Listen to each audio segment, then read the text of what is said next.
All right, a very good morning, everybody. This is day 2 of Reuters Next. A warm welcome to everyone in the room here in New York, and of course to everyone joining us virtually around the world. My name is Axel Threlfall. I'm editor-at-large with Reuters, and I'll be guiding us through another carefully curated program here on the world stage today. I think the energy on the stage and in this room yesterday was outstanding and quite infectious, and our aim is to keep that going throughout the day today as well. In fact, our aim at Reuters is to spread that infectious energy and that buzz and that knowledge worldwide. We've seen the same at events in Singapore, Reuters Next Asia in Singapore, Next Gulf back in October, Next London launches in June of next year, and then of course we're back in New York in December. So truly a global club of Next events. Lots lined up before we close at about 3:45 this afternoon, and quite an eclectic mix once again. The future of television, the geopolitics of space, a frank review of 2025 from our bold but I think equally humble Breaking Views columnists, what they got right and what they got wrong in their predictions book. We have CEOs from Estee Lauder, Ferrovial, SAP, and more. So lots to get our teeth into. There are a few bits and pieces that I need to mention before we start. Once again, a mix of panels and firesides today. Most will be hosted by Reuters journalists. We are guided, of course, by our trust principles, free and fair conversation, nothing off the table. There will also be a few sessions, as we saw yesterday, hosted by our commercial colleagues at Reuters events. If we need to leave the premises, an alarm will sound.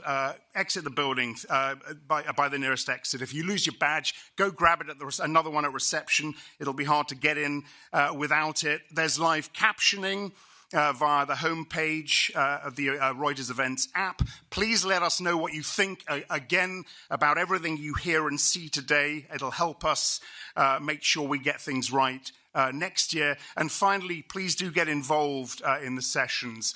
Your questions always contribute to that energy I was talking about. So send them through the app and we'll put those on the screen. I do want to mention as well the tree out there. I don't know if anyone's seen that VR tree experience that's on offer out here. I really urge you to do that. It is fantastic. I'm not going to tell you anything more about it, but it's quite an experience. So do have a go at that in the breaks or at lunch. Right, we start today with the entertainment industry. We ask how leaders in this space are juggling widespread disruption while staying true to the art of compelling viewing, and how audiences reacting. Reuters US entertainment and business correspondent Dawn Chmielewski will lead this conversation, and she will introduce her panel. Dawn, come on up. Where are you? Here she comes.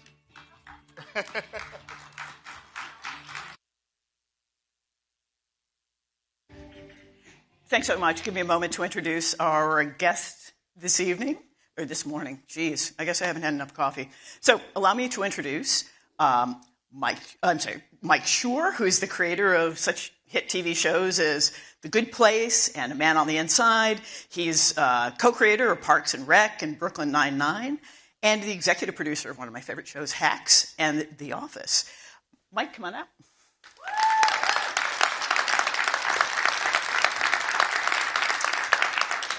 And next we have Perlina Ibokwe. She's the chairman of NBC Universal's television studios, NBC Entertainment, Peacock Scripted, and basically all the fun stuff. Come on out.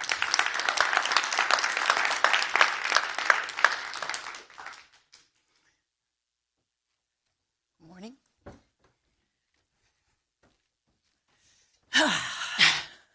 So let's talk about the end times. Look, everyone in this room knows that television, traditional television, is in decline, but we're in a moment where people are viewing more entertainment than ever before, thanks to streaming and social media. So I was hoping that we could talk about how you create shows like Hacks that get noticed in a crowded environment.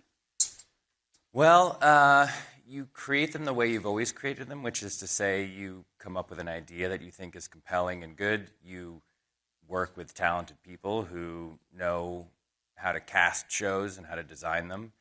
And at some level, the question of whether it sparks something, catches on, finds a viewership is out of your hands. The only thing you can control, you have to be stoic about it, I think, in the sense that you say, well, what I can control is this good? Is it well conceived? Is it saying something about the world in which we live?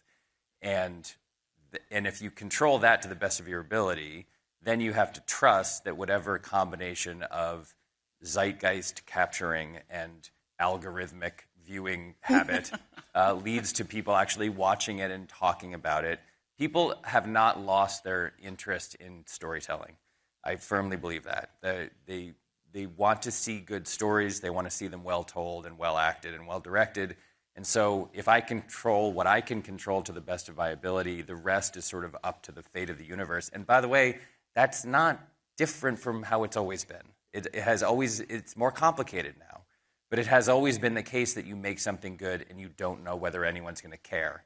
And so, you can drive yourself crazy trying to outflank and outguess this new system, this new world that we're in. Or you can just say, I'm going to make this and I'm going to assert to the world that it is good and trust that people will find it somehow or another. I will say I'm going to take issue with your premise of TV the end times. Yes, and TV being in decline. I think it's in transition or it's evolving, because I think in some ways we're all consuming more entertainment than we've ever done before. We're doing it in different ways. And I think linear broadcast television, in the way we've known it, perhaps isn't the most dominant way that we consume it. But, I think what people call television, what my 20-year-old calls television versus what I call television, different definitions, right? So I don't know if it's in decline. It's just evolving. How about that? That's fair. Yeah. Talk to me about your collaboration, how you two came to work together, and how that's evolved with the times. Well, Perlina is an extremely cruel and mean person. And so she screams at me a lot. I heard she was a screamer. Executive relationships are a bit like arranged marriages, in the sense that I've been at this company for 30 years now, almost. Perlina had worked in the Showtime Paramount universe, and then came over here 25 It's been 15 years. Yeah. So it's been 10 years now. And so you don't, neither of us gets to choose the other. But the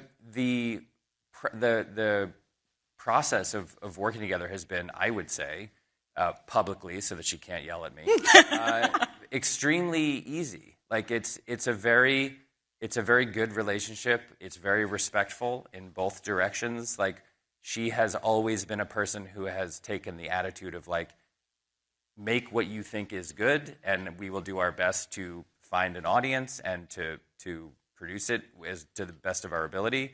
And I have always taken the position of, like, I think I understand what the company is looking for, and if I don't, I will ask questions and learn what they're looking for. And so it's been, as far as these things go, and I have a lot of friends at a lot of companies, and we talk all the time about our arranged marriages, and I think mine functions at a much higher level than most. So I'm very grateful for that. It's been a very, very, very good creative experience. Well, as you can see, Mike is very gracious, which is one of the reasons why we so enjoy working with him. And yeah, when I came to the studio, obviously Mike was one of the creators at our studio. And you look around and you see who are the people you're working with, right? And for me, I feel like my job really is to try to be a good picker, right? To try to pick the best people, the most talented people, and Mike has an incredible track record, some of which you heard. And then my job is to, I know you hear this a lot, but to get out of their way, trust their record. And I will say, not everyone gets the same benefit that Mike gets because of who he is. But it really is to try to support talent, in the best way possible, if you very much feel that you have the right people. So I have the pleasure of working with people, like Mike or Tina Fey or Lorne Michaels or Dick Wolf. And for the most part, when they call me and tell me I want to do X, my job is to say, okay, how can I help you do, X? Right. Can we talk about comedy in the contemporary? No. We're done. Go home. Talk to me about how you go about creating comedy at a time when we're so divided politically. Can you talk about your approach to comedy? Forgive me, we won't make this a terrible academic exercise, but it really is sort of interesting challenge that it seems like you've managed to navigate. Well, comedy is an enormous umbrella term, right? So there's not one kind of comedy. The kind of comedy I like to write usually involves groups of people who are in what I would call chosen families. I haven't in my career written a lot of actual family, like nuclear family stories. It's more workplace comedies, and those are chosen families because, as in the original British Office, there's a great line where the character Tim says, you spend 8 hours a day with these people, and the only thing you have in common is that you happen to share a bit of carpet with them. And I always thought that was sort of a beautiful way to look at it. And so that has been my milieu generally. And, the world ebbs and flows and changes, and different people have different, effects on that world from a government level or from a political level. But people still go to work. They still have to share a bit of carpet with a large group of people that they didn't choose to share that carpet with. And those dynamics are eternal, I think. And the themes behind groups of people having to make it work in some scenario or another, that is still the case today. So I have tended to sidestep, to some degree, whatever the flavor of the week is, or the person who everyone is talking about in the world, and that is a benefit. I made the show The Good Place, and The Good Place ran from 2016 to 2020. Right. A tricky period of American entertainment history. All of the characters in The Good Place were dead, and they didn't know what was happening on Earth. And so that was just a fortunate coincidence that we didn't have to talk about anything that was happening on Earth, because they were all dead. So sometimes it's just happens to be that the project you're working on sidesteps some of the thornier issues naturally. Sometimes you have to choose whether you're going to engage or not, but people still work in offices and people still want to laugh, and as long as that's true, I think it will be possible to write good workplace comedy shows. In terms of politics, there's one area where contemporary events are really core to the experience, and that is late night. I mean, it's a format that NBC pioneered with Steve Allen, and it's in an interesting juncture. So it's struggling financially, and it's also become like this new battlefield in our discussions about free speech. You well know that President Trump has called for Seth Meyers to be fired. So, Perlina, that is now part of your purview, under your purview.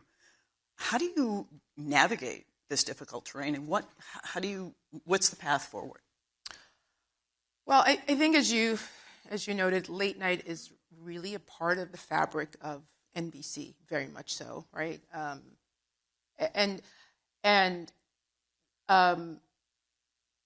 think one of the reasons why it's been such a format that has lasted this long is that late night is sort of the way that we all, at the end of the day, process what has happened, in the world, and sometimes in a humorous way, right? And we've done that for 75 years, and that means in every single political environment.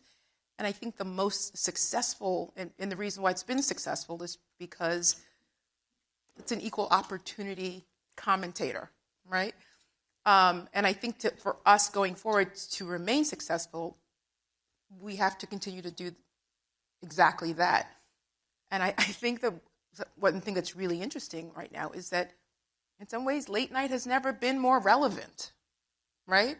And so, we have to do it what we've always done, which is, for us, Seth Meyers, Jimmy Fallon, Lorne Michaels, and the SNL team, that's our late night, lineup.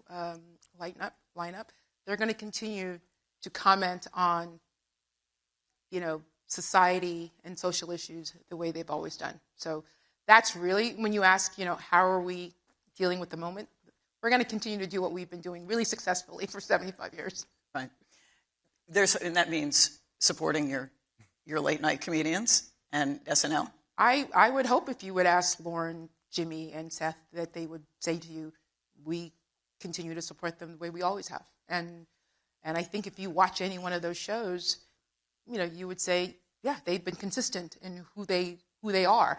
And those shows are different, right, in the way they address social commentary. But I think they would say, for as long as we've been on the air, we've been the same, and nothing has really changed.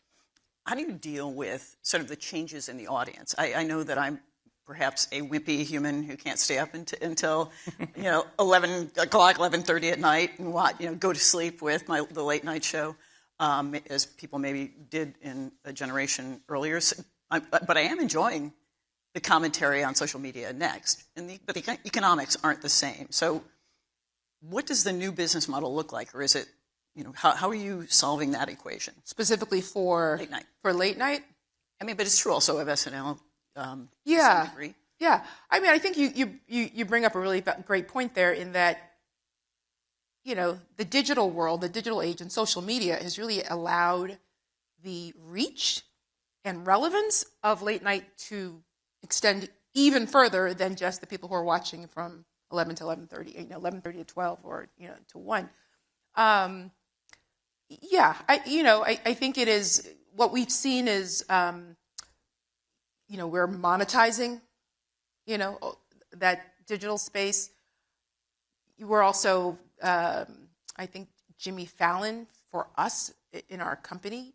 Jimmy, he has become a little bit more of the face of our company. So Jimmy's brand has extended in so many other ways that bring value, to the company. I think Jimmy, and SNL and Seth create incredible value for our affiliates. So there are ways that, we are able to create value from those shows that aren't necessarily what on a P&L in terms of dollars and cents. And those are as important to us as anything else. So, those are the things that we're looking at when we're assessing, late night. Can we another new area of your portfolio is Peacock, which is still smaller than some of its rivals, as everyone in this room knows. What sorts of stories are right for Peacock, and what are you looking at? And I'm hoping, Mike, you can talk about your forthcoming project in this context. How do you bring more viewers to that platform? Yeah, well, look, the streaming space, as you say, it's incredibly competitive, right? We're up against, I don't need to give my competitors any more airtime, but we know them. Yes, you do. It is, for us, we look at, one of the wonderful things about Peacock is that Peacock is a part of a larger ecosystem, right? Where it's not just the one business of streaming. We also have this broadcast network called NBC that we're attached to. And we also have this highly branded cable network called Bravo that we're attached to. And they bring incredibly vibrant and large and devoted audiences. And so we talk about how can we make, these streaming shows or premium shows for the people who are also already in our ecosystem who love what we do on NBC, the dramas and the comedies that we make on NBC, and those audiences, who love all the housewives and all the shows that we do for Bravo. So, we think a lot about, and we also have a huge sports portfolio, in our company. So we think about very much how do we address those audiences in particular. And so right now we have a show on our platform called All Her Fault that Sarah Snook and Dakota Fanning are starring in. And it's been incredibly successful because it's been, it reaches one of our core audiences, that there's a female audience that's, leaning very much into this female-led mystery, thriller, which is another core tenet of our company, of people who watch, say, SVU, And so that has really worked when we really target who are the people already in our ecosystem, obviously with a great show, extremely well executed show. Mike, you're working on a new project now with one of your longtime collaborators, Amy Poehler. Do you have a moment to talk about that? No. Okay. We'll be ending early. I just like doing a panel and just saying no to every question. Excellent. I won't ask any more open-ended questions then. I will say before I talk about it that there's another aspect of Peacock that I think is very exciting to creators, which is that when I was a kid, so I'm 50, and when I was a kid, seeing the NBC Peacock and hearing the chime was like a Pavlovian. It created a Pavlovian response in me, which was I'm about to see something I'm going to like. Like that was where all the shows were that I liked. That's where Cheers was, and that's where Seinfeld was, and that's where Family Ties was. And there was, we talk about sometimes how one of the things that has gotten blurred in the contemporary landscape is branding. But I think that NBC still has a brand, especially when it comes to comedy. And that brand is just, I don't even know that you can describe it. It just means that funny people are going to be doing funny things, and the shows are going to be well wrought and made with a certain amount of care and love and attention. And Peacock is, to me, is like the natural extension of that brand, such as it still exists. And Amy Poehler, so I met Amy Poehler when I was writing at Saturday Night Live in the year 2001.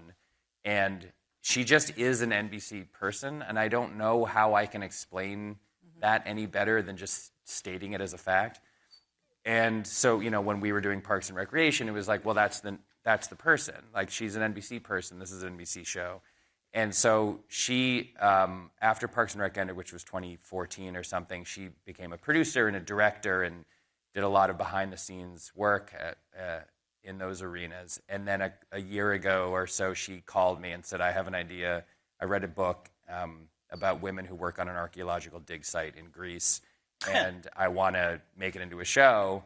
And I mean, it was a real run, don't walk thing for me. Like she's 1 in a million, that lady, and I will follow her anywhere. So she and I have been developing it. We just had our first read-throughs for the scripts 2 days ago. We start shooting in January, and it's going to be really great, I think. And to me, like the way that you compete, if you're Peacock, it's my home team.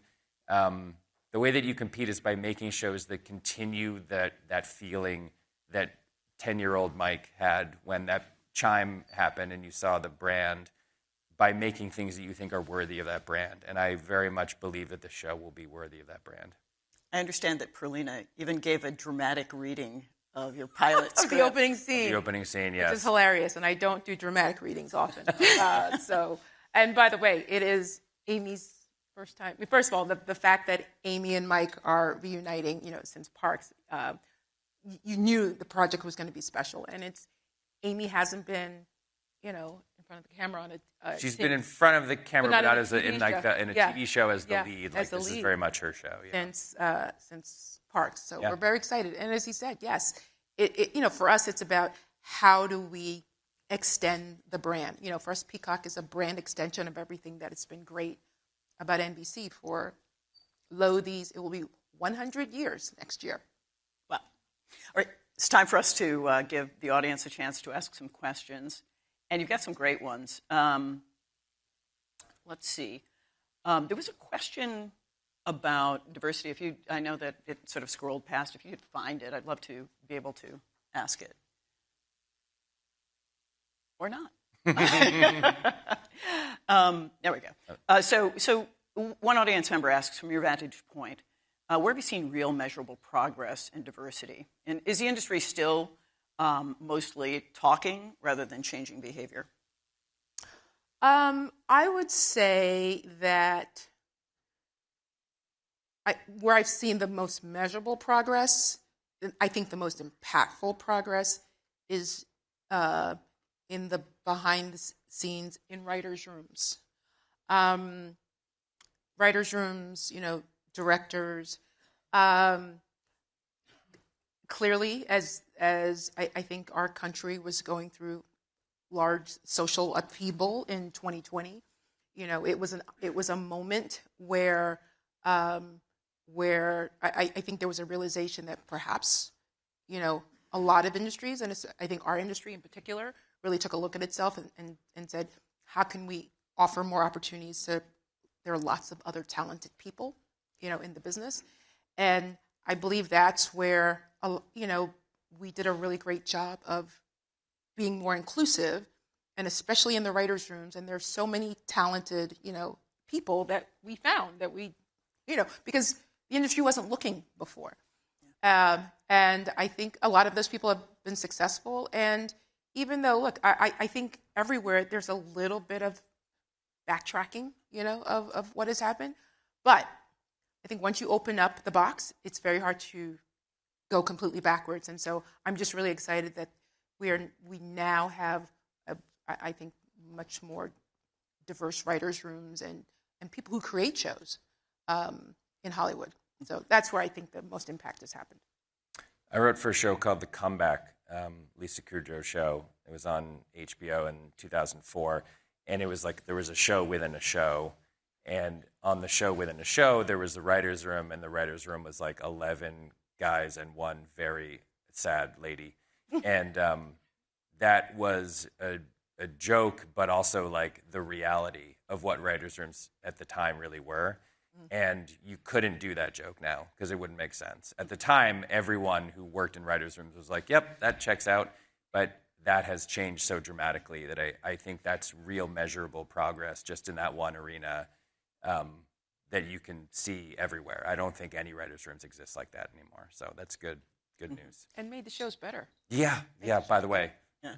Mike, one of our audience members asks, it says that you've created series that are optimistic. Has the last decade of polarization changed how you write about morality and community? In 20 seconds. I would say it's made it more relevant. The Good Place was explicitly about morality and about ethics, and it turned out to be a very good time to be writing about those subjects. But no, it hasn't changed it. I mean, I think there are certain shows that were written certain ways that if you did them now would perhaps seem naive. But so you couldn't write them in the same way. But the subjects of morality, optimism, community, those things are more relevant to me now than they ever have been. And I don't think that just because the country may have taken on a slightly different tenor from what it was 10 years ago means that writing about those subjects is any less important or relevant. That is a perfect way to end. Thank you both for your time. Really Thank you. appreciate it. Thank you. Yeah, thank you. We're exiting.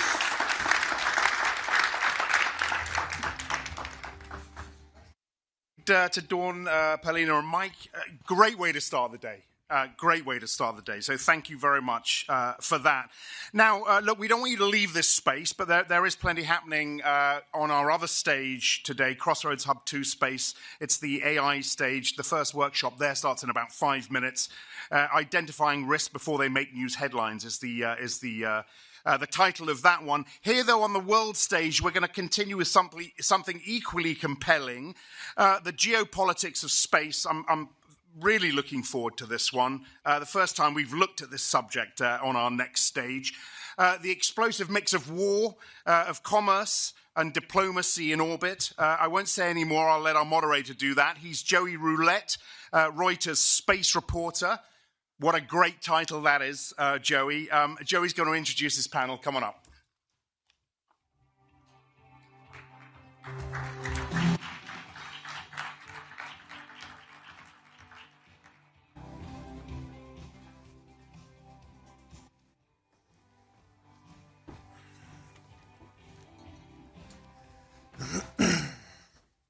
Thank you all for being here. We have an exciting topic today, talking about space. I'm Joey Roulette, the space reporter for Reuters, and I'm joined by an awesome lineup of space professionals here. We have Kathy Lueders, former director of human spaceflight, or head of human spaceflight at NASA, and then space operations, and then you were at SpaceX, heading their Starbase facility, which is where Starship is built. And then we have Audrey Schaefer, former director of space policy at the National Security Council at the White House, and John Plum, who was the first assistant secretary of defense for space policy until last year, and now you are at K2 Space, a satellite manufacturing startup. So yeah, I figured we would jump into it talking about the moon, which is an evergreen topic. That's where China and the US are racing to establish a long-term presence. It's sort of a focal point in the global political competition in space. First question for anyone who wants to take it, why are we going back to the moon? So I wanted to start out by saying we are going back. We did land on the moon. NASA did land on the moon. There was a lot of controversy about that, but I can confirm NASA did launch. I've seen the moon rock. I think Jared Isaacman had his confirmation hearing yesterday, and I think this idea of competition, it just gets people going, right? And I think obviously now that we're in everybody this new space race, it creates energy for financing and funding and that competition. But I do feel like just from an operational perspective, in my experience, you will learn if you're really going to be in doing exploration. We will learn more, just like we did with the International Space Station, being in LEO. We will learn more doing operations, days away rather than years away. But also we found that when you get there, you end up finding all these new reasons to be there. And for the defense side, I guess, too, Space Force, Space Command, they're very interested in cislunar space, the area around the moon. Why do we care about that? Well, I'll just say you do hear a lot of military professionals talking about cislunar space, which is really the entire volume of space from roughly GEO out to the moon, which is 3 days worth of space travel. And part of it is, what are our potential adversaries even doing out there? Shouldn't we at the very least have awareness of what China may be doing in the area around the moon? There's some interesting orbits that if you're an aerospace engineer like me, you can go play with. But there's some interesting things you can do out there. And there's just this general concept of, if I don't even know what's going on, how can I even react? So there is part of that is one of the things that the military talks about. Yeah. So the current moon race has a lot of involvement with private companies, particularly SpaceX. I assume a lot of people have heard that company. And Kathy, when you were at NASA, you picked SpaceX's Starship to be the moon lander that will get NASA astronauts back to the moon. I can't remember what the target date was at that time, but right now the deadline is 2028. China's trying to get there by 2030. So based on what you saw when you were evaluating SpaceX's Starship proposal, is SpaceX's progress today consistent with what they pitched when you were looking at that at NASA on Starship? Well, I'd say looking at all the proposals, everybody's jobs were really hard. And so when you looked at everything that everybody had to do, and as we know, when we're doing a pretty significant development, you've got to get through all the steps to achieve kind of like your goals, right? So I'd say, Joey, they're definitely working through their goals. Are they working through them as fast as they want to? I would say definitely not. I think anybody that does development, and as you know, I spent 20 years doing development, I also never had each of my goals met perfectly either, right? So, but I do think it's super important that they're making those steps along the way, and that there's also competition also making steps along the way too. Yeah. I think that's the big advantage of doing it with the commercial companies, is that you actually have, now we have really multiple providers that are out there with SpaceX and Blue Origin building landers. And right. Now there's a lot of talk about maybe even another one, but we'll see. It's kind of fun to see all the work that's going on around there. Yeah. Hey, Joey, if I could, just to build on what Kathy said and go back to your original question, space is hard. It is still hard. It was hard in the 60s. It's still hard now. It's technologically very complex. And so when we think about why we go back to the moon, it is part of a broader technological competition with China. It's why we went to the moon in the 60s when we were competing with the Soviet Union. And it's part of this great power competition. It forces and challenges our industry to do hard things, which of course result, in spin-offs that you and I enjoy every day in our lives. But it also just pushes the state of the art from a technological perspective. It drives economic activity, and it's just, great powers do great things. Yeah. And how we're doing it is way different. When we did it before, it was very NASA-centric, NASA getting it done. When the Apollo program died, all that technology died. It was like a wasteland, yeah. right? And I want to get to that Yeah. in later, because that's a really good point. You mentioned Jared Isaacman. He's the current nominee for NASA administrator, and right now the agency is led by Sean Duffy, who's also the head of the Department of Transportation. Duffy, in the past few weeks, had opened up SpaceX's contract to allow other companies to try to bid for landing on the moon. There hasn't been a formal RFI yet, but he was not satisfied with SpaceX's progress developing Starship so far. But kind of moving onto the China part of the moon, the U.S. and China are kind of targeting similar regions of the South Pole of the moon. Should there be coordination between the United States and China at all on trying to get there? Yeah, absolutely. And in fact, I want to take your question. I actually want to bring it a little closer to Earth if I could, and then we can zoom back out to the moon. So right now, there are literally thousands of satellites orbiting the Earth. There's about 13,000, almost 14,000 active satellites, and most of those are in low Earth orbit. And there are a few types of orbits that are just more useful for the kinds of applications that we rely on space for here on Earth, which means that while space is really big, there are certain places in space that are becoming more crowded. And you need coordination between satellite operators to avoid just like collisions, basic space flight safety stuff. And for years and years, the U.S. has tried to engage China to be kind of like a good partner in having those conversations, because the last thing anybody wants is an accident in space. And we're finally, and I say this having worked on this issue for over a decade when I was in government, we are finally starting to see the fruits of that labor, where just about a month ago, maybe 2 months, China actually reached out to NASA to coordinate a space safety issue. And so I think that's incredibly promising. And when you think about these areas on the lunar surface, which again, like in low Earth orbit, there are a few places on the moon which are just more interesting because they have resources or because of their geography. If we're going to have two different, moon bases, there absolutely needs to be lines of communication between those. Can I just take that a little farther? So I think we have over-indexed on competition with China, and the right way to do geopolitics is both competition and cooperation. What do you mean by over-indexed? If everything about the U.S.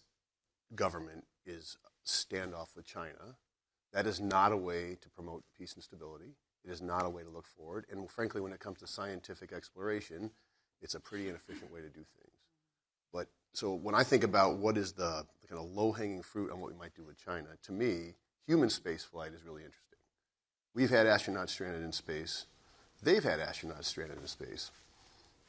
I think all of our docking systems are compatible because there is an international docking standard.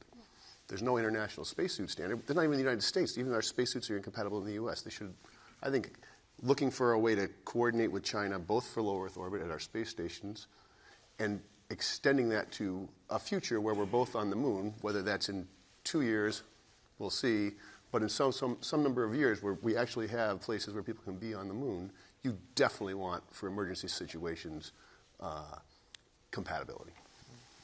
And, part of that coordination was really, if you look at the timing, it's when they were doing on-orbit operations, right? So once both of you start operating in the same area, you start realizing why it's very, very important to be working together.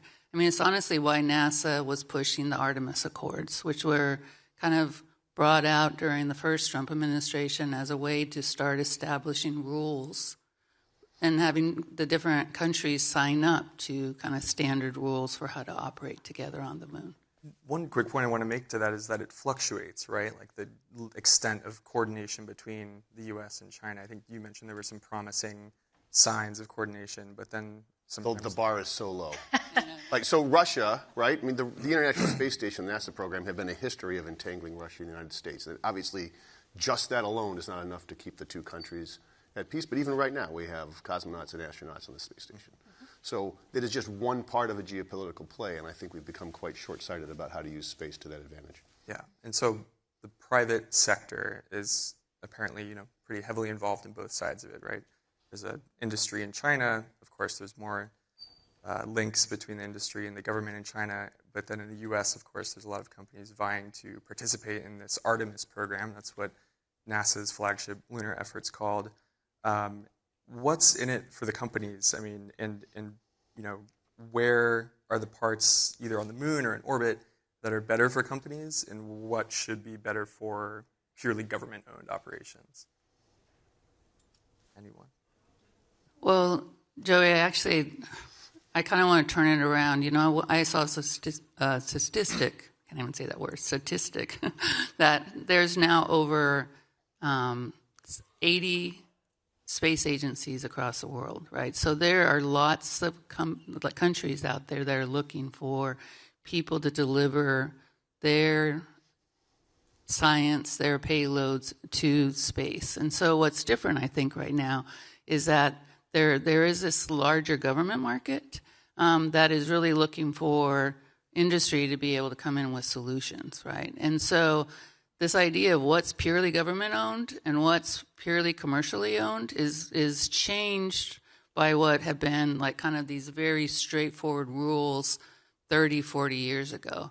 I really feel like obviously companies have to meet the government standards for security but the government really benefits by companies being out there and thinking of ways to be able to solve the problems that the government has. It used to be before the government would be telling them, this is exactly how I want you to build something because you don't know what you're doing. And that's how we treated industry. And now it's more high level, here's the kinds of things that I would like you to be bringing solutions to the table for me to be able to work through that. So I think it's just, if you look at the Trump announcement yesterday, Golden Dome, 1,000 suppliers, you're like, it's just a new way of kind of creating capability. Can we just talk about that and maybe pivot to Department of Defense commercial acquisition? So I think this question of should it be government-owned or contractor-owned? That's not really at the heart of what we're trying to accomplish, both in industry and this administration, I believe, not speaking for them, for commercial integration. The whole point is we've spent decades in a system that's a bloated bureaucracy where we buy really expensive things from the primes, where we've got a system that has incentivized cost overruns and exquisite cost because the government just keeps doling out more and more money to buy the thing we need. And if we can flip that around and say, I have a problem, who can solve it at the best price, that is the kind of thing that could speed us up. And that's where this kind of explosion of commercial industry folks, including my company, including Audrey's company, who are working on commercial solutions to hard problems that have commercial problem set, but also national security problem set. How can we use that to the Department of Defense, or in NASA's case, and not as versed myself there, or in NASA's case, how can we use that to do things cheaper and faster? Two things that the government acquisition process does not encourage. They encourage slow, methodical cost overruns. And we have to get out of that. We spend $1 trillion a year just on the Department of Defense alone. We should get a lot more capability for what we're spending. Yeah, and it's certainly not a perfect system, right? I mean, there are a lot of companies that are racing to meet this government demand, as I'm sure you all know, having just currently in the private sector. And particularly on Golden Dome, which you mentioned, that's Trump's flagship, missile defense project. In some areas it's controversial, but there's a lot of companies that are very excited about that. And maneuverable space vehicles and spacecraft that can shoot missiles at Earth to intercept missiles coming from Earth is a core component of that. But how does that kind of, what needs to be fixed about that process? I mean, there's a lot of companies.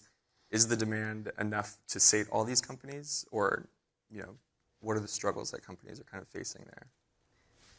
Yeah, I mean, look, the hottest topic in Washington right now, where all three of us are, is acquisition reform in the Defense Department. And about a month ago, Secretary Hegseth gave a big speech about how the department was going to do things faster and different and all these things.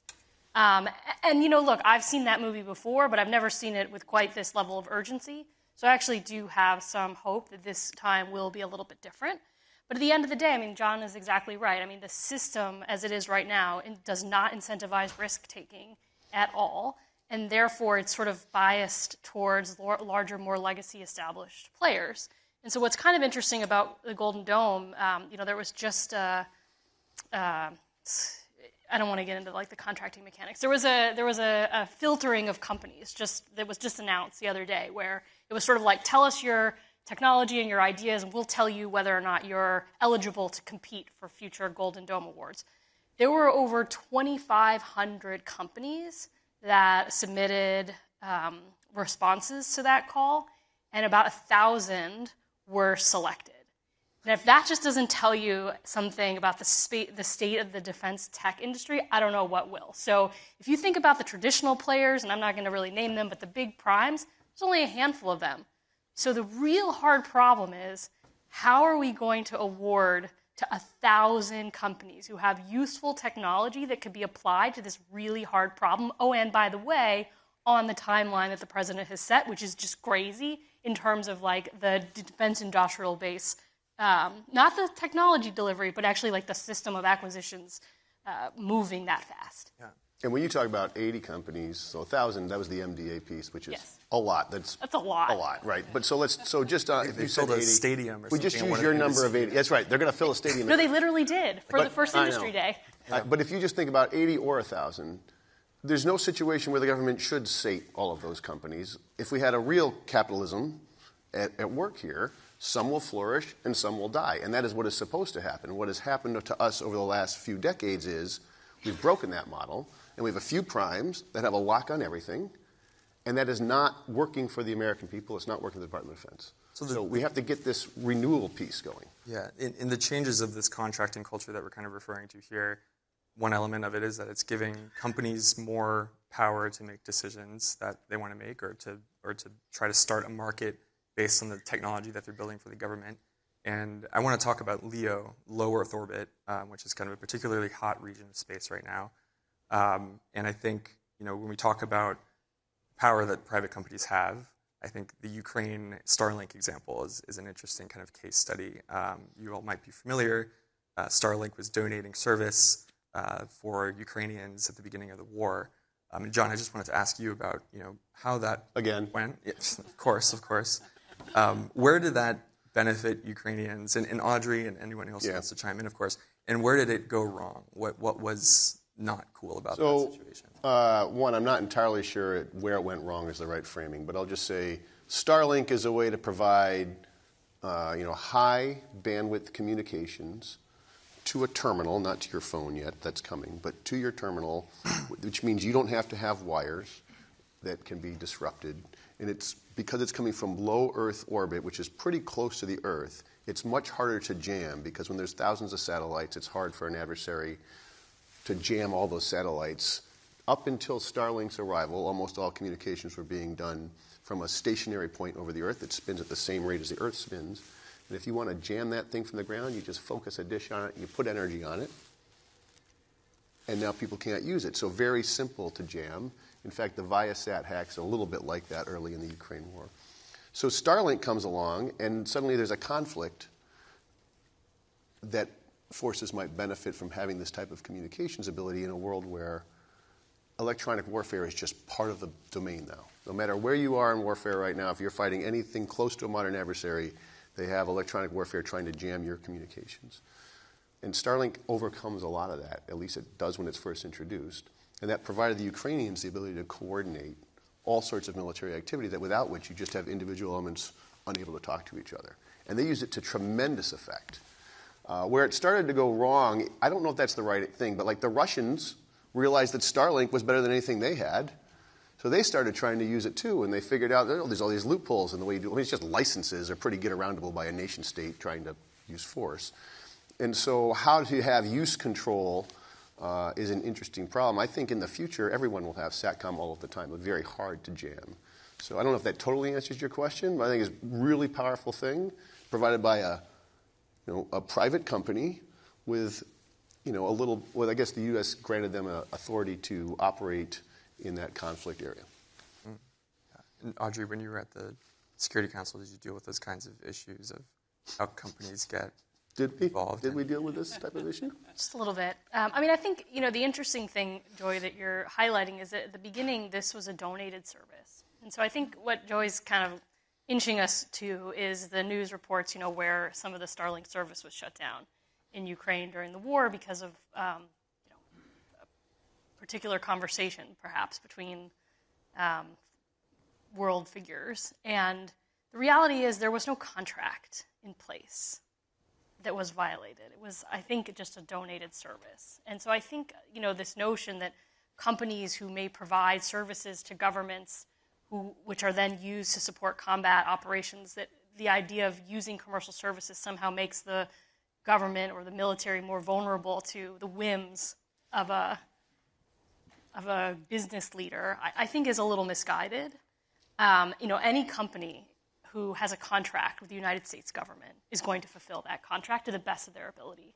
They're not just going to wave their hands and say, it's Tuesday and we don't actually really want to support the military anymore. When they bid on a proposal, when they win a proposal from the government, we fulfill our commitments. And I just foot stomp that because if a company were to break their contract with the Department of Defense or with the U.S. government, the full force of the U.S. government is something no American company could withstand. Yeah. Right? We would have to choose to execute it, but it's just not possible. Yeah, and I want to go back to Golden Dome real quick because a really interesting element of it is the space-based interceptors. Private companies are involved in that. Some of them are developing systems right now to test them in space purely at their own private capital. I know there were some contracts awarded recently, though. How does that work when a company is building a weapon for space, basically? Like we've never seen that before. I don't think. Yeah. I've never seen that. So how does the U.S. kind of make sure that nothing springs out of control in space when a company does that? Yeah, so I think that's an interesting question that goes back to your question earlier about the role of commercial versus the role of government. And I think it really boils down to who's going to own and operate the thing after it's produced, right? Is this going to be a company, pick your company, doesn't matter. Is the company going to build it and then turn it over to the government? And then, what we would call a blue suitor, someone in a uniform, like an Air Force person, is going to operate it, then this is not a commercial system anymore. This is a military system, a government system. And so these issues of spiraling out of control, I mean, sure, it can happen, but because it's in the hands of the government, it's the government's responsibility.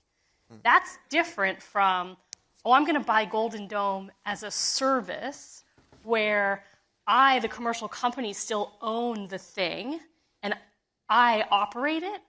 That to me, I mean, look, my company, Slingshot Aerospace, we sell services to the U.S. government. We are very happy to sell services to the U.S. government, but we're not directly targeting or kinetically attacking other objects in space, right? I mean, I think there is an interesting line there in terms of when you start talking about breaking things and killing people, where it's probably not appropriate for a commercial company to be actually the one pushing the button that says, I'm striking this target right now. I mean, that is an inherently government responsibility.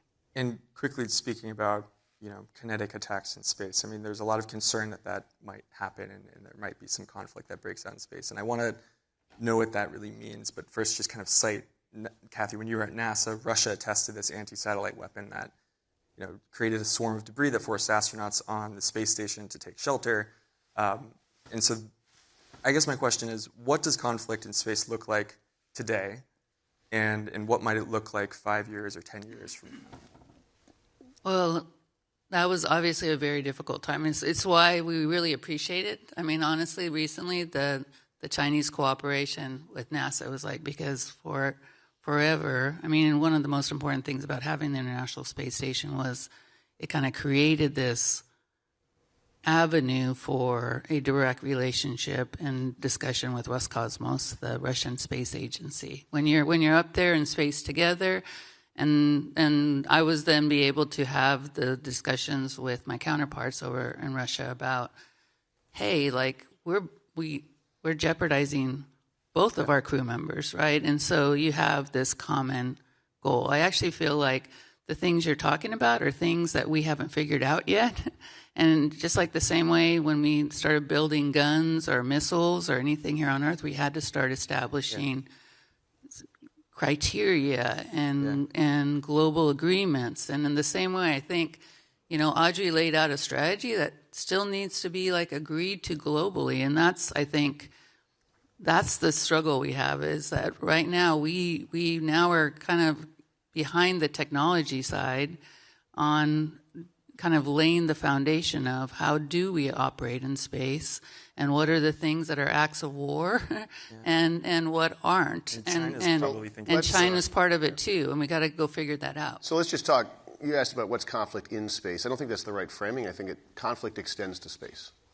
Right? Conflict's at sea, it's in the air, it's on the land, and it extends to space. And now it's not just one country that can do that, but several. And you can see what's happening in Ukraine and Russia right now. Right now, what conflict extending to space looks like is jamming of satellites, cyber attacks on satellites, and then overhead support to whoever you think is your ally or friend, right? So the United States has been providing, imagery through commercial systems or not to Ukraine to help them.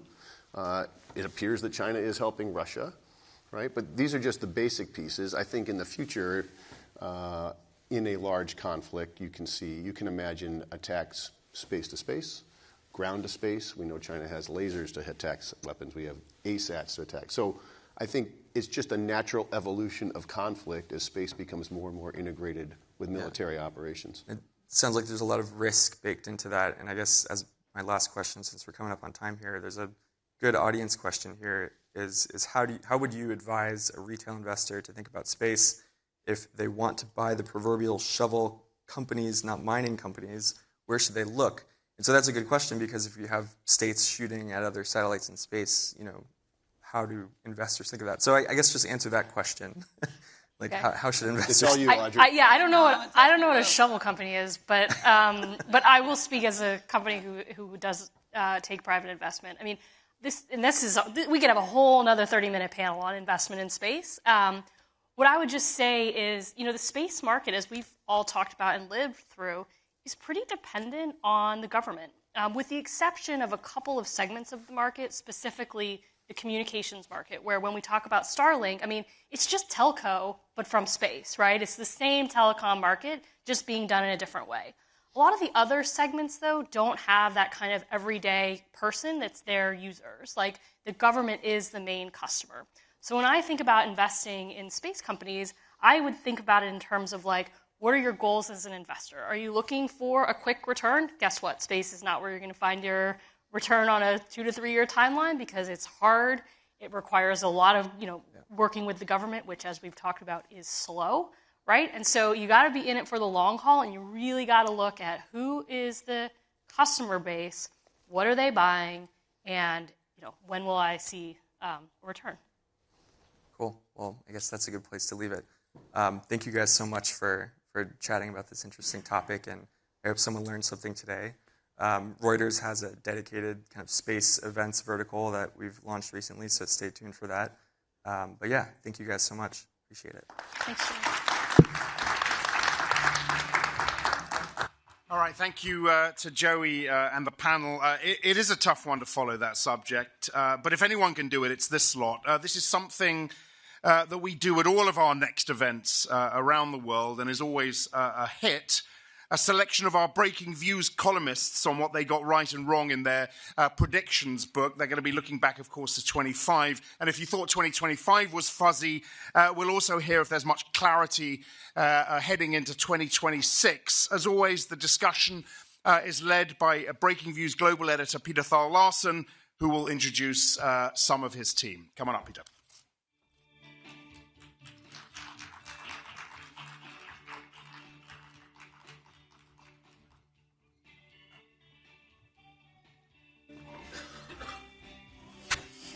Good. Thank you, Axel, for that introduction. Thank you. Hello, everyone. I'm Peter Thal Larsen, and I'm the global editor of Breaking Views.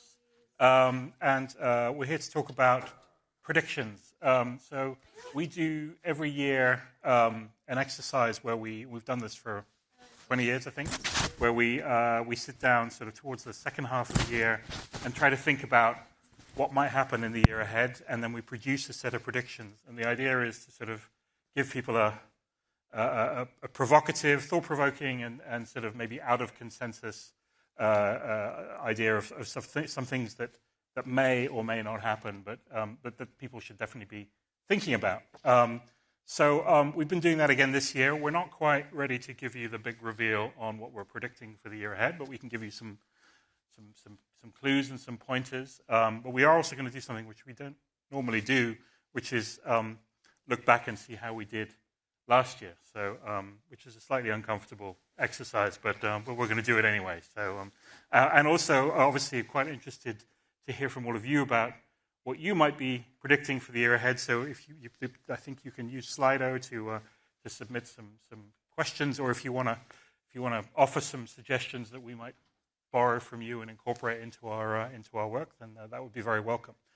So, I'm joined by three distinguished Breaking Views colleagues. Jen Saber, on my left, is a columnist in New York, covers all kinds of stuff, media, telecom, etc. Jeff Goldfarb is our global corporate finance editor, also based in New York. And all the way from Washington, D.C. is Gabriel Rubin, who covers everything that happens down there, which is a lot. I think maybe it would be helpful just to start by giving people a bit of an insight into the process by which we make these predictions. So, Jen, you were sort of heavily involved in this year. How does it work? So, I would say every fall, like around September, October, we all get together. We get together in New York. We have about 30 columnists everywhere across the globe. So my colleagues in Hong Kong, my colleagues in London, we all basically knock our heads together and, think about the themes for the next year. And I want to say kind of first and foremost, we are reporters before we're columnists. So we go out, we talk to tons of people, we do a ton of reporting. So our columns are based on that, and so are the predictions that we make. So, and our predictions aren't like, we're not trying to be super specific, like, oh, the Fed's going to cut, rates by 7,000 basis points. Not that would actually happen, but, we're trying to basically show people where the ball is headed for the next year.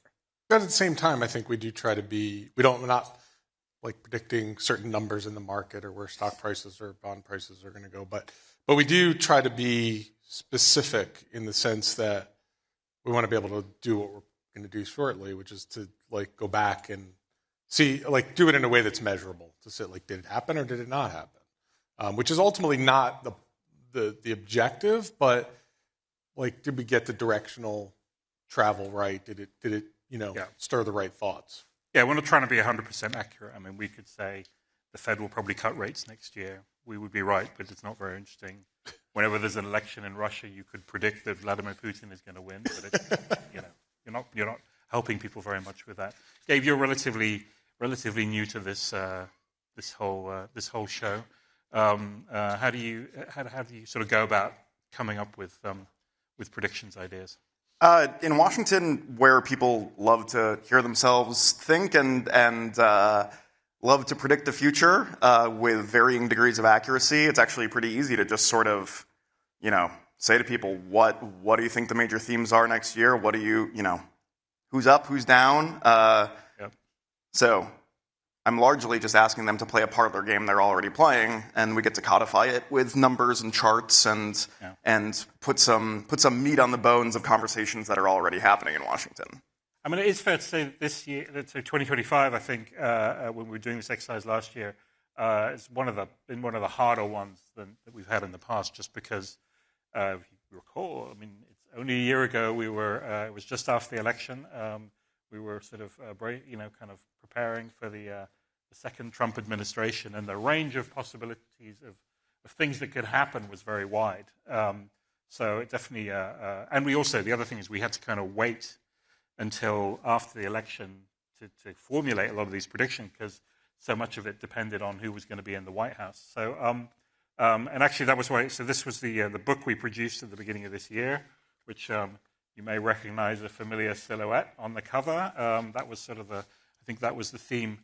That was the theme that we sort of tapped into. But how do we do, Jeff? What give us a score. What are the ones that jump out at you? Well, it's interesting. It was really a difficult time because the election, we were basically finalizing the pieces or sort of roughly getting them together as the election happened. And, so that was, and it was so determinative of what was going to happen in finance, markets, economics. At the same time, when we knew that Trump had won, there was also like a wave of conventional wisdom, which made it quite easy to kind of like back away and pick at it a little bit. So, I mean, I guess like personally, I had 3 predictions in the book. I guess I would give myself sort of a gentleman's C on. So the first thing I wrote about was M&A, and the prediction that I had was that much of what was going to happen in mergers and acquisitions this year was going to be framed around the idea that Lina Khan was gone, that there was going to be a new perspective on M&A, and that it would revive deals that had either been contemplated and decided not to go ahead, or ones that had been tried and gotten shot down. And I put in 4 specific ideas in there. One of them was Google buying Wiz, the cybersecurity firm, which had been sort of tried under the Biden administration and sort of quietly put away when it became apparent that it was not going to be approved from a regulatory perspective. So that did come back, and I think, I don't know if it actually closed, but I think it's gotten approvals and it's on its way to actually happening, although Google did have to pay a little bit more. Mm-hmm. The second thing I wrote about was AI and the idea that that Satya Nadella was maybe going to have to eat a little humble pie, having devoted an awful lot of CapEx and really changed the whole business model, as a number of companies have. That has not come to pass, although there were some reports yesterday that division chiefs were being asked to pull back on their budgets a little bit. So this is a common response you get from these comments, as they say, it didn't happen this year, but it hasn't happened yet. Yes, exactly. Early is wrong. And then the final thing was I wrote that, which was more meant to be provocative than accurate, but that California would initiate a secession movement on the back of the Trump election, which has not happened. But again, the governor of California has indeed led the resistance. I'll chalk that up as like a half win. Okay, all right, we'll give you that one. Gabe, you had the unenviable task of sort of offering predictions about the Trump administration. How did that play out? Slightly better than I expected. I really didn't. I approached the task with some wariness, predicting the year ahead after the election last year.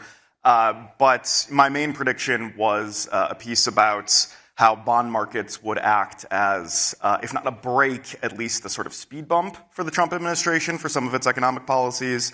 And I think that came true to some degree. Perhaps a gentleman's B-, a B even. Because, we saw in April after so-called Liberation Day and the rollout of the so-called reciprocal tariffs on every trading partner, including uninhabited islands and the Antarctic. The bond markets did react, equity markets did react. We saw long-term bond yields go up past 5%. And we saw the Trump administration react to that. There were pauses, there were side deals, there were frameworks, there were meetings in Madrid and Geneva with the Chinese and the Japanese and the British and all sorts of investment deals, some of which will come true, some of which won't. And but basically, the Trump administration did respond to pressure from markets that said that you can't just slap 150% tariffs on our third largest trading partner. You can't just cut off Canada and Mexico. And there were reactions to that. Now, I think if you told market participants at the beginning of the year that the average tariff rate would be between 10 and 20%, closer to 20%, and they would say, we will be in a deep recession. So that was definitely a surprise, and that's why I give myself a B rather than a more sterling grade. Yeah, no, I think that's definitely right. A lot of the consensus was wrong. The consensus this time last year, the consensus was, it's all a negotiating ploy. He won't actually really do it, which was wrong. And then when it happened, obviously there was the expectation there'd be inflation, recession, stagflation. Yeah. And again, that hasn't happened. So definitely a reminder that actually, I in some ways I take it. If you look back, we've been doing this for for many years. If you just look back over the last 5 years and you think of everything that's happened, pandemic, inflation, sharp rise in interest rates, war in Ukraine, war in the Middle East, and then the second Trump administration. It's kind of amazing, actually, that the world economy has basically kind of kept going, and we haven't had any kind of major economic or financial accidents. Which we may come back to. Jen, are you going to mark your own homework as well? I'm going to give myself a mark, and I'm actually going to say that when I set this up, and we're like, we try not to be very specific, and I was actually quite specific with one of my predictions last year, and I was helping Jeff with the M&A prediction, and I was like, Comcast, the cable firm, owns NBC Universal. I was like, they're going to go out. They tried, maybe 6 or 7 years ago to buy their rival Charter. I was like, Trump is going to be in office. He's going to let everything slide, and Comcast is going to go after Charter. And that turned out to be completely wrong. And instead, but directionally correct, because Comcast is now going after pieces of Warner Brothers Discovery, and Charter actually bought Cox. So that's kind of an example of we can see where things are headed. Maybe pinpointing it exactly can be very difficult. There is a famous investor called Howard Marks who just says very bluntly, "To be early is to be wrong." So timing is everything in these markets. Okay, let's talk about the year ahead, which brings with it its own challenges. Jeff, maybe just focusing on the deal world. Again, we're not going to give you the the full chapter and verse on this, but we will be publishing those in the coming weeks. But give us a bit of an idea of how you're thinking about what. Yeah, I mean, so this year in M&A, I mean, obviously we saw a pretty robust second half, and a lot of it was driven by mega deals, right? So we've had more deals so far through Thanksgiving, basically, more deals of at least $10 billion than we've ever had. I think it was like 63 or so. The number of transactions is way down. And that seems to be where, I think investment bankers would like to be doing more deals rather than more big deals because there's more money in it.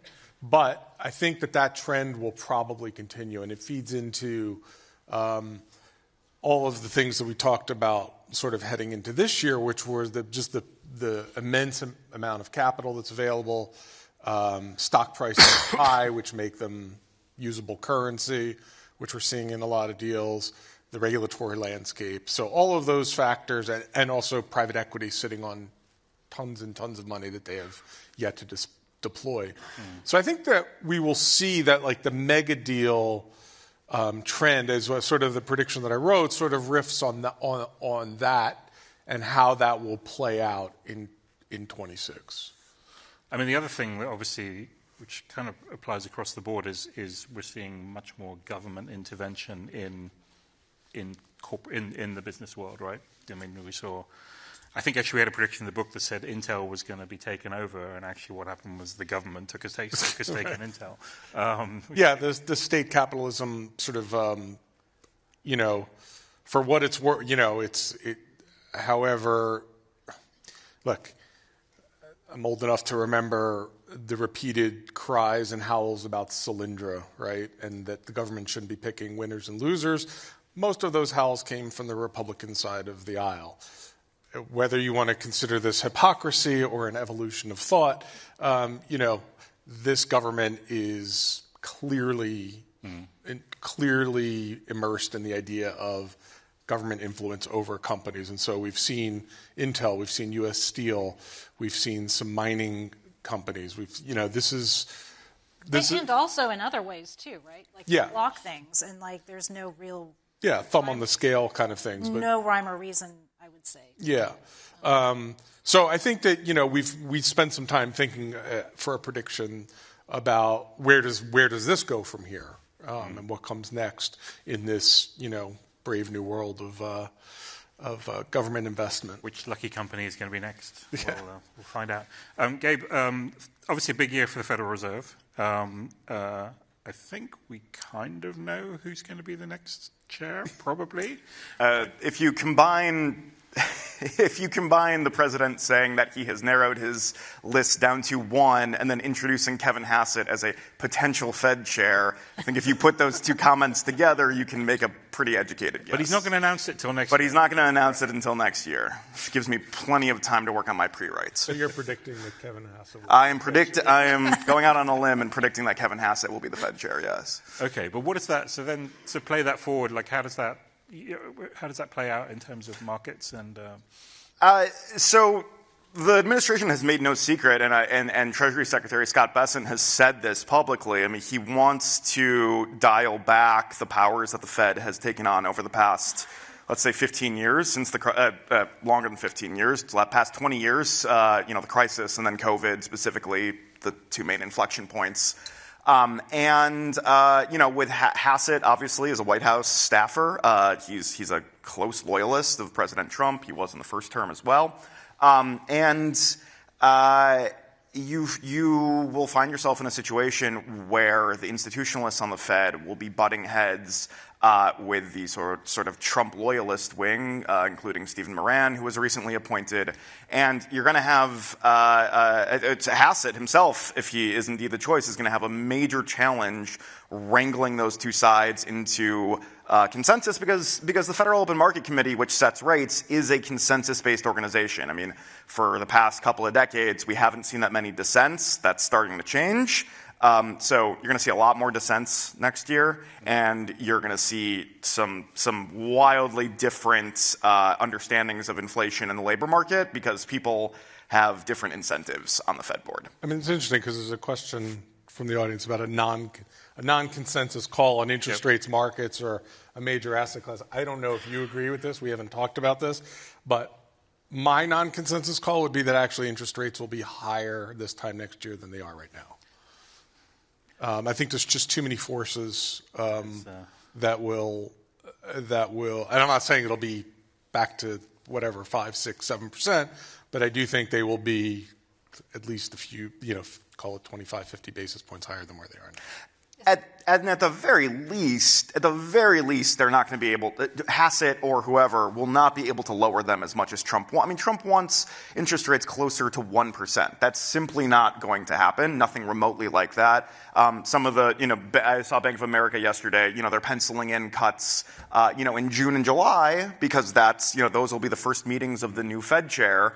But beyond that, there's not a lot of consensus that there will be any more cuts in 2026. So, as Secretary Bessent said yesterday at a rival publications conference, the Fed chair gets one vote. And, if the other people on the board want to vote for something else, then you're not going to see the right path that the president wants. Well, that's interesting. And then I guess what follows on from that probably, I would say, is that again, the consensus is probably for the dollar to stay weak or weaken, but I think in that scenario, probably the dollar goes back up, which could also be interesting. Jen, I want to talk. Time is ticking on.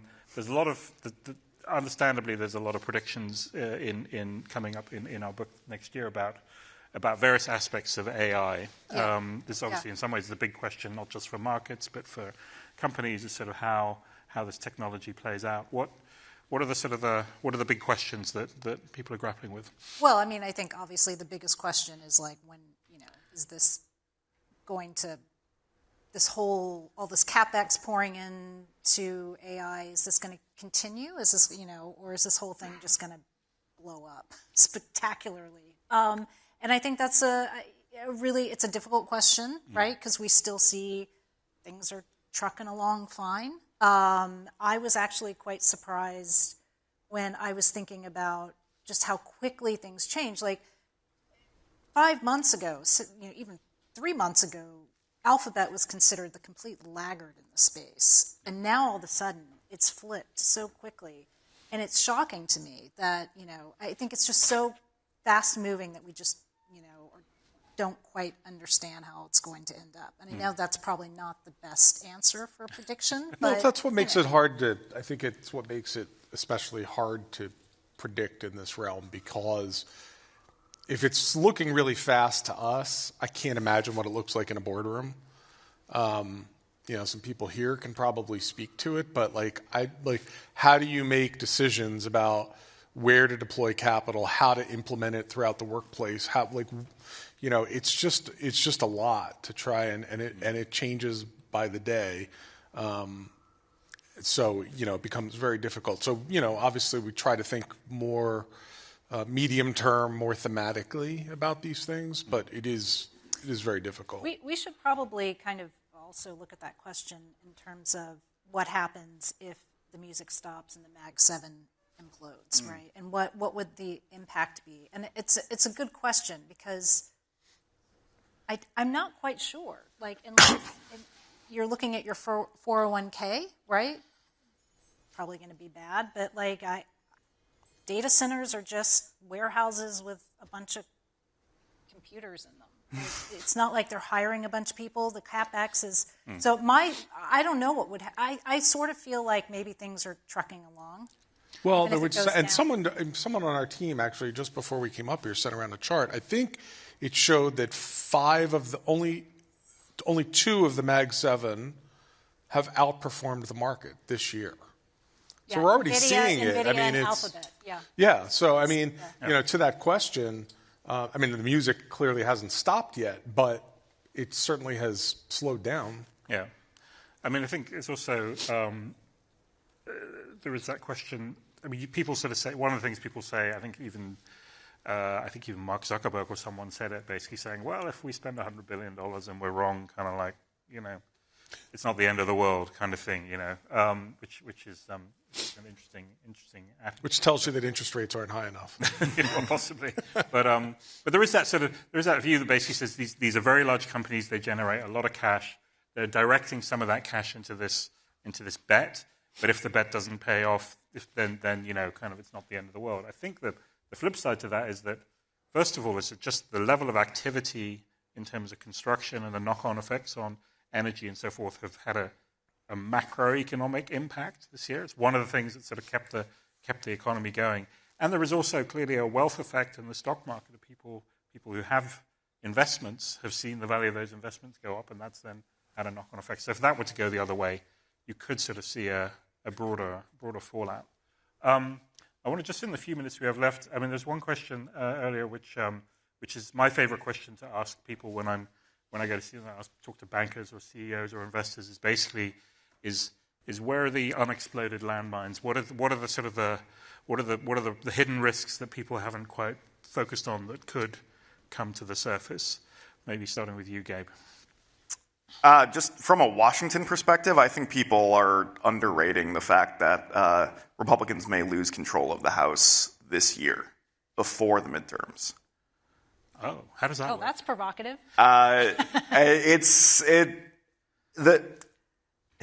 There are multiple special elections coming up, and the margins are so thin that after these special elections are completed in the next couple of months, they will have if they all go as they are likely to go based on their fundamentals, Republicans will have a 1-vote margin in the House. 435 members, deaths, retirements, it happens. I mean, Marjorie Taylor Greene very prominently retiring before the end of her term. Representative Nancy Mace, who's running for governor in South Carolina, has lots of issues with the House Republican leadership and with President Trump. She's talking about possibly retiring in the middle of her term. It's very possible, and I think people are underrating that risk. That's interesting. Jeff, anything? So I've been stuck on this column that one of our colleagues wrote about. There's a little test that was done in AI where all 6 of the major chatbots were basically given $10,000 in 2 weeks to invest in crypto markets. The results were not good. And what was, not surprising, but curious or interesting is that they basically mimicked the worst aspects of human traders. They levered up 20 to 1. They chased after, declines. So what I think is being missed in the market is some sort of, and we talked about this a little bit this morning, is this idea that that was an experiment. It was a live experiment, like it was real trading that was happening.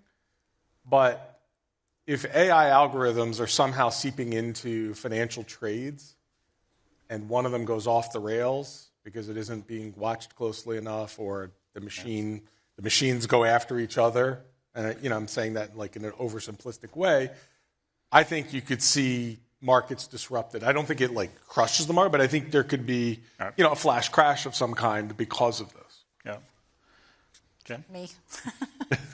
So I think one thing that has been underappreciated, or it's hard to kind of put your finger on, is the consumer. And just, I think the inflation and the price of things, people are just tired of it. And I think that's going to, come through the economy in a clearer way next year. Yeah, and with, obviously, and the midterms coming up at the end. We're almost out of time. There is one important question that's left to be resolved. Obviously, it's a World Cup soccer World Cup for those of you who are wondering. Coming over here next year. We're going to ask you all to predict a winner. I'm actually Dutch, so I will predict confidently that the Dutch will not win because they never win. But Jen, who do you reckon? Arsenal?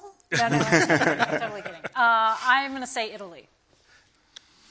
I go against my head, but having grown up in Sao Paulo, I always pick Brazil. So. I've been captivated by the romance of Curaçao. And despite the fact that all of their players, I think, are from the Netherlands proper, I'm going to choose Curaçao, because why not? Choose an underdog. Definitely out of consensus trade. Okay, we're out of time. Thank you all for listening. Thank you guys for these insights. We will be publishing, Baker Views will be publishing its predictions starting a week on Monday, and we'll do that sort of over the festive period, and then in the beginning of January, we'll publish another one of these with a different cover, which will bring all the predictions together. So be sure to check that out, and please do let us know what you think, what we missed, what we got wrong, kind of what else we should be thinking about. And we'll hopefully be back next year, and we'll give ourselves some higher grades. Scores again. Yeah. Thanks very much. Thanks. All right. Thank you, Peter. Thank you to the panel. We will definitely have them back, find out their grades for 26. Yeah, plenty to talk about there as well. World Cup, flash crash, losing control of the House before midterms was a big one, of course. Now, we've got one more fireside before we break for coffee, after which our focus will shift to luxury, to travel, to keeping up with fast-changing consumer habits. Look, we talked a lot about the next Fed chair during that panel just now, so we'll stick with the central bank theme. We're thrilled to welcome virtually Syria's central bank governor, and this conversation will be moderated by our US economics editor, who might also give us his predictions on the Fed chair, Dan Burns. Come on up, Dan.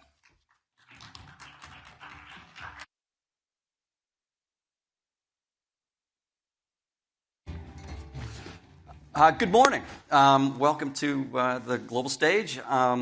I've covered the U.S. Federal Reserve for more than a dozen years, and I could tell you, and I've met all three of the most recent people who've run it, and I can tell you that none of them, not Ben Bernanke in navigating the global financial crisis, not Janet Yellen in executing the first interest rate hikes after that, not Jay Powell in pulling the economy through the pandemic, have faced anything quite like the challenges before Abdulkader Husrein, who's arguably the newest central banker on the scene, and is charged with pulling his country's economy emergence after 14 years of civil war. Welcome, Governor. Thank you for being here. Good morning, Dan. I'm glad to be with you.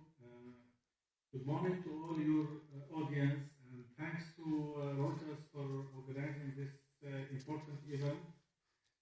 As you rightly said, we have a very challenging situation. Actually, when we took over last April, the central bank had a lot of challenges, inflation rate, hyperinflation, public debt of more than 4 to 5 billion US dollar, internal debt, exposure to Lebanon. So since then, our focus has been on stabilization of the currency, of the monetary policy, and we have managed to achieve the appreciation of the Syrian pound by like 30 to 40%, and now it's moving within acceptable range and within our expectations.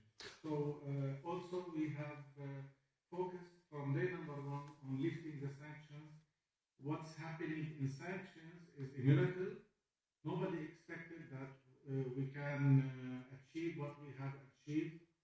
Actually, when we took office, everybody was saying, look, you have to be patient, 5 years, 10 years, but now we are at the very last mile of the race towards lifting the sanctions totally with the repeal of Caesar Act.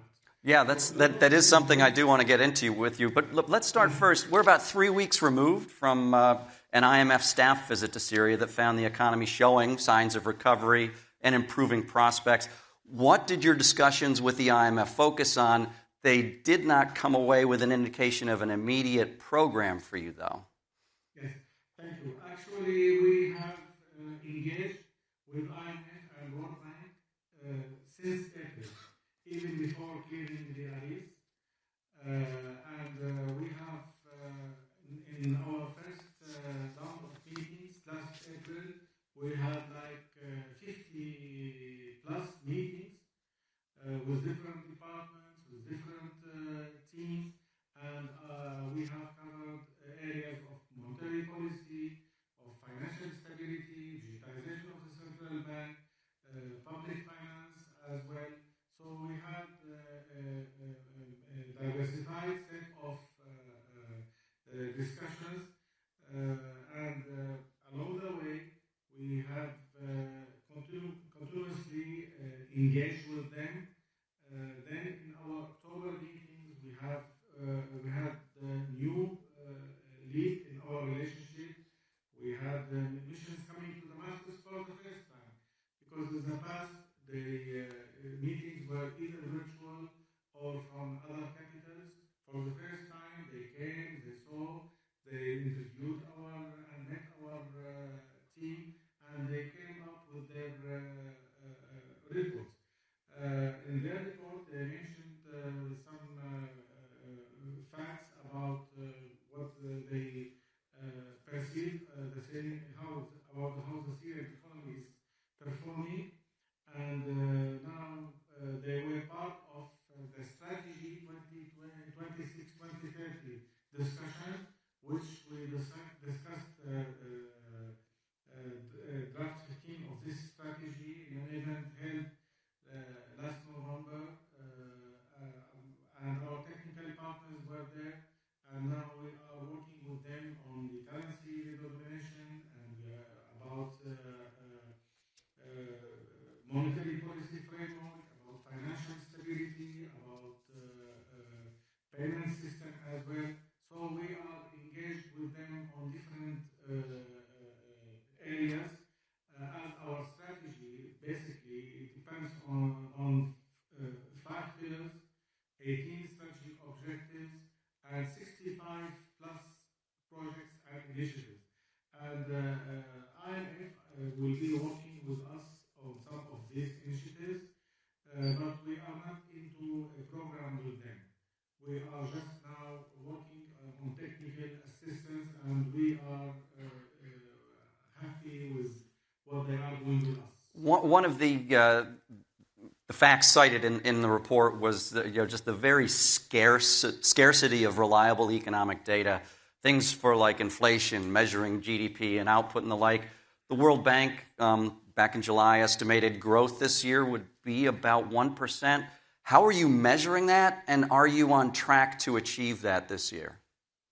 Actually, capacity building for our statistics and research team is an area we are discussing with our partners. We have some capacity, but it's not ideal in the circumstances. And you can imagine in a country like Syria, where we have, in the past, we had 3 areas of different controls. You can imagine what sort of data. So we have been working on developing. Of course, there are alternative methods always when the direct method is not available. That's why we came with, now we are coming with soon with some estimates more accurate.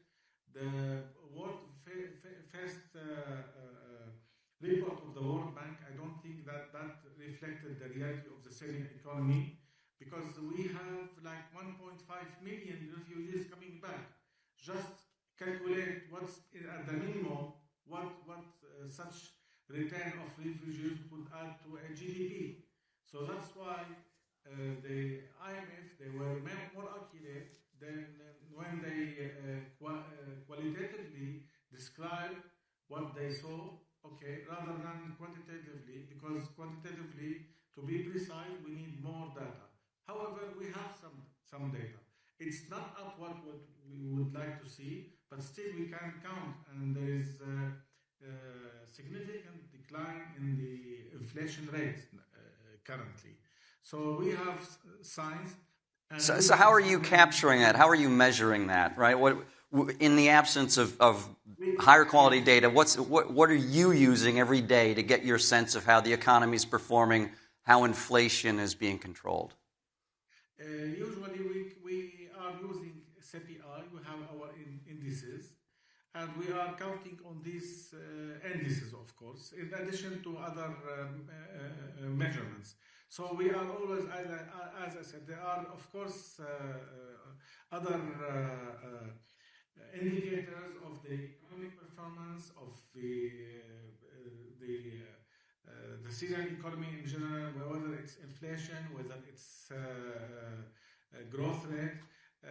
For example, the Syrian pound here, the exchange rate of the Syrian pound is an anchor for the Syrian economy, because in the past, inflation targeting was not used as a tool in monetary policy or as a goal. That's why now we are working on developing accurate data, because in the short term, our anchor will continue to be the exchange rate, but medium term we will be targeting agreed inflation rate goal. Very good. One of the key planks to getting Syria back on the global economic stage, as you mentioned, is the sanctions. Where do you stand? There's a couple of planks there, right? You mentioned the Caesar Act. We're expecting that to be part of, I believe, the defense authorization bill that is slowly making its way through Congress. Have you had any updates on where that stands, on whether the appropriate language is in the legislation yet? Yes, actually, when we were in D.C., whether in April or last October, we met some congressmen, and we have been part of the advocacy for the repeal of Caesar Act. And as you rightly said, now this repeal has been voted in the Congress. It's expected by the end of this year to have the vote in the lower house. And with this, we will end the last episode of the sanctions. We expect this to happen, and once this happens, this would give comfort to our potential correspondent banks about dealing with Syria. Also, we are working with the Federal Reserve of New York about reactivating our account. We have developed a supervisory framework specifically for correspondent banks. We are revamping our AML-CFT framework. We have special commission for CFT, AML, for anti-money laundering, and we are revamping this. And we are working to sign MOUs with other international FIUs, which would, of course, give comfort and assurance to our partners about compliance with our institutions. Also, we will have part of the supervisory framework. We will have monitoring of all transactions coming out of Syria. Each transaction will be subject to due diligence by the central bank. This will give comfort to our partners, and also we are organizing workshops with our partners. We organized preliminary one last June with the U.S. banks. We are organizing another one with the U.S. banks in Istanbul next month. We organized yesterday one with Jordan. We expect one with Austria. So we are working to expedite, because, as you know, removal of the sanction is prerequisite, but correspondent relationship establishment is phased, and it needs some efforts. It needs a structured method, and we are doing this. And the central bank is taking lead in re-establishing a relationship, because now we are not talking about rebuilding Syria. Rebuilding Syria will will take us to another Cuba. We would like to see new Syria, in which we are talking about more than $1 trillion. So this is big opportunity. So we have the business case for correspondent banking. What we need to have the regulatory, the comfort part, which we need to work on for our future correspondent partners. You mentioned the currency. You have a plan to essentially come out with a brand new currency, removing several zeros from the notes. How soon are you from being able to launch that? When and where should we expect notes to begin to be produced and distributed? Yes, we are working diligently. We have been working diligently in terms of design, planning, security feature, distribution, capacity building, also availability of the requirements. So we are in advanced stage, and what we need to make, just to verify, we have some discussions with IMF. Oh, have we lost the feed? Governor? Testing. 1, 2, 3. Sorry. Governor Husrier, are you there? Oh, there we are. 2 days, which should be... Now again, not sure if our... shortly, not... Governor, we seem to be having a little bit of technical difficulty. I see you again now. Are you hearing me? Yes. Oh, good. All right. Please continue. We were talking about the currency relaunch. Yes. So we hopefully in the coming future we will have the new currency introduced. And as I said, we have been preparing for the logistics, and we have decided to delete 2 zeros. That will make it simpler, better, and of course, it's a new beginning. Actually, after the liberation, political liberation, now the financial liberation will. This new currency will be a signal and symbol for this financial liberation. We will finish with the past of 7 decades of financing budget deficit, of mismanagement of the central bank and the public finance. We have a new beginning. We have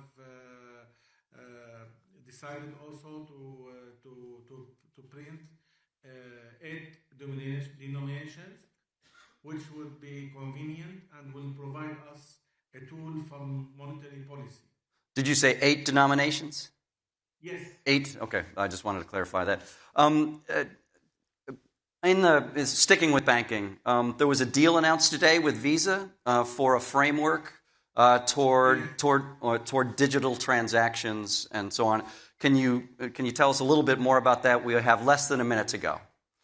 Yes, actually, we're glad that we are working with Visa and MasterCard after having the relationship started and progressing very well with MasterCard. Now we have meetings today, which capitalized on the meeting I had in DC with the CEO, Mr. Oliver of Visa, and we are talking about payment system. We're talking about digitization. We have meetings today. We will have workshop in January, and we are working to have fully fledged payment system in which we have global partners, because our vision is to have Syria as a hub, financial hub for the Levant, given the size of the Syrian economy, given the size of population, the fundamentals of the Syrian economy going forward. We believe that fully fledged digitized payment system is an essential part, and actually it's one of our pillars of our strategy.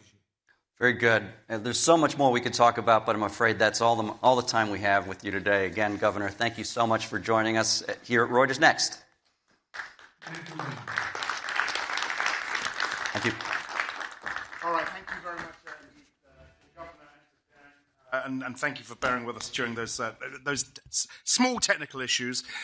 Look, let's grab a coffee. We're going to come back in about 30 minutes.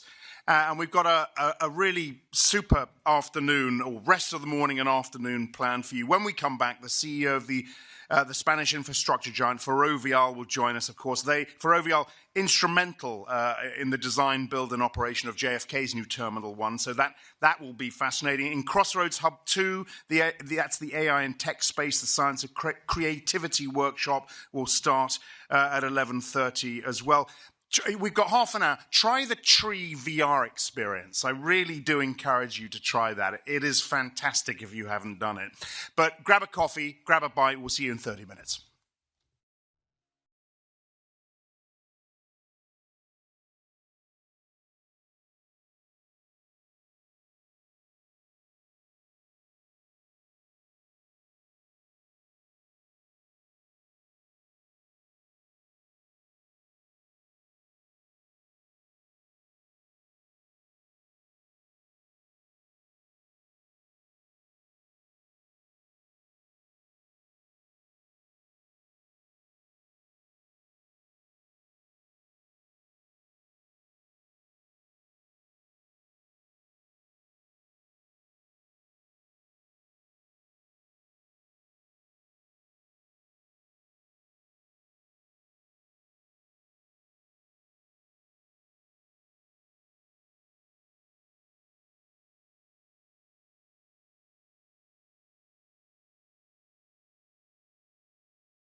The endless flow of news and misinformation, what's true can easily become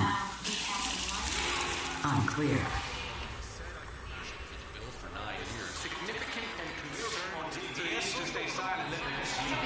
So the closer you are to the source, the clearer things are. That's why Reuters has more journalists in more locations reporting facts firsthand, bringing you pure news that's straight from the source. Right, welcome back, everyone, those in the room and the many, many of you who are joining us online. Our next guest is at the helm of a global infrastructure company focused on highways, on airports, on construction. The company has been instrumental in the design, build and operation of JFK's new Terminal 1, set to open next year. We're thrilled to welcome Ferrovial's CEO Ignacio Fernandez to our stage. He will be in conversation with Reuters reporter Doyensola Oladipo. Come on up.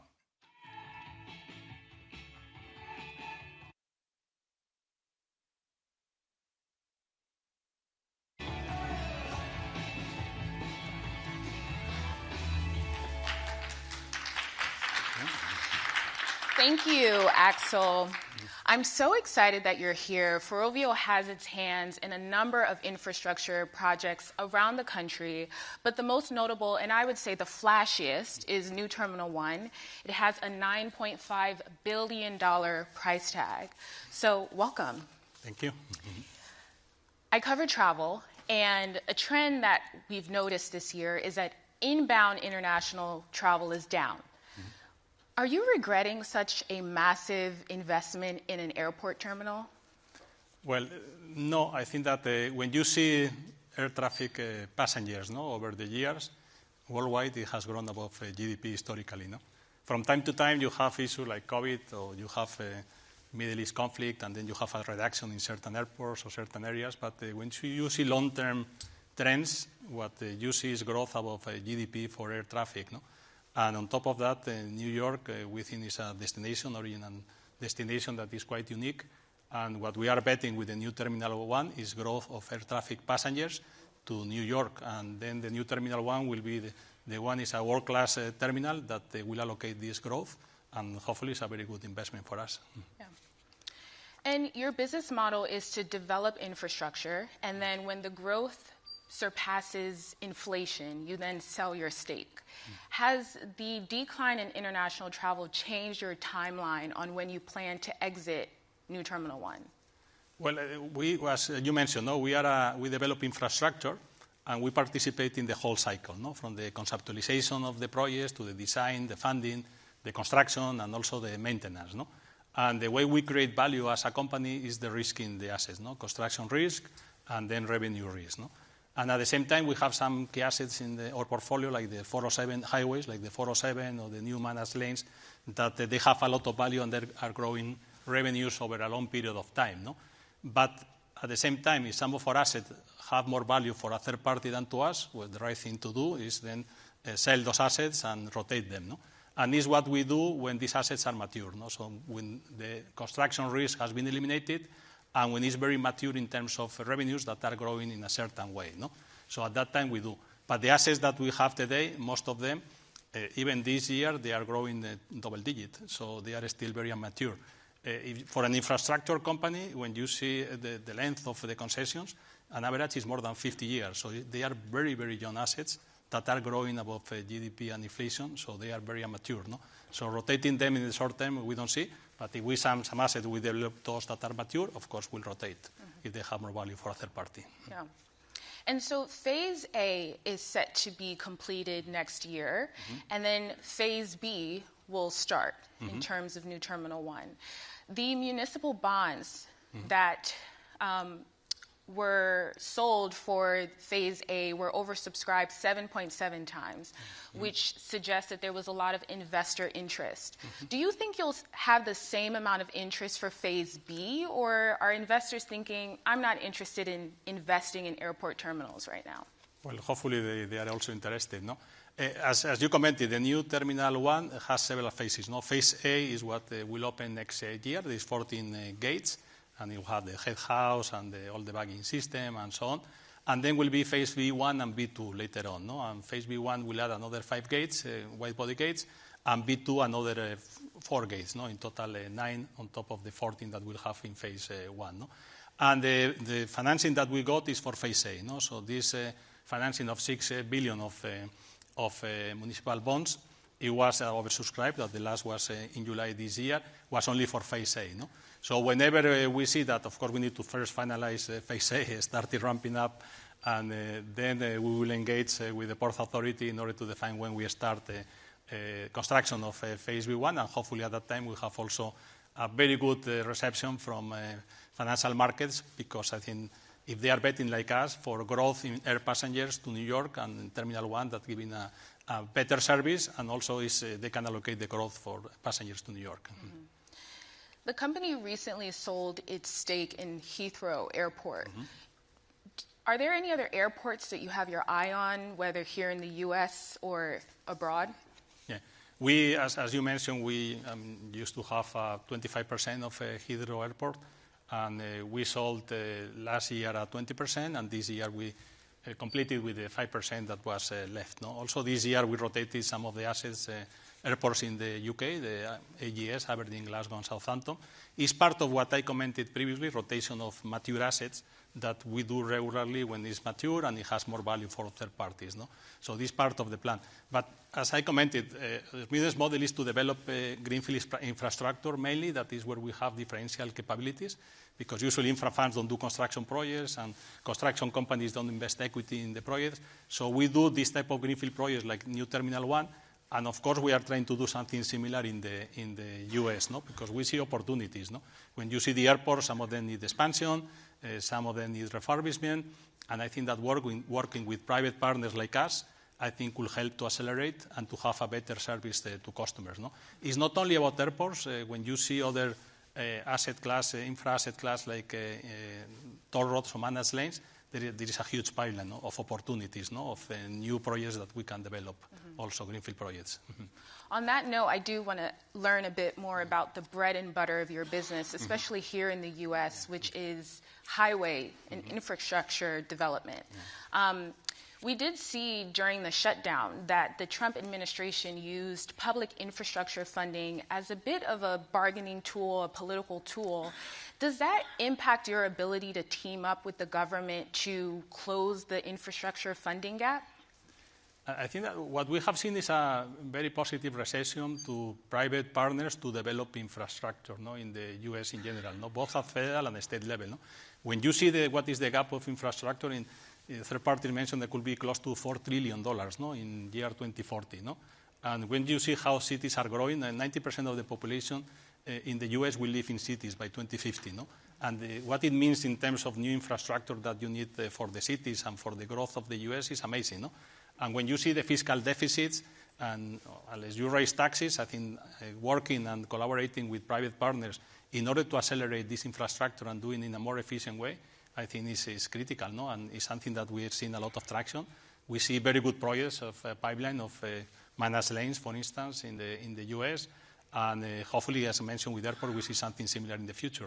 But the role of private partners is going to be critical, and I think we see a very good reception, both at the federal and the state level, and I think it will continue in the future.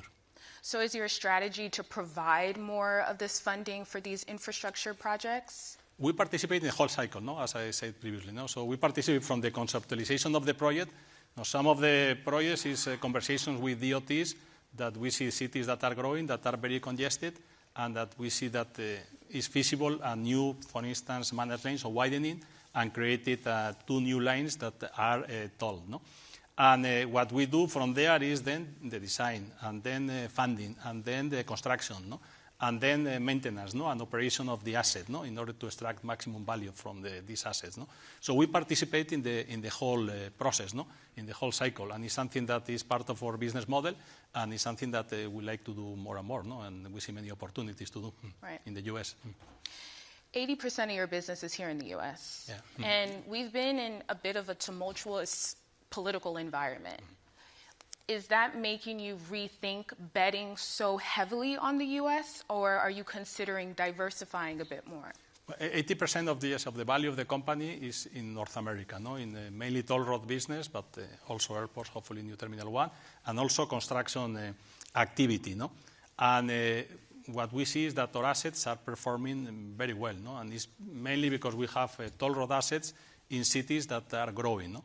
And we are able with this asset to capture the value and growing in terms of revenues about GDP and inflation, no? And we see, as I mentioned previously, a lot of new opportunities, no, that we can invest, and we'll continue investing. Our objective is that at least more of 80% of the investments that we are doing in the company will be in the US, and especially developing infrastructure, and we see especially managed lanes as a great opportunity to create value. You also have a construction arm, and something I'm curious about, you work with a lot of subcontractors. There has been, a pushback in DEI, and to my knowledge, a lot of these infrastructure projects, there's a requirement that a certain number of the subcontractors are women and minority-led firms. What's happening with your current projects? Are these subcontractors being fired? Are you replacing them? No, when you see, as you mentioned, no, we have a construction arm that is helping us to develop these greenfield projects, no? And we have operations in many states doing especially highways, but also we do other type of infrastructure, water, for instance, we do a lot, no? And when you see the procurement for construction, 97% is local. So what we source is from the communities in which we have a presence, no? And we replicate what we see in the communities, no? And we work with minorities businesses, of course, a business run by women, but it's responding to the communities in which we have a presence, and it cannot be in a different way, no? And I think that this is working very well. It was the case in the past, and it will continue in the future. A problem for our industry is attracting talent, and we need to make sure that we have the best talent in the company. And I think the talent is widely spread in the communities, and we need to make sure that we bring talent from everywhere in the communities. So it sounds like you and your local partners in terms of state or even more local are pushing back against that, and you're still going to hire. I don't see them pushing back. What I see is a lack of talent and a lack of getting employees, and that we need to make sure that we attract them from everywhere, no? And I have not seen a change from what we were doing several years ago, no? Sure. I have tons of questions for you, but I do see that an audience member and I are thinking on the same wavelength about AI. And what does it look like to use AI to develop infrastructure? Could you paint a picture for us? Yes. I think there are two things for infrastructure AI. No? I think one is developing the infrastructure itself, because as a developer of infrastructure, building data centers, I think is something that we also do, and is a relevant part of our business. And also not only the data center, but it's the energy that is needed associated with that. No? So we also develop renewable projects, we do also transmission lines. So all that is related to that infrastructure, we play a role.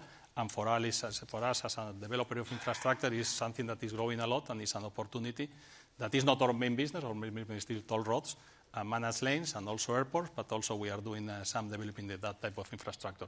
But like any other sector, no, I think in the case of for infrastructure, I think it's key to use new technologies, no, and to be more efficient, no?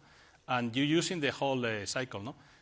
From tendering projects that, you have a lot of the documents are huge, and you need to analyze a lot of tendering processes, and you analyze with AI these ones you are going to participate.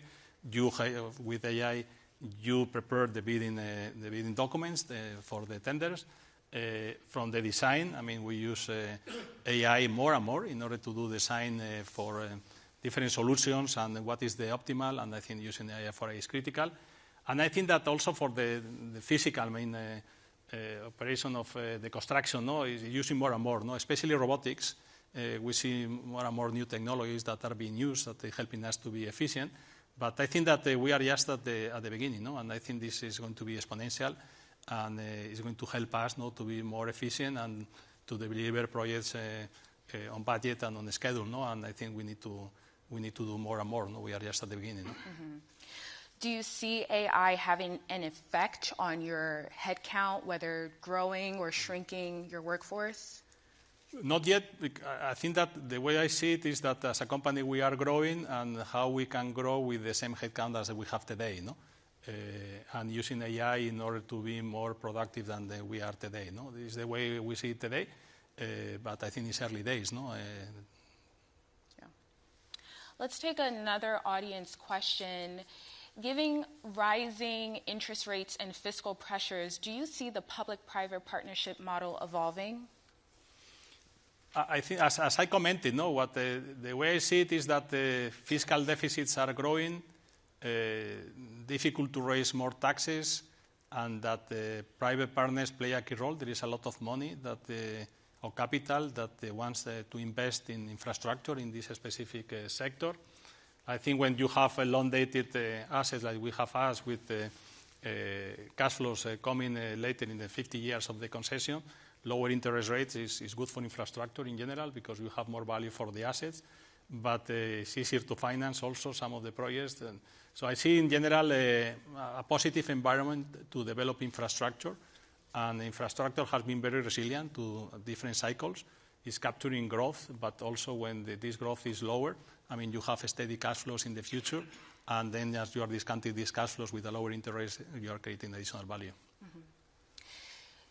Again, going back to the bread and butter of your business, which is highway development, I'm curious how you continue to grow revenue, which depends on more drivers being on the road, paying tolls. You mentioned being in dense cities, but then also thinking about the fact that globally we are thinking of how to reduce greenhouse emissions. So how do you balance getting more people on the road, paying tolls, but also everyone's thinking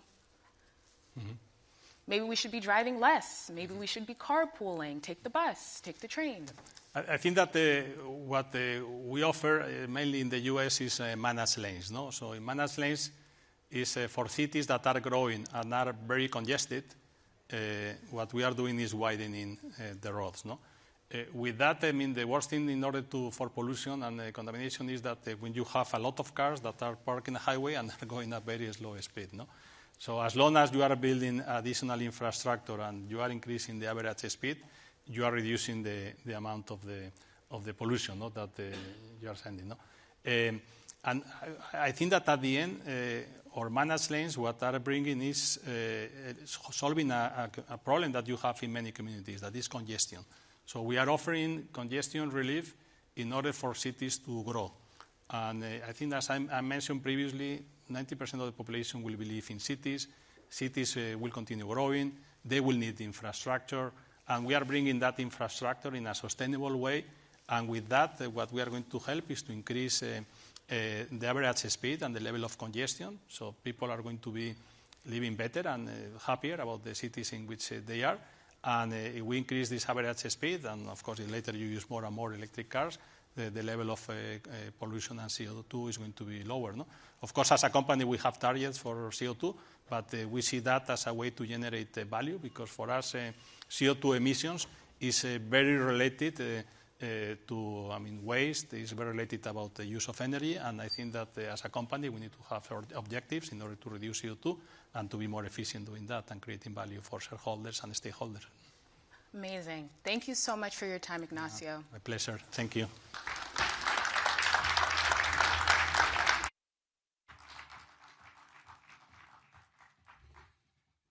Thank you very much indeed, Doyensola, and to Ignacio, and more. But there are plenty of AI chat there, of course, more after this next session as well with Cisco. How to engage a fast-shifting luxury market and with the next-gen affluence that comes with that is the premise of this next panel discussion. Reuters consumer products correspondent Jessica Di Napoli speaks with the heads of 3 high-end brands about how they are navigating this sometimes, actually often, complicated context. So Jessica, come on out.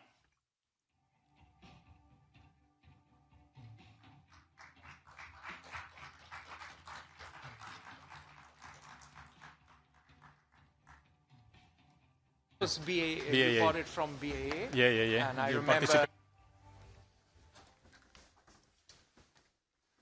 Thanks, Axel. I cover consumer products, things you use every day like laundry detergent and packaged food.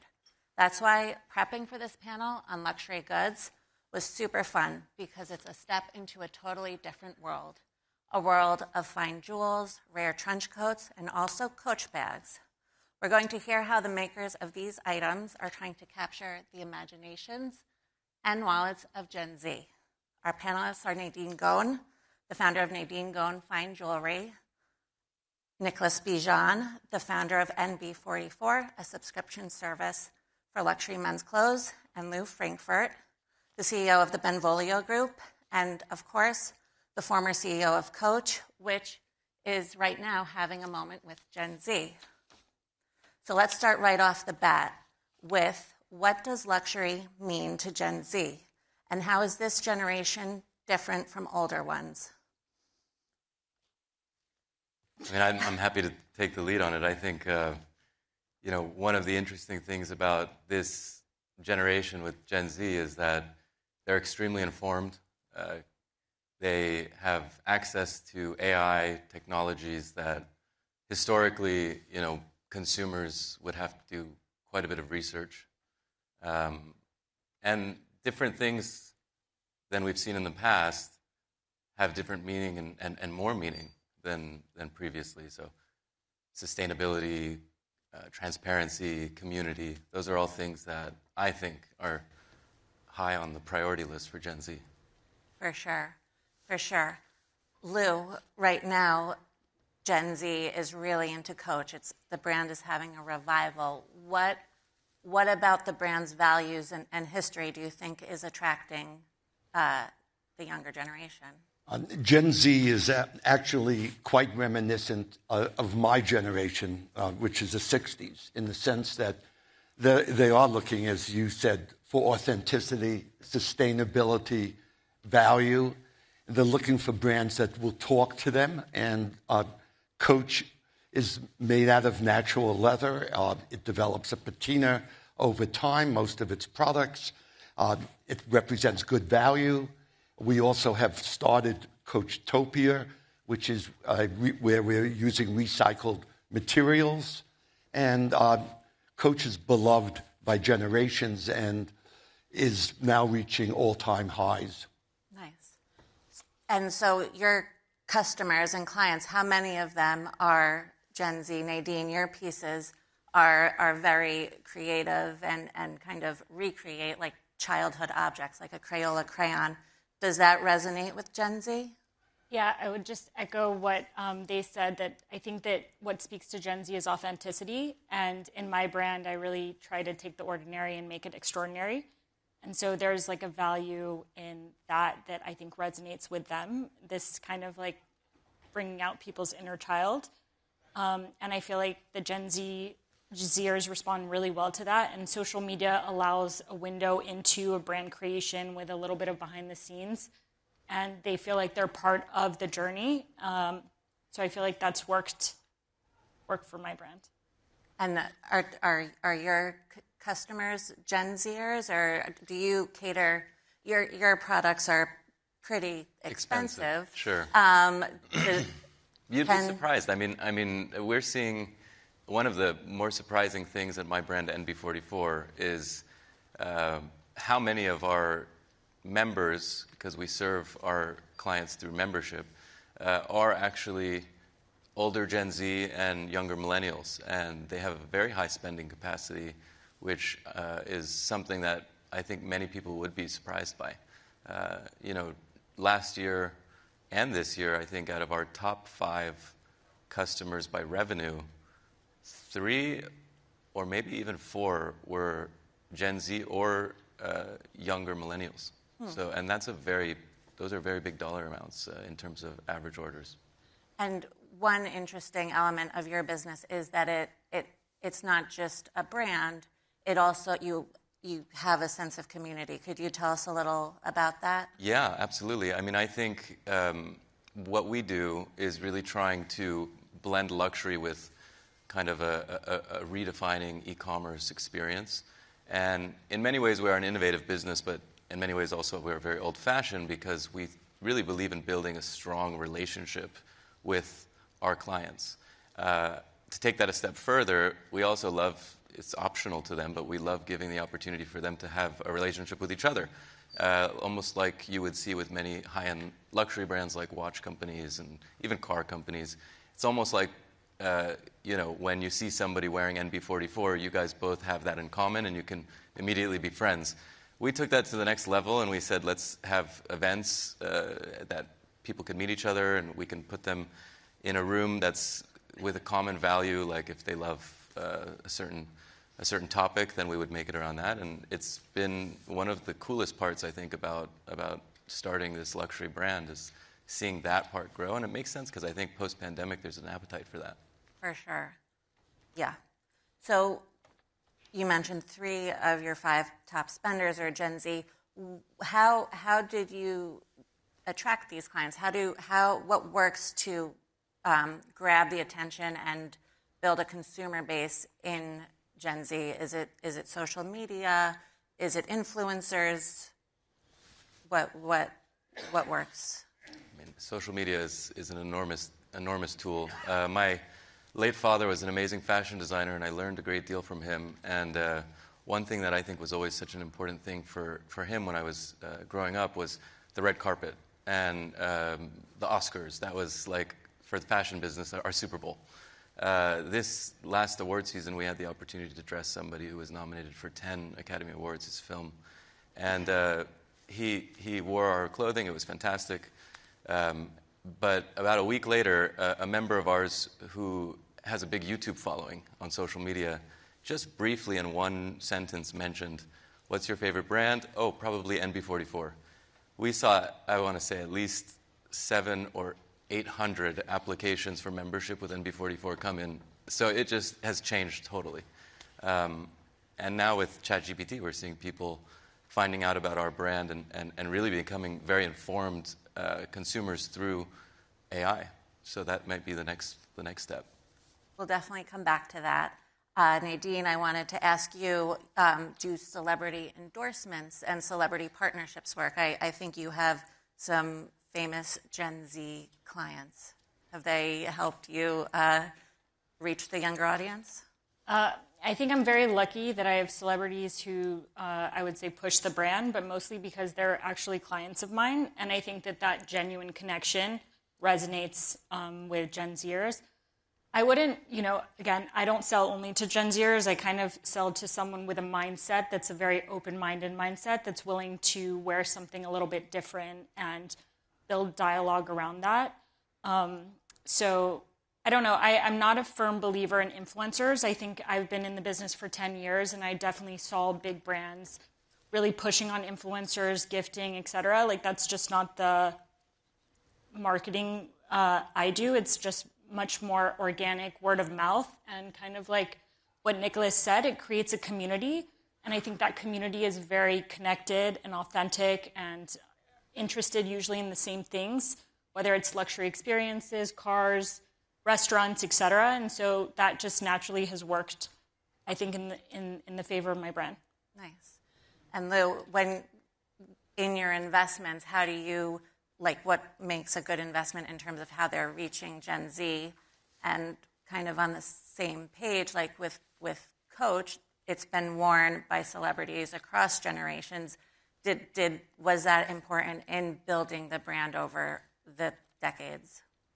It was increasingly important as we became a larger brand and we became much more accustomed to the digital world. The reality is that when we talk about Gen Z, today they only represent about 15% of global spending, but they will represent over 40% in 15 years. And Coach has always been consumer-centric, really focused on the hearts and minds of young consumers. And as I say in my memoir, Bagman, we are a democratized luxury brand. And when we think of Gen Z, we think they do shop high and low. They shop in the resale market. They want immediate gratification. They're much more likely to look for brands that they perceive as real, less interested in conspicuous consumption. And at Coach, we do a considerable amount of customization. And last night at an event, I spoke with many Coach owners who had their unique Coach bag with different design elements to it. You can also have bags made customized. So even though we're a brand of large scale, we think of every single customer, and everything depends upon satisfying long-term relationships. We have 4 generations that shop Coach today. That makes exciting. I think the customization element is really key because I think all of our brands do it. At least for me, all my pieces are made to order, so I can't satisfy the person who wants to buy it immediately. But what I can satisfy is someone who wants something that's unique to them and customized to them. So I have clients who are like, my child's name is, X, and I want blue stones here, and et cetera. And it becomes like a conversation we have, and they have one piece that's one of one to them, but that is also recognizable if you know the brand. Yeah, definitely. I agree with you.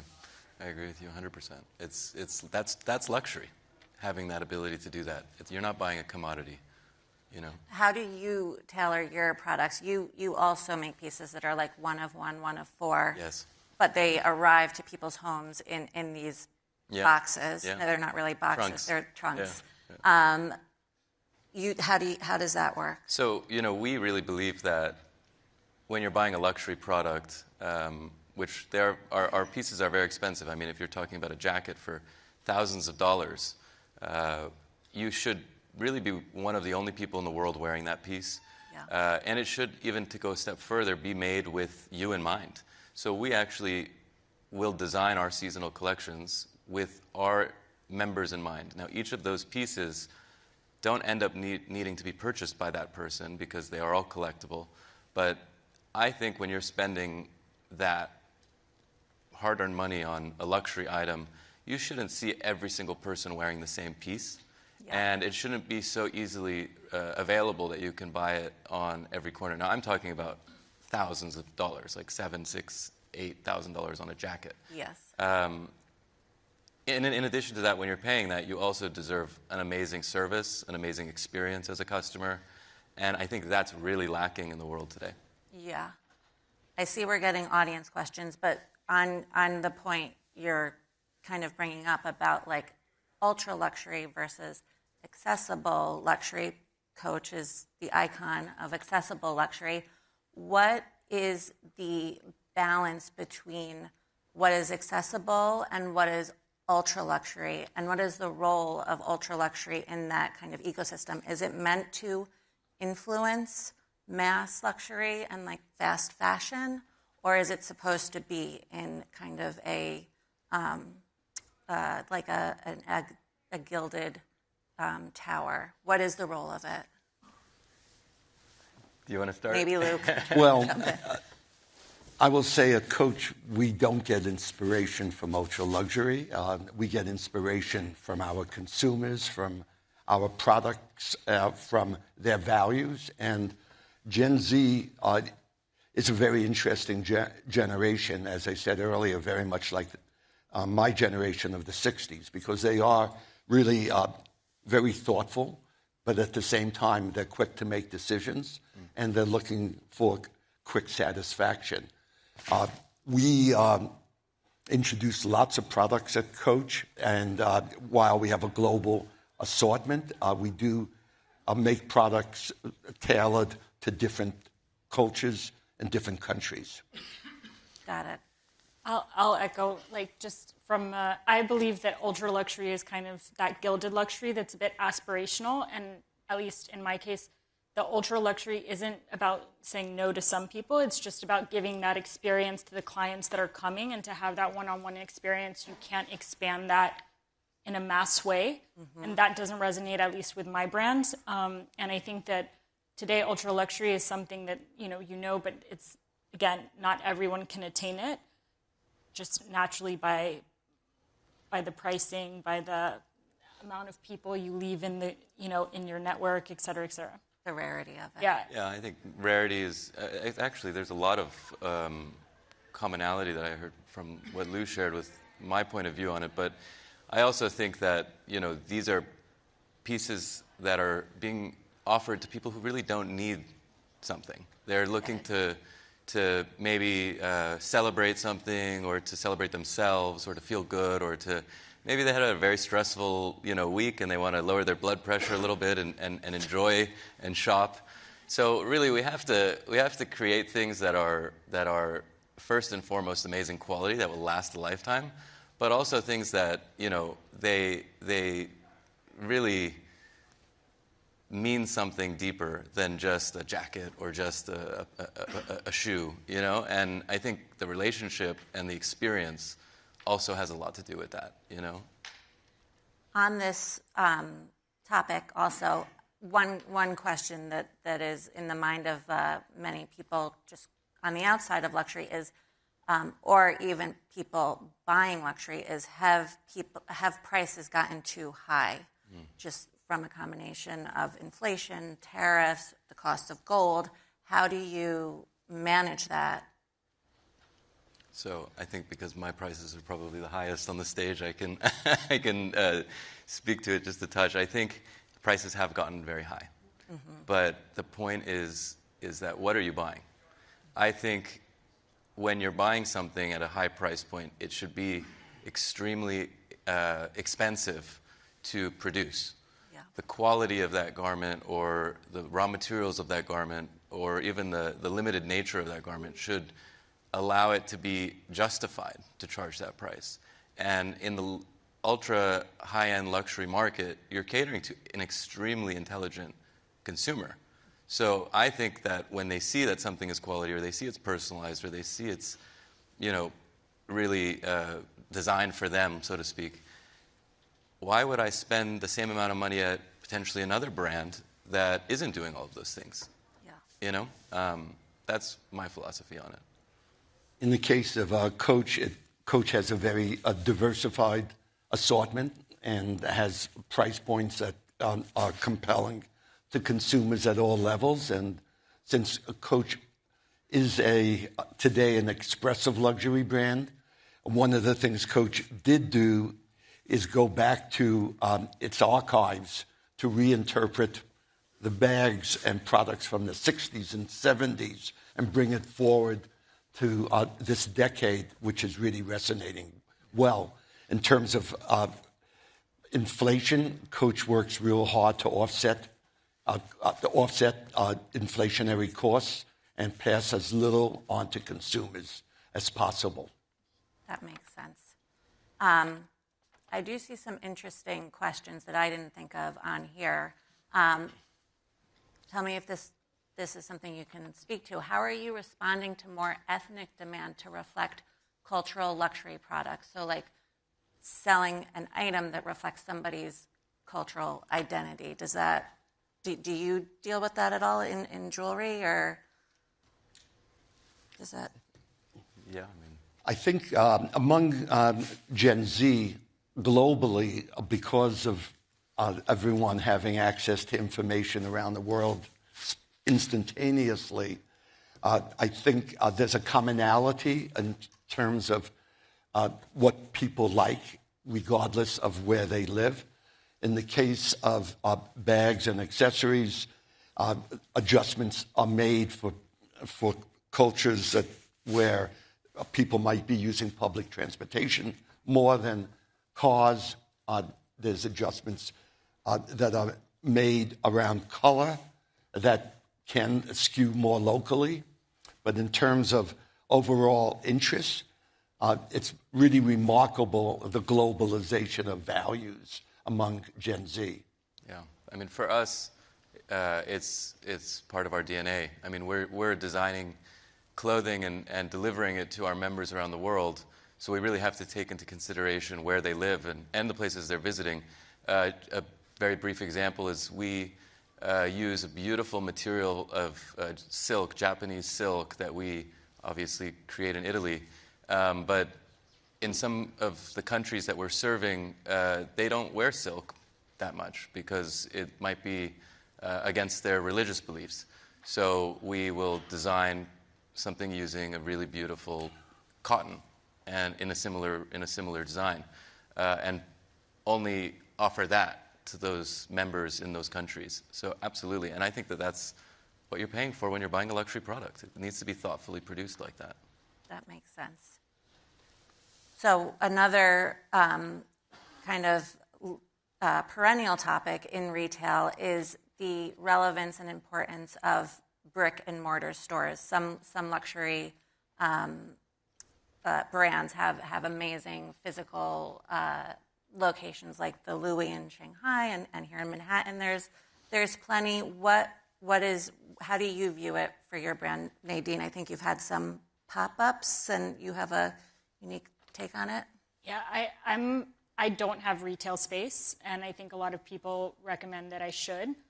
But my thinking is, most of my clients come directly through Instagram or my website, and I don't know, I think the retail model for me is a bit expired, and the way to bring in the clients and have them see it in person is through very customized, I would say, events or pop-ups where I'm present, I can explain the collection, and I can customize for the clients who are there. So for example, in January, I'm doing something similar in Saudi Arabia, and there's going to be a group of people coming in, they're going to see the pieces, we're going to place orders and customize, and that's worked for my business.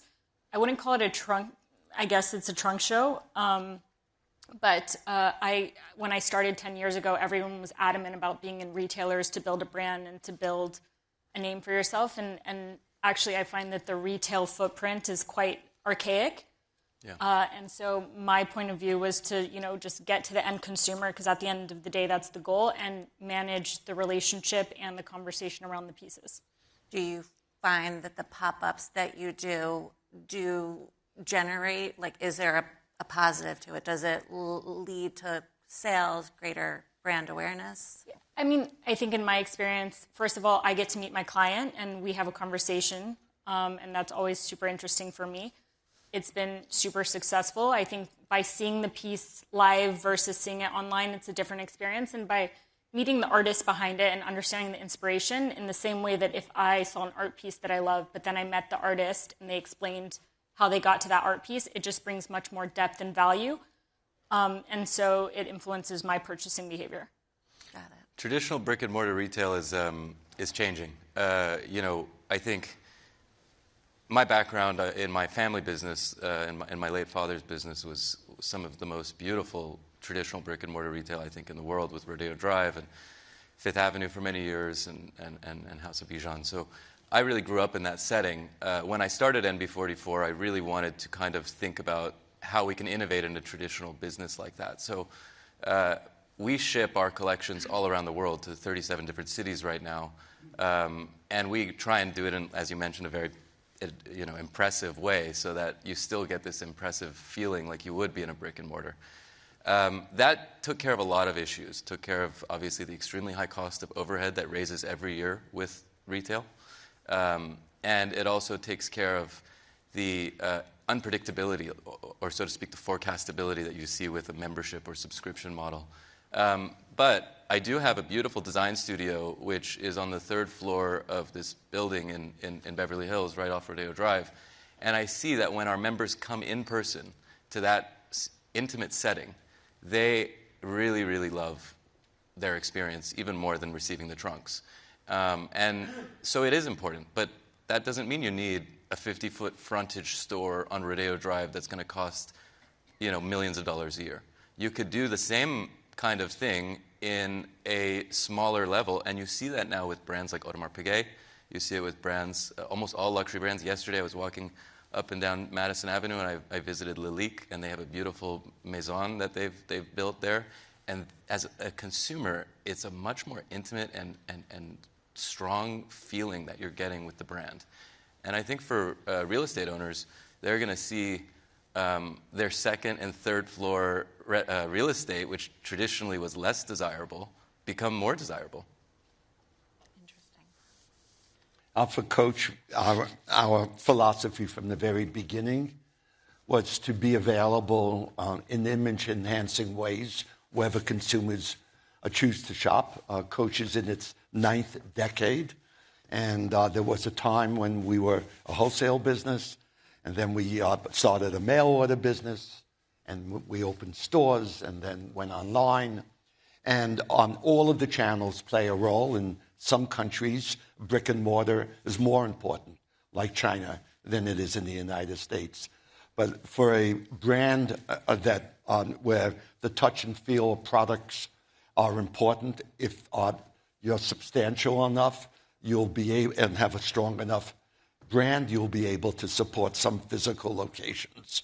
And that's the most immersive experience, when someone can come and see the world of Coach, touch all of the products, meet the seasoned sales team to get superior client service and the alike. I think we have time for one more question. Tariffs are something we've all heard a lot about. You guys both make your products in Italy, which is a tariffed country. How do you manage that cost, and how do you communicate it to your clients? Is it something they even care about, or? Yeah, I mean, I think when you're serving this this client base, people would assume that they don't care about prices, but I actually think it's the opposite. I think they're very price conscious. They might not be price sensitive, but they're price conscious, or vice versa. So, believe it or not, my job as a designer, I think, is to actually make my products as affordable as possible. And with the recent tariffs that we see from Europe and Italy, my stance on it was that we would not pass that to our customers. So obviously our margins would be compressed, but we would try and give as much value to our customers as we can. We'll see how that goes. Yeah, I would say that I try to give as much value to my customers as well. However, I think in my business, the challenge this year has been the gold price, in case anyone's seen, has gone skyrocketed. So it makes the tariffs look a little bit less relevant in terms of the pricing. But, I mean, you know, my brand is small enough. I work with an atelier in Italy. So, like, my prices are changing based on these costs, and they will eventually go to my client in order for me to stay in business. And so I'm curious to see what's going to happen if gold keeps rising. Unfortunately, my brand and bigger brands, like, who are stocking up on gold and, you know, kind of balancing the price, are transferring it to the client at the end of the day. But does it make the pieces that you sell more valuable intrinsically? Because, well, I think if you bought one of my pieces 5 or 10 years ago, that was a great investment. Yeah. Yeah. Okay. Well, I think we're at the end. Thank you so much. Thank you. Yeah. Thanks. Thank you. Thank you. Thanks very much indeed, Jessica. Thank you very much indeed to the panel. Look, keep your questions coming. Keep your feedback coming. We've got 2 more sessions before we break for lunch. Reimagining enterprise infrastructure for the AI era is the title of this next fireside. So, closing the gap between AI ambition and operational reality, and how big companies are grappling with that while trying to stay ahead, of course. To moderate, please welcome Melissa Martani, who's going to be in conversation with Cisco Senior Vice President Portfolio Strategy, Jeff Schultz. This session is hosted in partnership with Cisco. Come on out.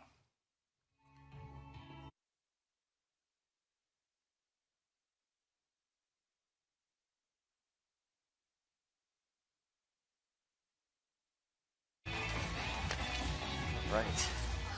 Good morning, everyone. Jeff, thanks for being here. My pleasure. So I'm going to dive straight in. All Yes. anyone can talk about at the moment is AI. Yes. And I'm interested from Cisco's perspective. As a safe, trusted brand, that's how most people know Cisco. You've been around for decades. Does this reputation help you or harm you as you reinvent yourself in this fast-paced AI era? Well, I think overall, I think it absolutely helps us, but there's no question that we've had to change, and pretty dramatically. If you think about Cisco's been around for over 40 years now, and it has been the trusted brand for networking and infrastructure. And we've done a lot of acquisitions, brought in lots of different things. Actually, Slido is part of our portfolio, which you all are using today. That's how we're seeing your questions. That's how you're getting our questions. But I think if we take a step back, what we really had to do is dramatically accelerate our pace of innovation as we think about this new opportunity. And then also really think about how do we change the thinking around Cisco as really just a networking company or as a sum of a couple different parts, and think about the outcomes that our customers need to drive in the AI era. And so we've really rethought our operation and even our product organization around three key outcomes, one being AI-ready data centers and what do our customers need from an infrastructure perspective to take on this challenge. And those customers are everyone from the hyperscalers and the neoclouds as well as our enterprise customers. We've thought about the workplace and what we call a future-proof workplace because AI is very rapidly coming into where we work and where we serve customers. And so that has to dramatically change from an infrastructure perspective. And then the third outcome is digital resilience, which is really about how do we keep all of this up and running in the face of much more infrastructure complexity as well as security threats. And so we've really taken on this challenge by reorganizing around these three key outcomes and then driving faster than ever before. And we like to talk about driving at startup speed, but at Cisco scale. Well, security is very important. I do want to talk about that. But on the first part, the traffic, 2025 was a year about AI chatbots. 2026 seems to be about AI agents. Yes. That's where everyone seems to be moving. And Cisco's own research showed that AI agents generate up to 25 times more network traffic. Yes. So just to put that in perspective, if anyone in here is a company owner, if your company is comfortably handling network traffic today, that's set to spike by like 25%.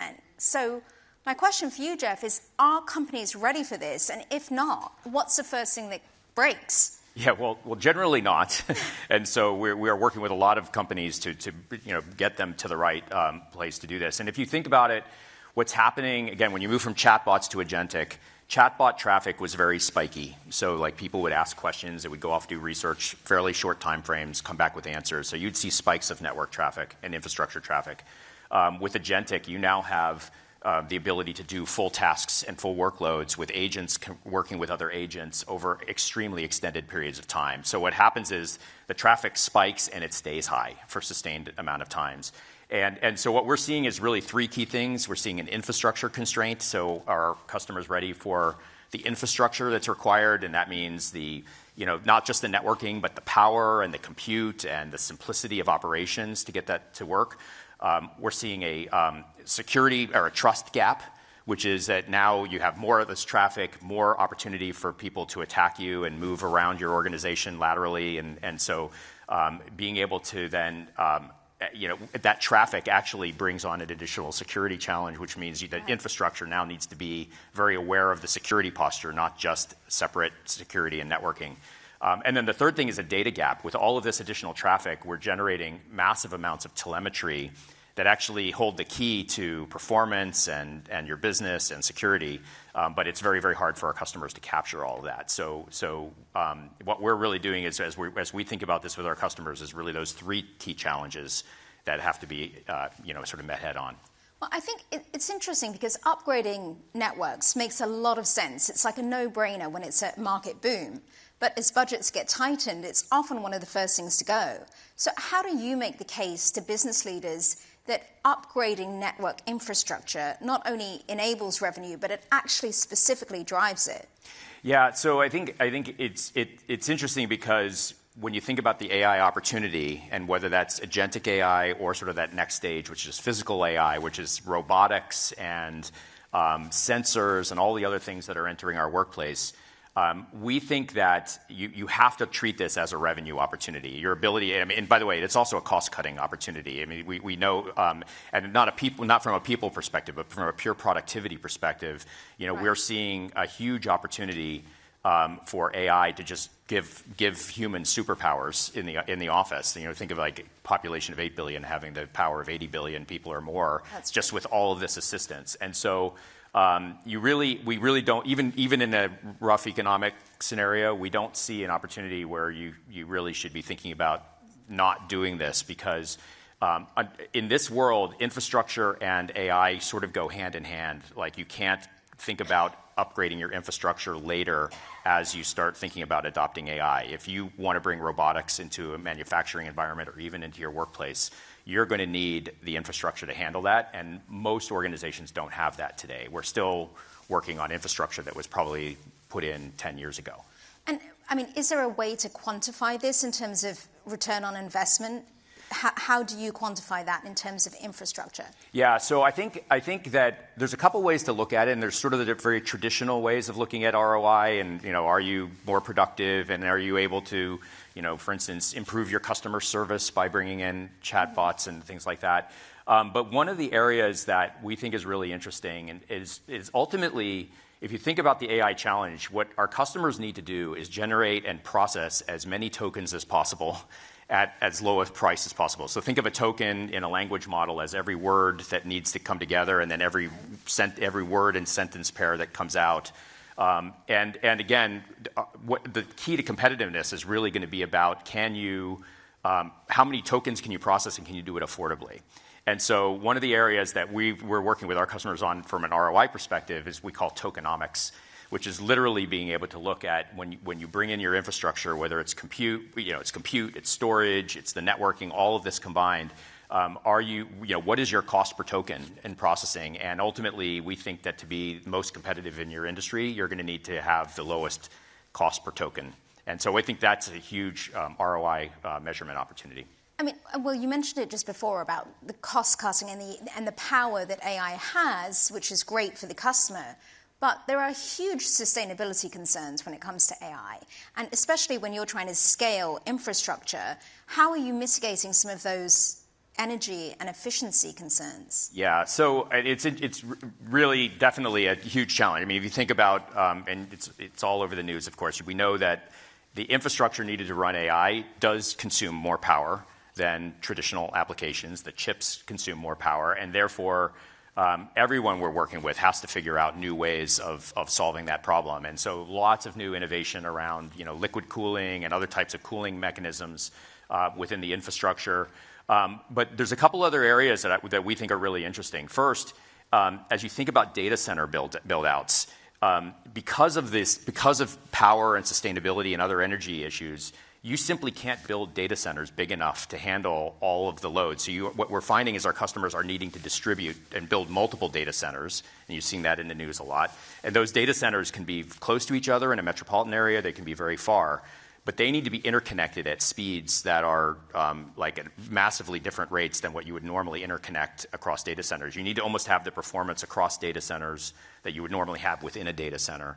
And again, that's a very power-intensive issue. And so one of the areas that we're looking at in particular is the sort of the silicon, the chips that run in the routers and the switches themselves, and how do we think about sustainability from that perspective. And so we recently launched new capabilities around our routers that very, very high power efficiency in connecting data centers. And then within the data centers, even chip technology that, for instance, can look at a switch and decide if there's traffic on it and actually toggle off a port, to turn ports off so that they're not generating heat while they're idle. And so I think there's a lot of technology that has to still be built to handle that. Well, I'm interested. So if you have data centers that are in separate places, and the same thing with routers, does this help in terms of cybersecurity, or does it not make a difference? Because there's a cybersecurity threat. Is it a good thing to have different data centers or not?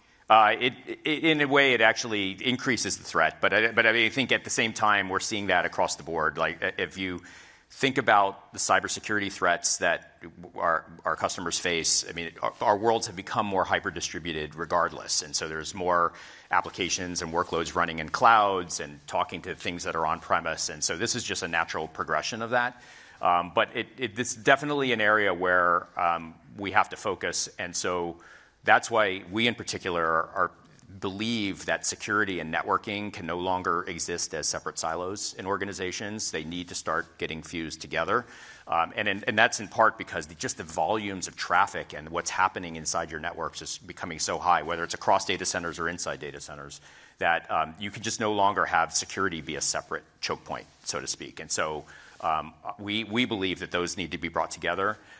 We also believe that you need to start, in order to solve for this, you also need to start thinking about what's called AI safety and security. And that's specifically the fact that models that power applications can be and agents can be very non-deterministic. They don't always give you the same answer every time. They can give you bad results. Bad actors can come in and trick them into giving bad results. And so now you have this whole other threat vector that you have to deal with. And if you see lots of models being adopted within an organization, it's impossible for developers to secure all of them individually. And so that's another area where we call it AI defense, which we believe has to actually be built into the infrastructure. And how do you do that? Because I read recently about an AI attack that was powered mainly by AI, take the humans out. So this makes it even more difficult if the AI is attacking itself. Yes, absolutely. And so I think in a world where agents are talking to other agents and therefore these non-deterministic models are basically powering all of these conversations, that's exactly the reason why you need to be thinking of AI defense as this sort of substrate layer, not as something like traditional application security where you put it into each individual application or agent. It needs to run holistically in your environment. And again, this gets to that very notion of being able to just bring additional intelligence into figuring out whether that model is doing what it's supposed to do. For instance, you could trick a model into doing something by telling it you're somebody that's trying to do something and you're not that person. What we believe is that the model should be able to determine, are you really the person you say you are when you're trying to trick it to do something. How do you do that? Well, there's lots of different ways you can do it. So for instance, if you tie AI defense to identity intelligence as an example, if somebody tries to attack a model by saying, I'm a screenwriter, so I'd really like to understand instructions for building a bomb, even though that model may be tuned to not give those kinds of instructions, if you say I'm a screenwriter trying to do it, it might actually do that. It's a very real type of scenario. And one of the tricks would be for us to determine that you are, in fact, not a screenwriter. And we can do that through identity types of services and be able to bring that into the defense. But doesn't that create another cybersecurity threat of people uploading their personal details, which could then be stolen? All of these things are the types of things that have to get worked out. And, the reality is we have great protections on doing that. The way, by the way, you don't have to go that far. Like that could be a good internal example. Like you may not be asking external people to do that, but you could also use this very same technology to just prevent those bomb instructions from ever being written no matter what. And that's, again, that would be very hard to do if you're having to depend on application developers doing it on each different agent. This is fascinating. I think we could have a whole other session on cybersecurity threats. I do want to take some questions from the audience, and if you have your questions, please submit them. So what is a nightmare scenario on security issues? Is it company-specific, or does it spread across whole sectors and economies? I think there are lots of those types of scenarios that can happen. Definitely spreading across sectors and economies when you start thinking about agents collaborating with other agents. And again, this is sort of why we feel like you have to shift the security thinking in agentic AI away from requiring application developers or the people building the agents to have to take care of the security themselves. It has to be more of that substrate approach where we know the bad things that can happen and we prevent them even at the network level. And so, one of the things, again, we talk about with AI defense is not just seeing what's happening, but being able to prevent it at the network level, literally shut it down automatically. And so I think that's the kind of thing that you're going to need to see. And when that can get built into the networks that connect businesses, then you prevent some of these nightmare scenarios. And I know that just I think about a month ago, Cisco announced Cisco Unified Edge. Yes. What is this, and how is it going to change things for consumers? Well, I think one of the things that we're seeing is as these power requirements and compute requirements expand, you're not going to have all this token generation happening in data centers. It's going to happen at the edge in your businesses, in your offices. Think about if you have robotics as an example or computer vision applications. We're going to want AI running there. And so our unified edge was basically built to be able to allow our customers to bring this AI processing safely into their remote locations, knowing that they have space constraints, power constraints, many times don't have IT staff in hand. So we're bringing all of our expertise together to make it really easy to bring a very modular AI system into these remote locations and manage them holistically. So I'm just so I understand correctly, so for the last decade or so, we've been told that to store everything in the cloud, and that was the way it was going. Is this unified edge, is this different to the cloud? Does this mean we shouldn't be putting things in the cloud, or do we need the cloud and edge? Oh, you need the cloud and edge. So I think what we are definitely seeing is that AI is creating a repatriation of workloads where for many years we were thinking push everything out to the cloud. Now we're seeing a lot of our customers want to bring workloads back into their on-prem data centers or into these edge types of scenarios because it's just not practical. If you have inferencing at the edge for robotics, you're not going to want to send all that traffic up to the cloud, or you're only going to want to send some of it.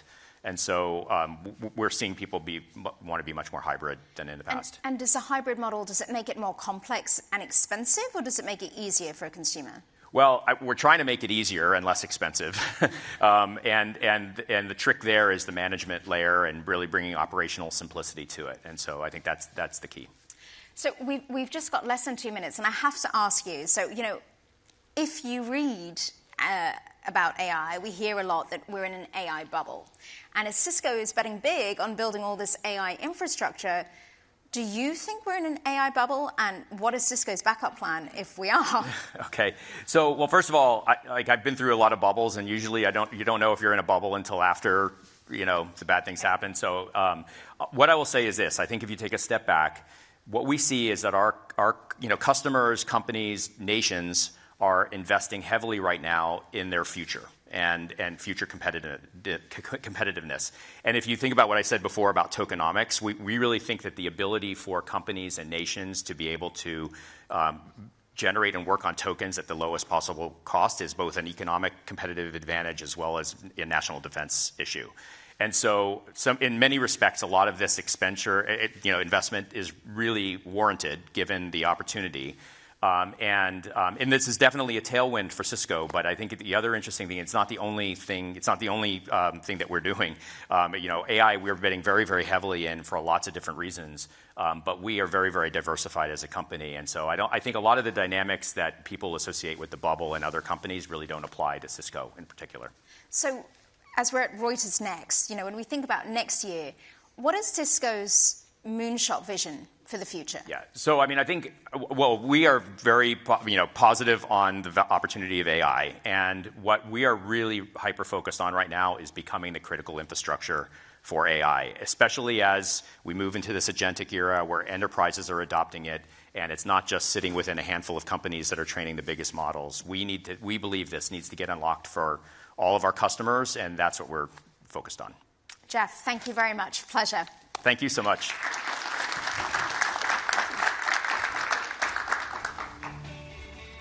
Very much, Melissa. Thank you very much to Jeff.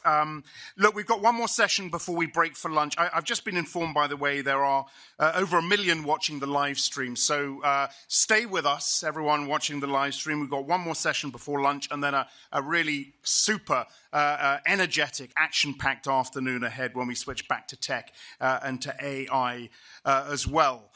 Right, we shift our attention back now to how business leaders are navigating the impact that geopolitics and economic uncertainty is having on their consumers, how to build a strategy that is versatile enough to stay abreast of all the unpredictability out there while keeping the consumer front and center. Vanessa O'Connell is Reuters editorial events editor. She is an expert in the consumer goods space. And Vanessa will moderate this discussion. Come on out.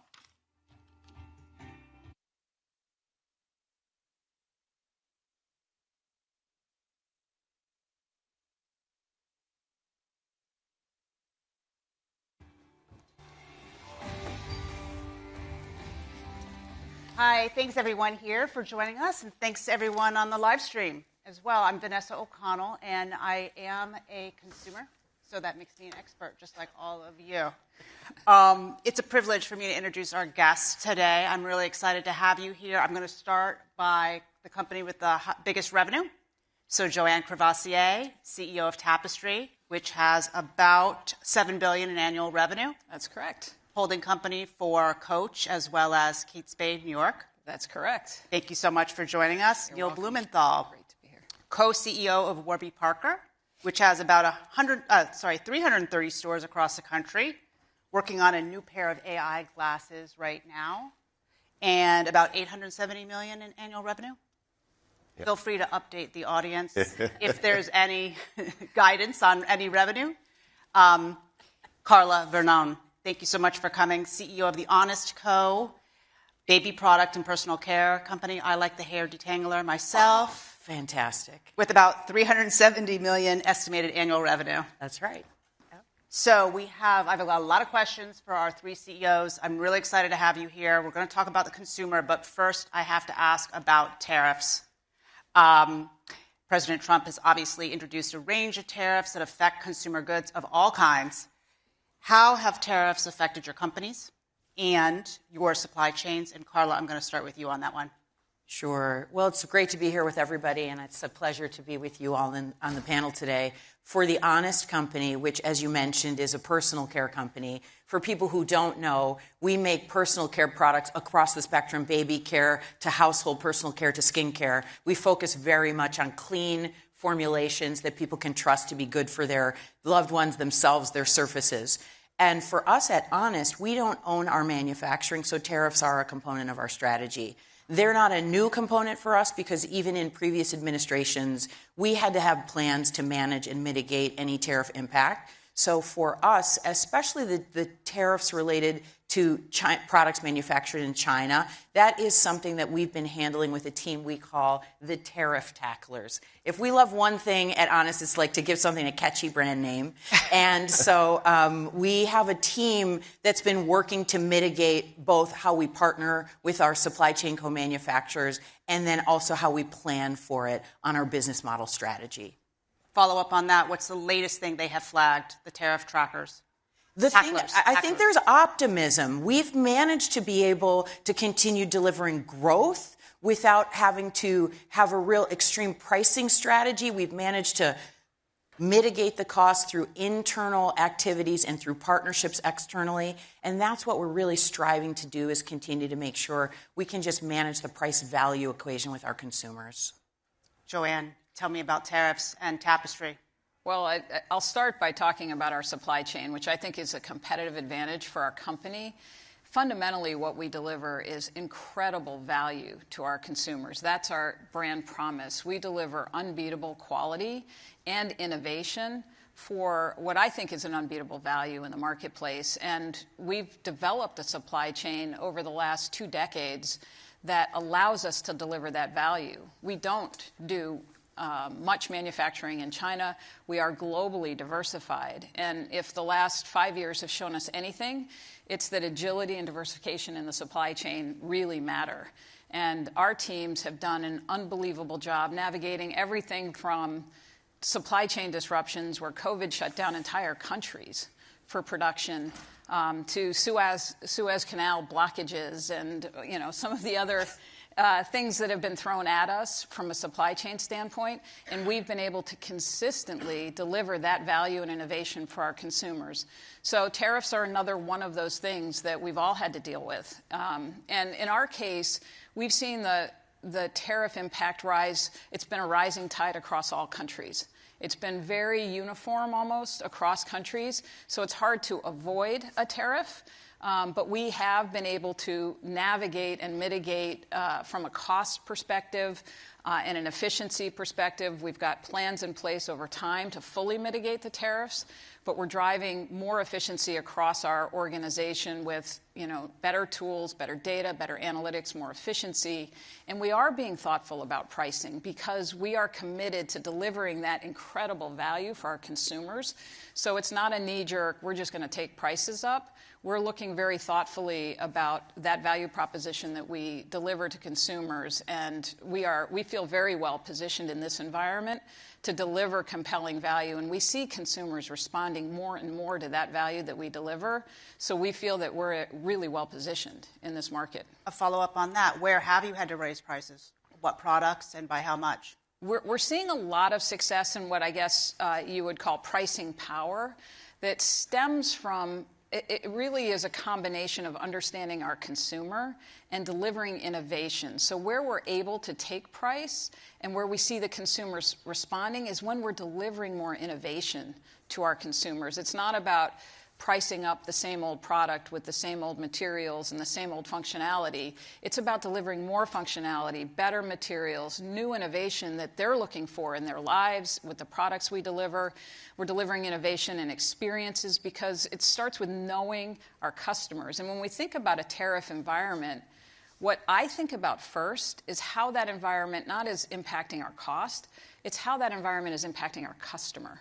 And as we talk to our consumers, understanding what they value is really the most important thing, and being able to be agile and deliver against what they value as those values change with all of the macro uncertainties in the environment. That's where we win, and that's where we're able to see them responding with higher priced product, for example. Definitely want to come back to the impact on the consumer. Sunglasses, a lot of them come from China. Have you changed your supply chain, or how have you dealt with the tariffs on goods imported from China? Yeah, well, just to echo the comment, we've lived through a lot of crises over the last 5 years. So the best companies are super adaptable and nimble. So when April hit and we had these first tariff announcements, our team jumped into action and we dusted off basically the playbook that we'd established during COVID.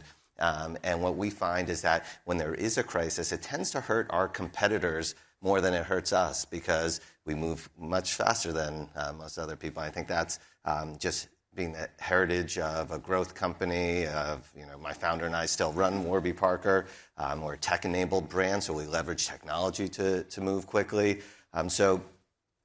We've, over the years, also strengthened our supply chain. We have 2 manufacturing facilities here in the U.S.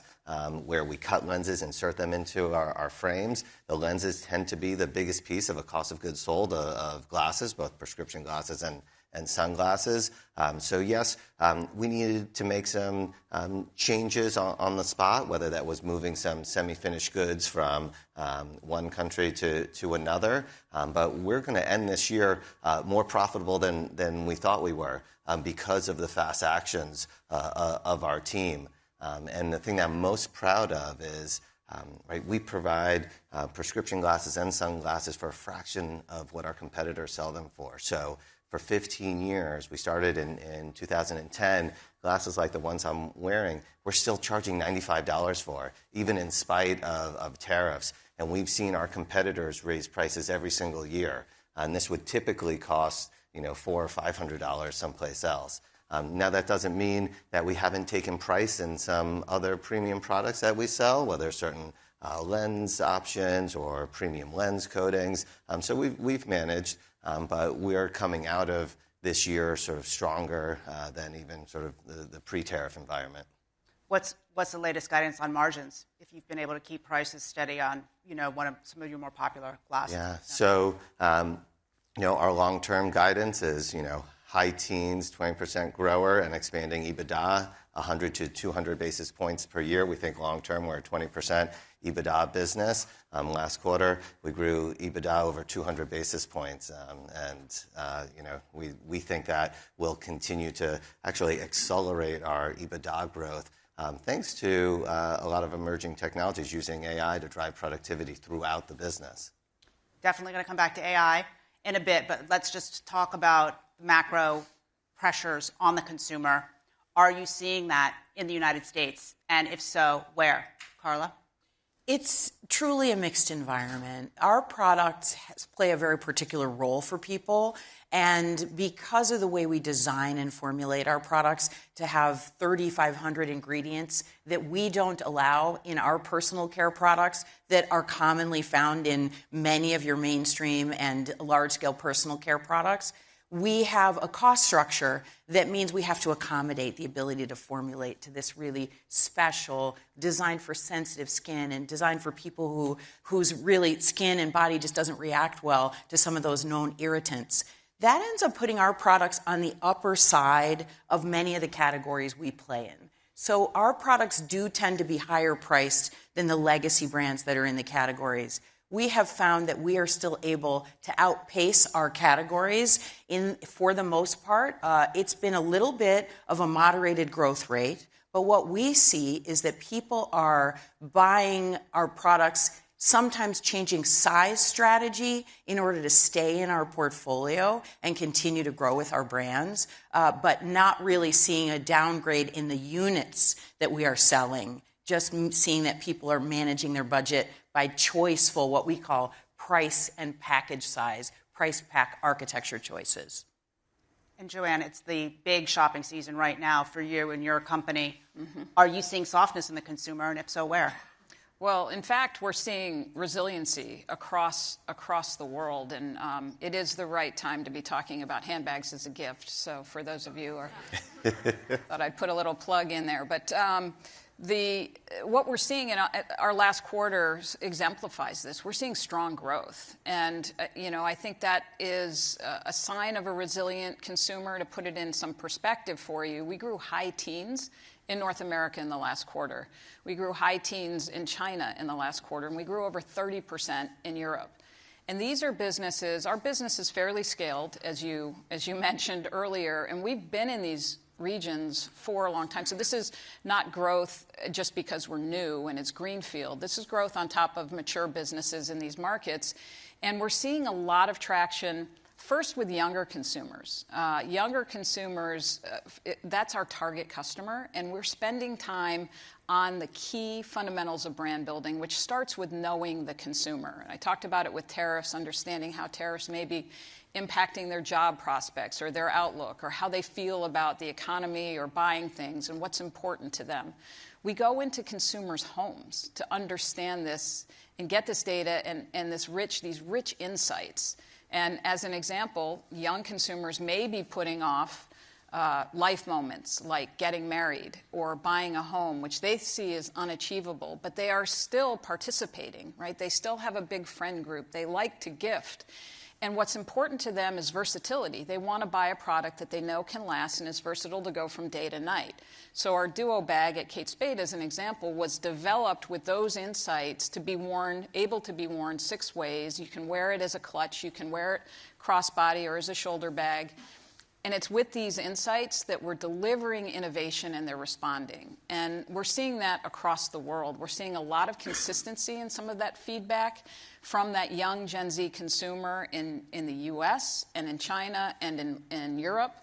And we're also not seeing a lot of differentiation by income cohort because there's been a lot written on the K-shaped economy. We're seeing a nice response and growth, not only with the young consumer, who we see as influencing all age groups. We're seeing growth across all age groups, and we're seeing nice growth across all income segments. So I think it comes back to making sure you understand that value delivery for your consumer and deliver that innovation and value. And Neil, are you seeing people buying fewer pair of glasses to save? Thankfully, we operate in a pretty durable category, and people need glasses to see. So it tends to be pretty, whether it's recession resistant or tends to be pretty stable even throughout cycles. I will say that the data does show that young folks in particular are having a tough time right now. If you look at University of Michigan consumer sentiment data, right, when tariffs were first announced in April, right, it fell off a cliff and then climbed back up. And then in September, we also saw a big decline in the U.S. And there's no question that inflation is leading folks to make tough decisions on where they want to spend. And I think that, the power of brand, as you see, companies like the three of ours sort of benefit when you have a strong brand and a strong value proposition. There is this sort of flight to value and quality. But if you look, folks in their 20s in the U.S. have some of the highest levels of unemployment across the entire economy. I think the last numbers were, around 9% or so. Younger consumers also have student debt and consumer debt. So it is something we're keeping our eye on. Warby Parker is a brand that resonates with all age ranges. But as we talk to other CEOs, right, they're keeping their eye on this younger cohort. Joanne, I wanted to ask you about China and the consumer there, which also has had high unemployment, frankly, for years. Although I think that might be turning around. Some luxury companies are doing a little bit better now on the hope that the China consumer is stronger, more likely to buy things. What are you seeing in China generally? I know you mentioned that you're seeing growth there, but broadly speaking, has the Chinese demand for luxury come around? Well, we have seen the market was declining, and it has inflected back to growth sort of as a broad market view in terms of luxury goods. What we've been seeing in our business is double-digit growth, even when the market was declining double-digit. And as I mentioned, our focus is on that younger consumer, who I think has been much written about in terms of unemployment and the pressures that they feel. And those are all real. But where we find our brands and our business is really well positioned into this market with this consumer cohort specifically, because our brands deliver this incredible value. These are luxury products made with care, by hand, crafted to last with the best materials, but at an incredible value versus the top of the market. So if you contrast where our brands sit with the top of the market, our brands resonate with this growing middle class and this younger consumer cohort that values what we represent, right? We are a fashion company, and fundamentally, fashion companies deliver self-confidence or confidence through self-expression. And that speaks to this younger cohort. And as we talk to them about the things that matter to them, our vision of giving more people the power to bring their own style and story into the world really resonates with this young consumer in China. So we're delivering innovation in product, innovation in marketing and storytelling, and innovation in the store experience, where we're opening cafes and places where they like to hang out and enjoy the brand and experience the brand in a different way. And that is resonating with that consumer cohort. So our business in China has been growing, as I said, strongly, and we see a lot of runway ahead. I think you've just answered the audience question. How do you stay close to your consumers? And Neil, I need to ask about AI. Must do. So Warby Parker working on AI glasses, intelligent glasses. And then as part of this, Google has invested $75 million on product development and another $75 million if certain milestones are reached. How are you going to stand out? How are these glasses going to stand out in a market where you have such fierce competition from EssilorLuxottica, for example, Ray-Ban, Meta? Yeah. What's the plan? We're pretty excited just about AI in general to accelerate our business. So the first area is new products like intelligent eyewear. The second is how can we continue to innovate on the customer and patient experience. So we developed the first true-to-scale virtual try-on. We have virtual vision tests that people can do through their phone from the comfort of their homes. And then, how do you use AI to drive productivity and expand profitability? But on the AI glasses front, we're really excited to be partnering with Google on this. And yes, they're providing us with $75 million of expense reimbursement as we create this new category together. And then we have an option for them to invest $75 million in equity to the company. Google literally wrote the research on AI, right? OpenAI and ChatGPT is based on research that DeepMind and Google did and then open sourced it. And if you just think about which companies are best positioned to win here, we're super bullish on Google. They have 15 products that over 500 million people use globally almost every day, 9 products that over 1 billion people use, 7 of which over 2 billion people use. So if you think about how AI is going to be used over the next decade, we're already using it in every aspect of our life. But what's the form factor that is sort of the best suited for you to take advantage of this emerging technology? It's really glasses, something that sees what you see, hears what you hear. So we think that we're going to have the best products, and that will enable us to win. That being said, with a new category like this, right, a new computing platform, there'll be multiple winners, just as there were multiple winners, right, with mobile devices. But what excites me most about AI glasses is I'm going to have to take my phone out of my pocket far less, and it's going to satisfy my curiosity. Any question that I have, all I have to do is look at something and ask the question, whether it's about a building, a piece of art, looking at a menu when there's an ingredient that I'm not familiar with. So we're pretty excited about the future of AI glasses. I want to come back to AI, but I have a quick question for Carla. Carla, Amazon is now your biggest customer. Yes. And today there was a report that Amazon is going to be cutting ties with the U.S. Postal Service. I was just wanting to ask you whether there is any drawback, frankly, to dealing with a retailer that is that big and powerful. Well, we are so proud to be a very healthily balanced brand. We have an interesting origin story at The Honest Company. Honest is only about 13, 14 years old, and our company was built by millennials, and it was built for a consumer that was born digitally native. So we have baby diapers and baby wipes. We are reaching into new family households that are your classic digital shopper raising those digitally native babies, and they're very accustomed to finding our products both online, in their pocket, on their phone, wherever they shop for Honest products, because that's how we started. Before we could even get into a brick and mortar store, we knew we could control our destiny by starting our own direct-to-consumer business. So we're not only very comfortable with both the brick and mortar environment and the digital environment as a company, but as you know, I'm a former Amazonian. I was at Amazon where I ran what I like to call the center store categories, the everyday essentials, the things that we love here at Honest. And we find that Amazon is constantly innovating. So at the same time as they're announcing those changes, they're also doing a lot of advancements to make shopping faster and more convenient, as we're seeing happen with many of the top retailers. We also love that we're driving digital growth with Walmart.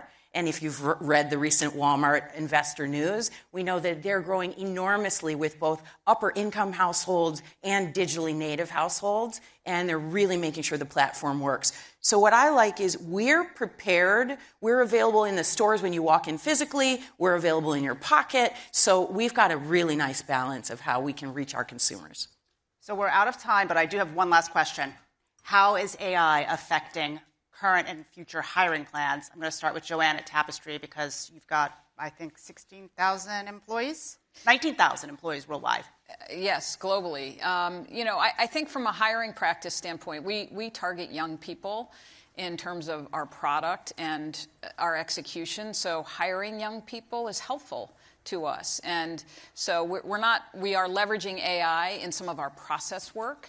But I think as we think about Gen Z employees and Gen Alpha employees, not only having digital native employees, but AI native employees as Gen Alpha comes into the workforce, we're spending a lot of time making sure that we can be an attractive place to work for those employees, because fundamentally, we need to empower those people to help us make our product and our delivery better for our consumers who are increasingly AI facile, right? Searching for brands using AI. So we're doing a lot of work in that space.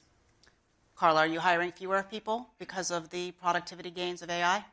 Fortunately, we are a young and small company, so we were already pretty efficient as far as our operation and our structure. However, I am all in on always learning whatever is new that's going to make the game better for my employees, the employment environment better, the product environment, the product design faster, getting innovation speed to market better. So AI is one of many technologies that we embrace, and we certainly look for that competency in the people we hire. My own cheat code, my kids are Gen Z, so I'm constantly asking them what AI they're using, and I set aside every other Monday on my schedule, I have something called Think Time Mondays, and I assign myself a technology to play around with. Because I not only want it in the people I hire, but I want to look around my management team and be able to talk about it fluently.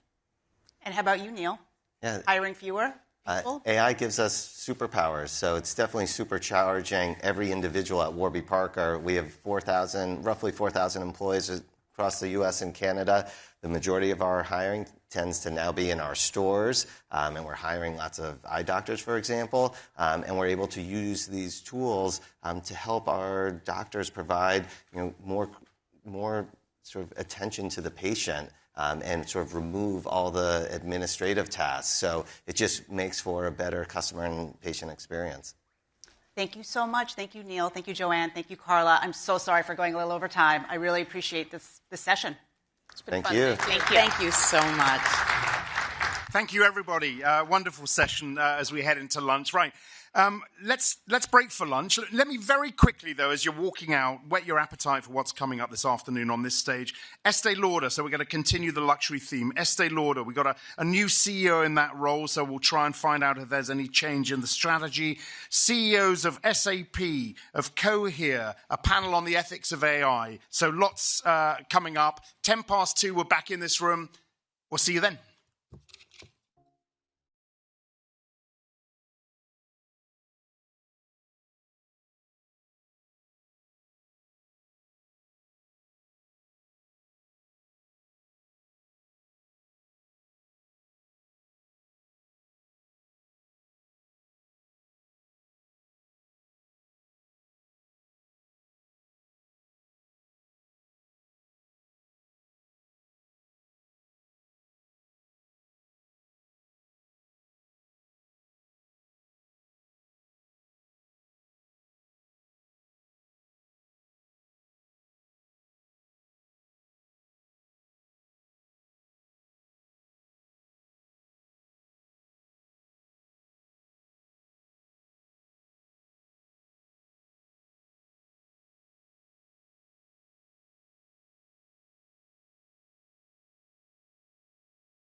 Welcome back, everyone. You can tell our guests are itching to get this afternoon started. I'll introduce you both in just a moment. But look, a selection there that you just saw of photographs and video from our wonderful photographers around the world. A reminder, I think, of how tumultuous the context is that we're all operating in. It's something I always find uplifting, moving, frightening, and humbling.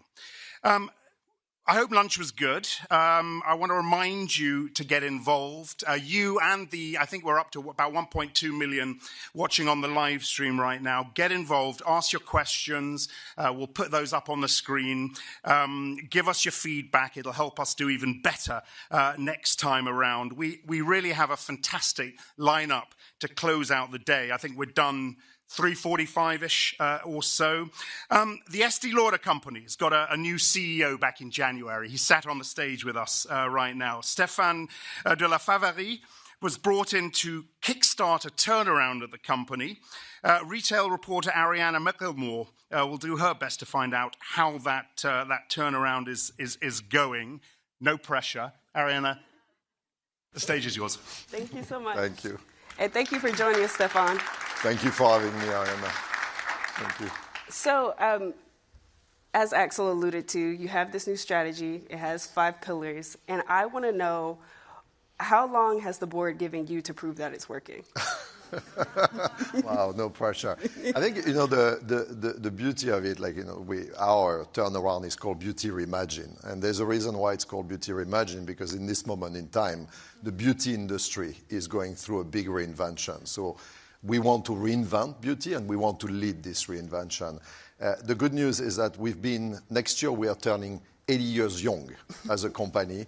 And we have a board and we have a family, the Lauder family, that is one of the major shareholders of the company. So we are long-term focused. Mm-hmm. But at the same time, we know that things are going fast. And we are also going fast in our turnaround, as demonstrated also in the last quarter. So we have momentum and we are excited, and we are exciting to just leading the beauty transformation around the world.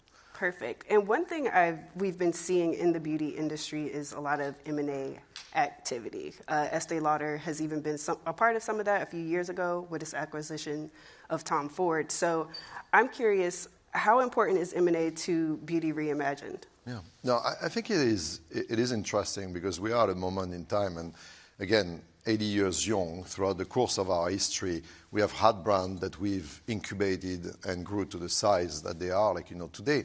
And at the same time, we have had some acquisition. And I really believe that the future of our growth is going to be a little bit more balanced between organic and inorganic growth. Now, obviously, M&A is important, and we are always very careful at the Estee Lauder company to just bring new brands that are complementary, because we are called the Estee Lauder companies, plural, for a reason, where every single of our brands are different from one another. If you think about our luxury perfume portfolio, from Tom Ford to Jo Malone to Le Labo, Kilian, Frédéric Malle, to name a few, all these brands have a different age target, a different distribution model strategy. So we're always very careful of crafting our M&A strategy based on what is potentially available and could be complementary.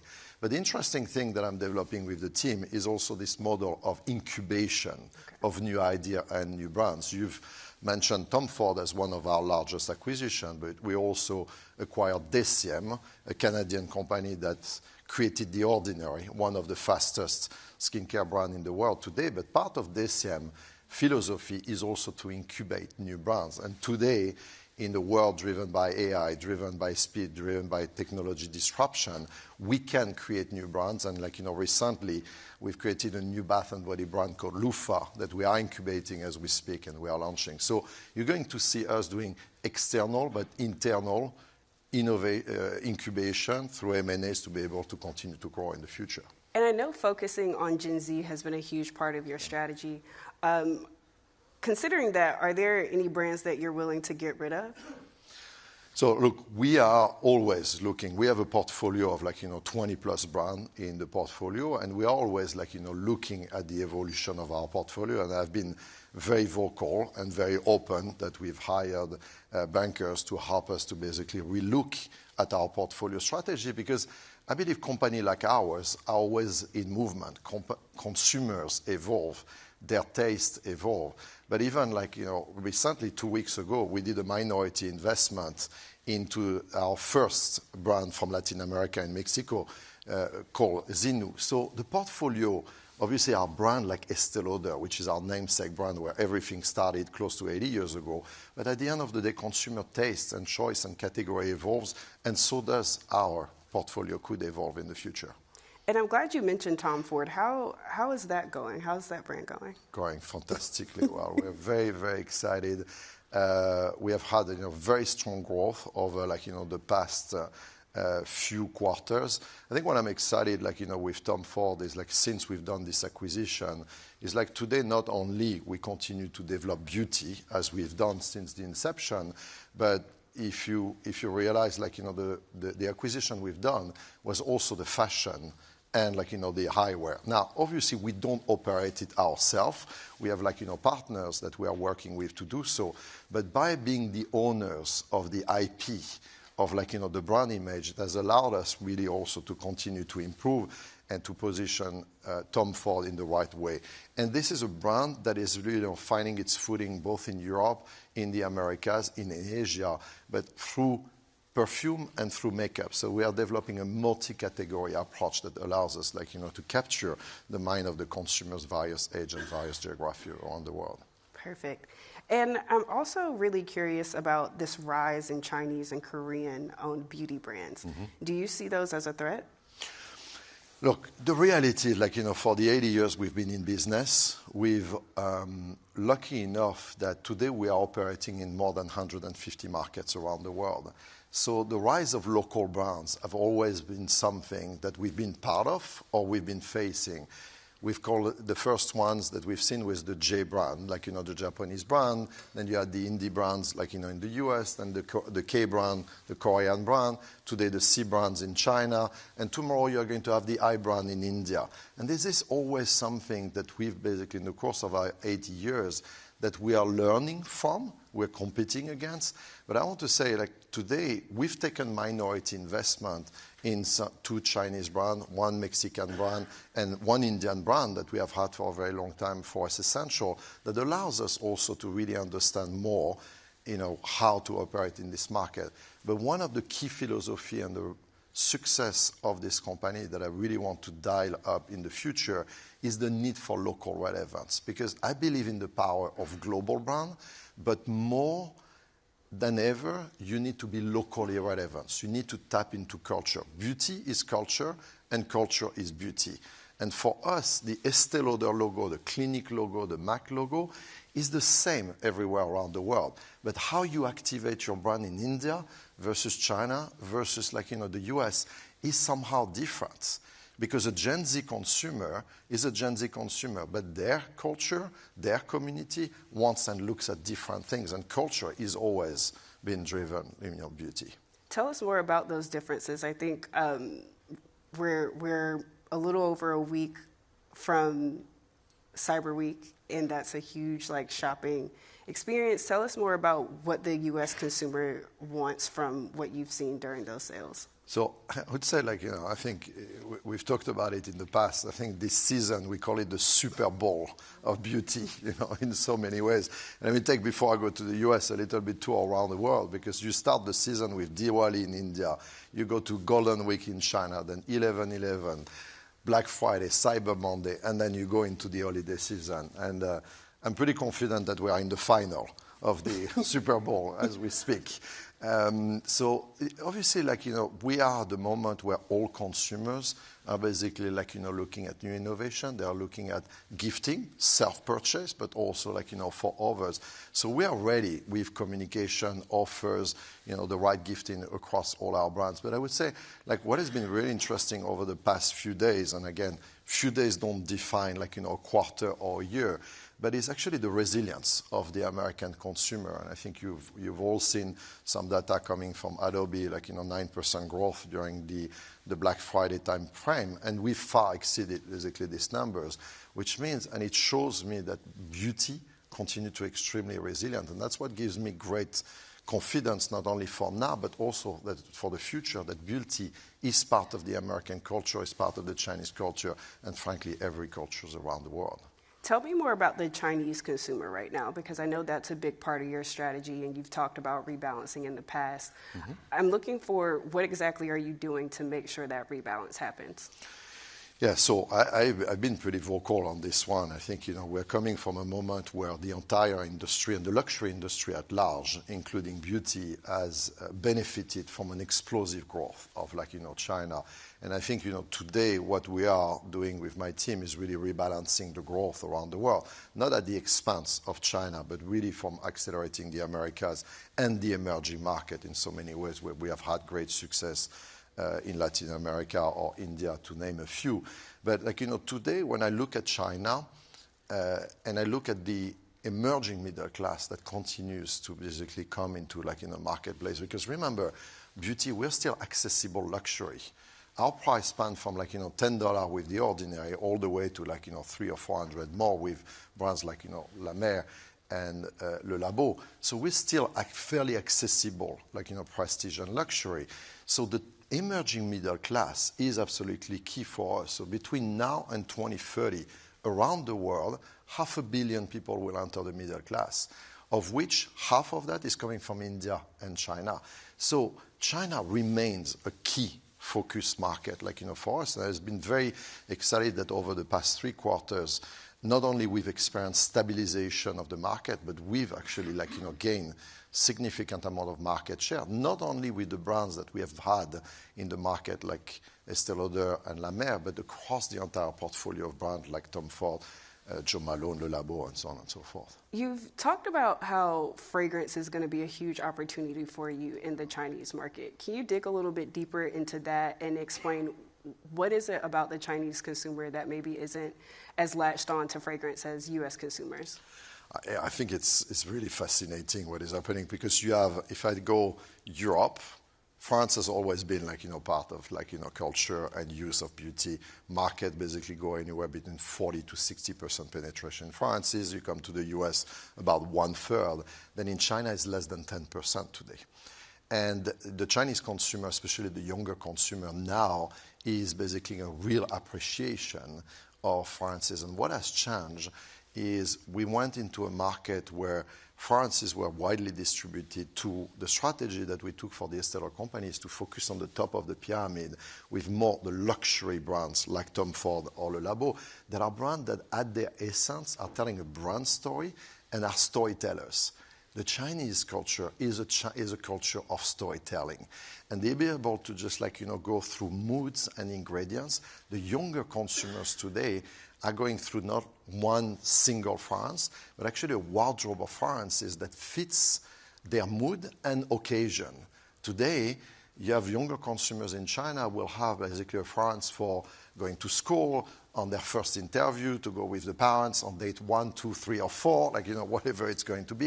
And that's really changing the habits on how consumers are shopping beauty and fragrances in China, but frankly, in a lot of markets around the world. So I remain extremely confident about the potential of fragrances, not only because it is in the culture of the West, but also because of the tremendous potential of acceleration, not only in China, but also in Japan, Korea, and many other Asian markets. Perfect. And I think we have time for one question, so we'll take the first one here. How is Estée Lauder responding to a changed marketing landscape with TikTok, content creators, and AI-driven recommendations?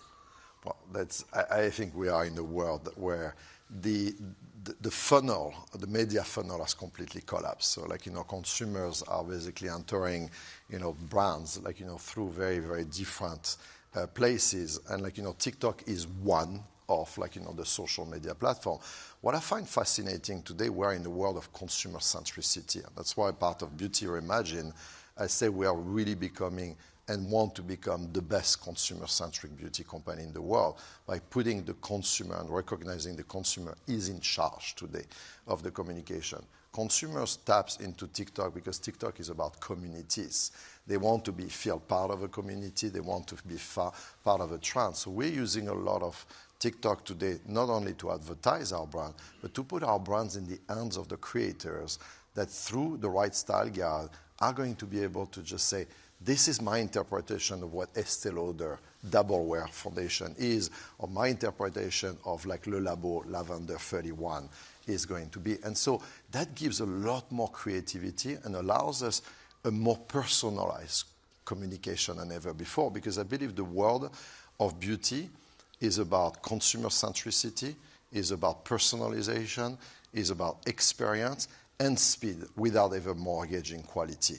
And that is what the revolution that we are facing, that we want to lead with Beauty Reimagined, and putting our brands, frankly, where the consumers are, physically or digitally.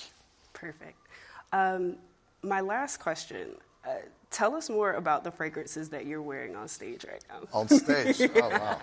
Yeah, so I own my own creation, actually, one that I just mentioned, Lavender 31 from Le Labo, with a touch of Tom Ford Oud Voyageur, which is one of our latest innovations. What I love about lavender, this is a very soothing, clean, and rich one, but oud basically gives a punch to it, basically. So it's my own creation. Perfect, perfect. Well, Stefan, thank you so much for joining us today. Thank you so much, Ariana.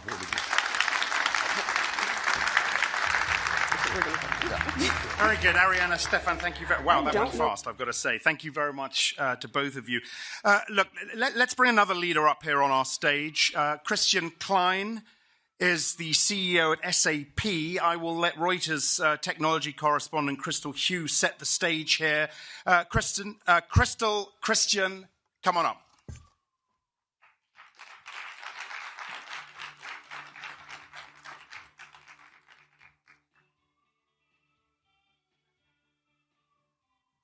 This is where I have to tell a few jokes. I thought they were ready. Are they not ready? Yeah, okay. Okay, you're going to give us 1 minute if you can. Do we have any polls that we can play or get people involved in? No, we're going to leave it. Give us 1 minute. They'll be right up here. Thank you very much indeed.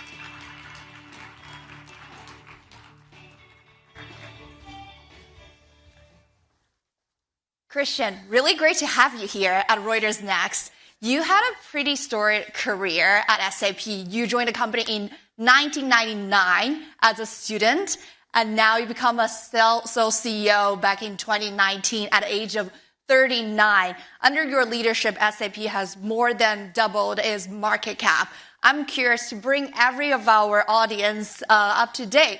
What SAP was like in 1999 and what it does now, and what's your vision to build a company under your leadership? Yeah, thanks a lot, Crystal, first of all, for having me, and great to be here.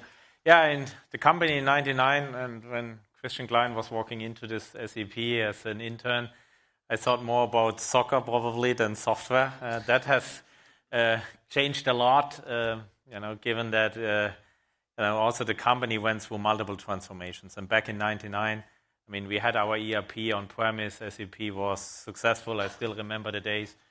Every quarter, it was just a question, do we grow 15%, 20%, 25%? And then it was the year 2011, where suddenly you heard about companies like Salesforce and so on, and what are they doing? And SAP was a little bit late, to be honest, on that. But this is, sometimes the innovator's dilemma when you are sometimes in something in very good. Why to change? It feels cozy, it feels good, the numbers, the earnings, they come. But then when I became the CEO, and before I was also responsible for the SAP's cloud transformation on the process, on the system layer, I really felt, hey, these ERPs, these on-prem, they are heavily customized. They are really not agile enough. So cloud has clear benefits, SaaS. So we changed the company upside down, because you're not only changing the technology, you need to change the way how we code, the way how we deliver. It's a cultural change. It's the change of the bonus plans of the people. No. It's not only order entry. It's adoption. And yeah, that was actually super successful. I guess SAP can really make a difference when you compare us to a hyperscaler. We are not pushing, only systems on an infrastructure, but we are really want to think through what kind of new business modules are existing in your industry. How can we automate, your supply chain, material traceability in times of COVID? So SAP is more than, only a transition to the cloud of a system. It's really about rethinking your business model, rethinking your business processes. And here we are, and now we successfully mastered our cloud transition, and here we are now, AI. Yeah. I'm sure we will talk about that. Yeah, no end of transformation journeys for you, sounds like. Yeah, as you are getting good momentum in that cloud transformation, we are caught in the middle of this wave of ChatGPT, cloud, and how people using data and more AI tools in their businesses. How are you handling the two kind of a transformation, intertwining with each other, and also to your point earlier, avoiding getting into the innovator's dilemma again? Again, yeah, indeed. I mean, I can still remember 5 years back, we had a discussion in the boardroom, and we talked about, hey, there are these large language models. How disruptive are those? And we clearly saw, there is something coming, which will again change how companies will run, all of their businesses actually worldwide. Now, when you are SAP and you know business processes, industries, I would say better than many other tech companies out there, and you have a wealth of data, HR, finance, supply chain, sales, customer data, etc. We actually thought, hey, there's OpenAI, but we always believe there will be more over time.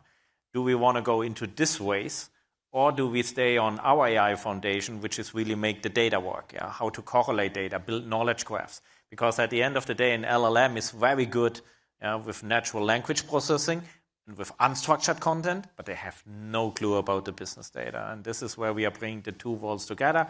We said, hey, we want to be agnostic on the LLMs. We also see that there is not one module which fits all. We are using for manufacturing AI use cases different modules than we use for finance, for HR. And we are focusing heavily now R&D-wise on building our AI foundation with the agentic AI layer. Because when you think about that, just last week I had one of the biggest retailers with me, and we showed them how commerce, how their stores, how their supply chain will work in the future with agentic AI. When you shop here in online and the dress is actually not available in one warehouse, is it maybe available in the store here in the Fifth Avenue next door? Or is it available in another warehouse? How can you arrange logistics so that I have my dress for the Reuters event today? And this is, in the future, many people orchestrated these processes with our software, and now we can do it faster, more intelligent, more automated with the agentic AI layer we are building into our software. As you're building that, we'll circle back on the technological aspect in the bit. But on the business and finance, as a public company CEO, you have to get on the earnings call and ask questions and make predictions about your business every quarter. And from my conversation with public market investors, there seems to be a lot of nervousness around the software, especially software companies, of how this whole transformation will impact their business model. Maybe it's not as predictive as a subscription model. I'm curious how you think about that. It's actually the number one question. I'm just coming from the UBS tech conference in Phoenix, and there was not one question from the analysts, from the investors around, what is the future of software? I mean, I can tell you only one thing. Without my software, I wouldn't have data, and without data, I wouldn't have AI. And I need my software layer to orchestrate business processes. Somewhere, our agents need to understand, okay, here's someone shopping. What is on the inventory? Has my procurement team already ordered enough so that we are not running out of stock? So you need somehow an orchestration layer, and that is, for me, the software. But what is, of course, happening in the past, we actually developed a lot of features and functions to orchestrate such approaches. Now we are shifting 50% of our R&D capacity in building agents and not features anymore, because agents will take over a lot of these manual transactions, what end users did in the past. So that is changing, but I'm super confident and super sure that there is software in the future, but software will run differently in the future with an agentic AI layer embedded, which will actually, no matter if you talk source to pay in procurement or you talk about finance, cash flow optimization, there will be this agentic AI layer taking over many of the tasks end users did in the past. I want to pick up your point of building agents instead of building features. How is that different when you think about the way that your team is building them and trying to deploy them? Actually, this is the best question, because I feel what really comes short in the public discussion is when you think about agents taking over or even completely automating certain business processes. I mean, first, our product managers need to think through, okay, how will the world run in 5 years from now? Because these companies will run in a different way. So we need to reinvent how we are running a retailer, utilities, oil and gas, whatever. The second piece is then coding those agents. And these agents need to be super smart. So you need high quality data. Everything else is not true. So in every AI use case we are building for our customers, when I look into the data lakes, these data lakes have a lot of data, but the data makes no sense. There is no semantical mean to that. That's why we build with companies like Databricks, Snowflake, BigQuery, Google, Fabric. We are building a harmonized data layer because oftentimes the customer master, the supplier master sits in SAP. But I would love to have all of the systems of my customers, but there's also some data which is non-SAP, and that's why we build this data platform, which is harmonizing data. And then on top, we are building these very smart agents, which we supplement, again, with the LLM modules. And then last piece, which I guess comes way too short, I mean, there is a huge change management which needs to happen on the customer side. I mean, when you are fundamentally changing how a warehouse will be administrated via agents, how you're going to track materials around the world, how you run your cash flow, your cash collection in a shared service centers. I mean, probably you have 8,000 people sitting there, and how do they use the software with the embedded agentic AI in the future?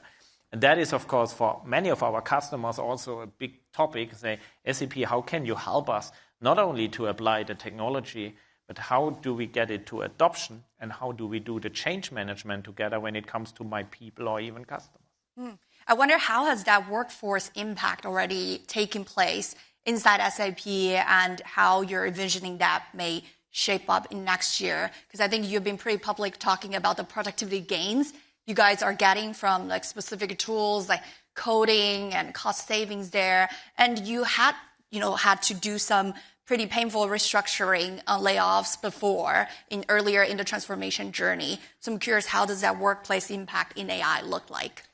It has a big impact. And this morning at 5 a.m., Monica and I hosted an employee all hands worldwide with our people. Number one question is, what is with my job? How will it be impacted? I mean, we are rolling out AI across the company. Even my general counsel, my legal department is not secure. I mean, there is something that you can do more efficient with AI.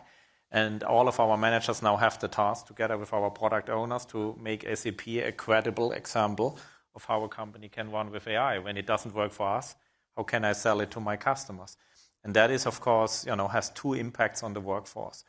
The first impact is really we need new skills, different job profiles. The amount of data architects, data scientists we need more. We have, but we need more. We have a new generation of product managers coming in who use telemetry data, who really then also use the imagination, what is possible with AI in a certain industry. And then last but not least, of course, we need also the developer profiles are changing. You can do so much with reskilling, and we always focus on how can we retrain and reskill.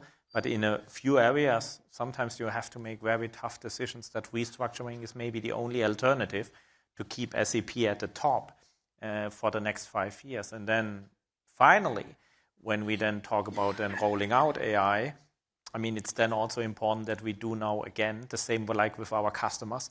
We need to do big boot camps, enablement sessions, so that we are not only pulling AI into the shared service center for running our payroll, but that the people also understand, what will be automated, how much automation, how much more intelligence do I have now? And that is, you have to do these two things in parallel to, on the one hand side, have the right workforce, have the right skills in your teams. Second, of course, also then making sure that the enablement is happening, because otherwise buying a piece of technology will not cut it. And Christian, I know you just actually was on a U.S. tour with customers. So take me on the day of like Christian's conversation in your front row seat with the biggest enterprise customers. We're sitting Q4. A lot of people are planning their budget on software. And in terms of AI budget allocation, where are you seeing people trying to doubling down on things that they have seen ROI versus maybe pulling back or be cautious a little bit? Yeah. I mean, what has really changed during the last 12 months a lot, and I'm sitting here, we have our biggest quarter running, I'm always counting the days, 31st of December, we are closing the year, and there is not one single conversation, also here not in, obviously in the US is oftentimes where it's starting. You talk to, a CP company and, they're talking about, okay, in the future you won our last mile delivery, how will AI help? To get my bottles faster from place A to place B with the right temperature, the load optimization for the trucks. How can the truck find a better way through all of the traffic? And that is, something, when you don't have answers for that, a shift to the cloud will not make it. Yeah, so you really have to have a compelling AI roadmap. And then the second piece, of course, where many CEO or CFOs or head of supply chains, again, are concerned is, Christian, but please don't break my business. Yeah, when I cannot, produce anymore, when I cannot ship and when I cannot deliver anymore, who helps us to drive this change management? Coming back to the point earlier, so it's about having a convincing AI technology, but then also having a plan. How on earth do I get this into the business without too much disruption? Yeah. Interesting. How are people balancing that in real time? How are you helping them think through that? I mean, honestly, coming from Europe, we Germans are sometimes pretty risk averse, yeah, which I don't like. In other parts of the world, people are more forward leaning. Yeah, and I would now not say that, but you can clearly see that. Yeah, where does it start? Where does it go to the world? And then it also depends on the culture of a company. Yeah? Is the culture really risk averse, or is the culture really okay? We have to take a calculated business risk. And at the end, honestly, we are sitting here as the CEO. We need to take charge of that. If the CEO is not behind that, then I would say better don't even get started. Yeah, that is true for every transformation, because you have to have the backing. Yeah? When you only outsource it to your CIO and says, oh, good luck, now let's make this an AI-driven company, it won't happen, because it can only happen with the business together. And this is clearly also with such a disruptive technology, it needs to be at the top of a CEO agenda. And I see it sometimes, not all the time. But there we have to be honest as SAP and tell the customer, hey, this is also on you when we want to make this project a success. To bring your German hat into the conversation a bit, we on this stage have been having a lot of global conversations on AI races, especially between US and China. How do you see Europe plays a role in that, and how does Europe, in general, technological and industrial policy could evolve? How much time do we have? I want to keep it short, and I want to control my emotions a little bit. Because, I'm a European, I'm a big believer in Europe. We need one Europe. When you look into the geopolitical environment, Europe is more important than ever. But Europe also stands in its own way sometimes. Yeah? We are regulating where nothing has to be regulated, because, when I see the adoption of AI, we are just getting started. And the second part is Europe is not really a union. Yeah? When you go to France, we have big business there, and to Germany, you have different regulations. Now, an SAP can handle that. But think about a Mistral and some others. They compete against an OpenAI, they compete against a Cohere. And when you compete, and they're doing it really well, don't get me wrong, Arthur is doing a fantastic job there, but it's just so much harder. Yeah. And then when we wonder as in Europe, why are the private investors more putting their money into the US or even to China or APJ? Look at the labor laws, look at certain other things. And we are not living on an island. The world is changing at a very fast pace. And I hope some of the political leaders in Europe also see that. I see now positive signs. There is a willingness to deregulate. We are talking about the AI Act. We are talking about the Data Act. So I'm saying there is now the awareness coming that something has to happen. But we need more Europe. But we need a united Europe, and we need a much less deregulated Europe. Yeah, so we need deregulation, absolutely.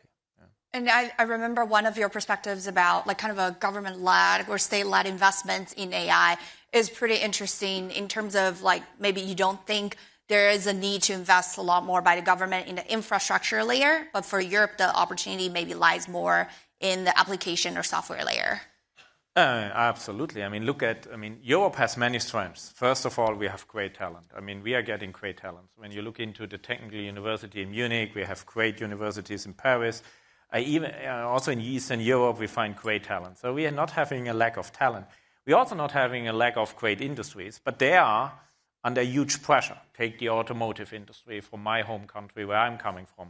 They have pressure. Now, a gigafactory doesn't solve their problem. They have high energy costs, higher labor costs than some of their competitors. What helps them is applying AI in manufacturing, applying AI in the supply chain. So I would say Europe should now not try to copy what happened here already in the United States or what happened in China. Europe should just say, okay, what are my strengths? My strengths are the industries where we are good at, still good at, where we have data, where we have expertise, where we have great talents. So when I would really do a startup in Europe, I would definitely think through, okay, how can I apply AI in those industries? And this is also where I see, by the way, also many startups coming. So we should rather focusing on how to apply AI in the industries we are in, building great AI use cases in the verticals, instead of now trying to build too many gigafactories. We need data centers, obviously, for sovereignty reasons.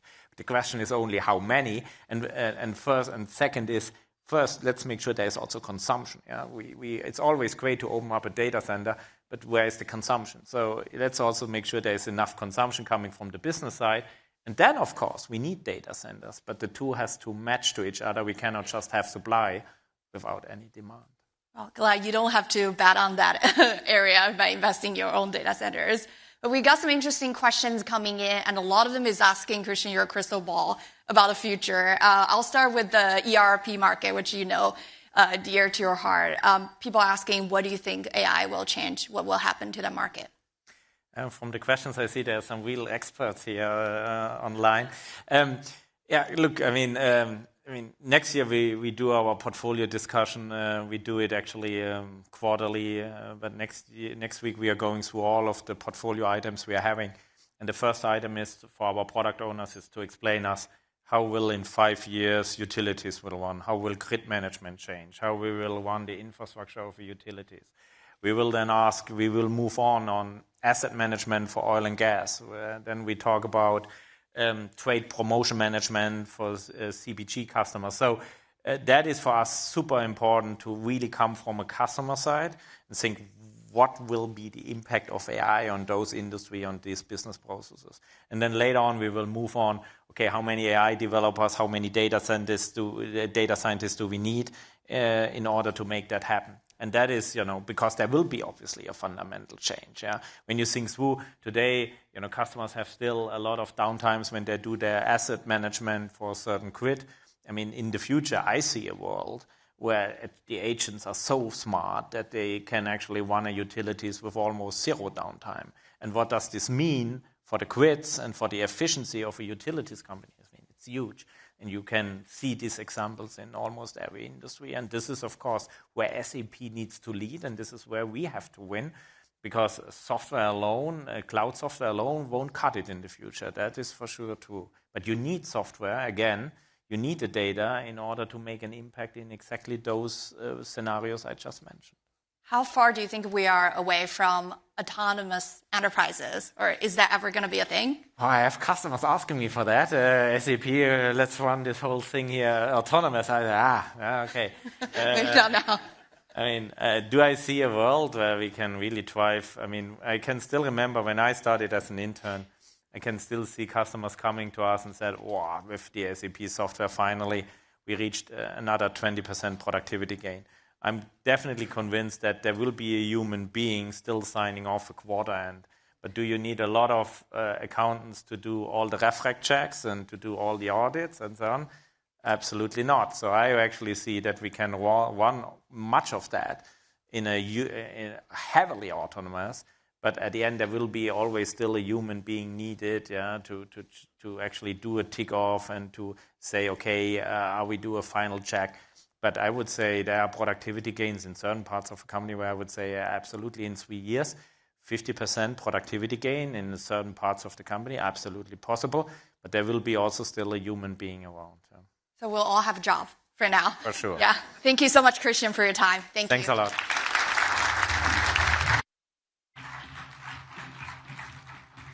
Very good. Thank you very much, Christian and Crystal. And Crystal will be back, by the way, for our final session with Cohere. Do make sure you stay for that. We're going to stay on the AI track now. We're going to take a closer look at deployment, the realities of successful deployment, given all the things that might stand in the way, be they security risks, ethical dilemmas, failed pilots. I'm thrilled to invite Reuters technology correspondent Jeffrey Dastin to the stage. I can't think of anyone better to host this conversation. Jeffrey's going to introduce his panel when he's up here. Come on up, Jeffrey.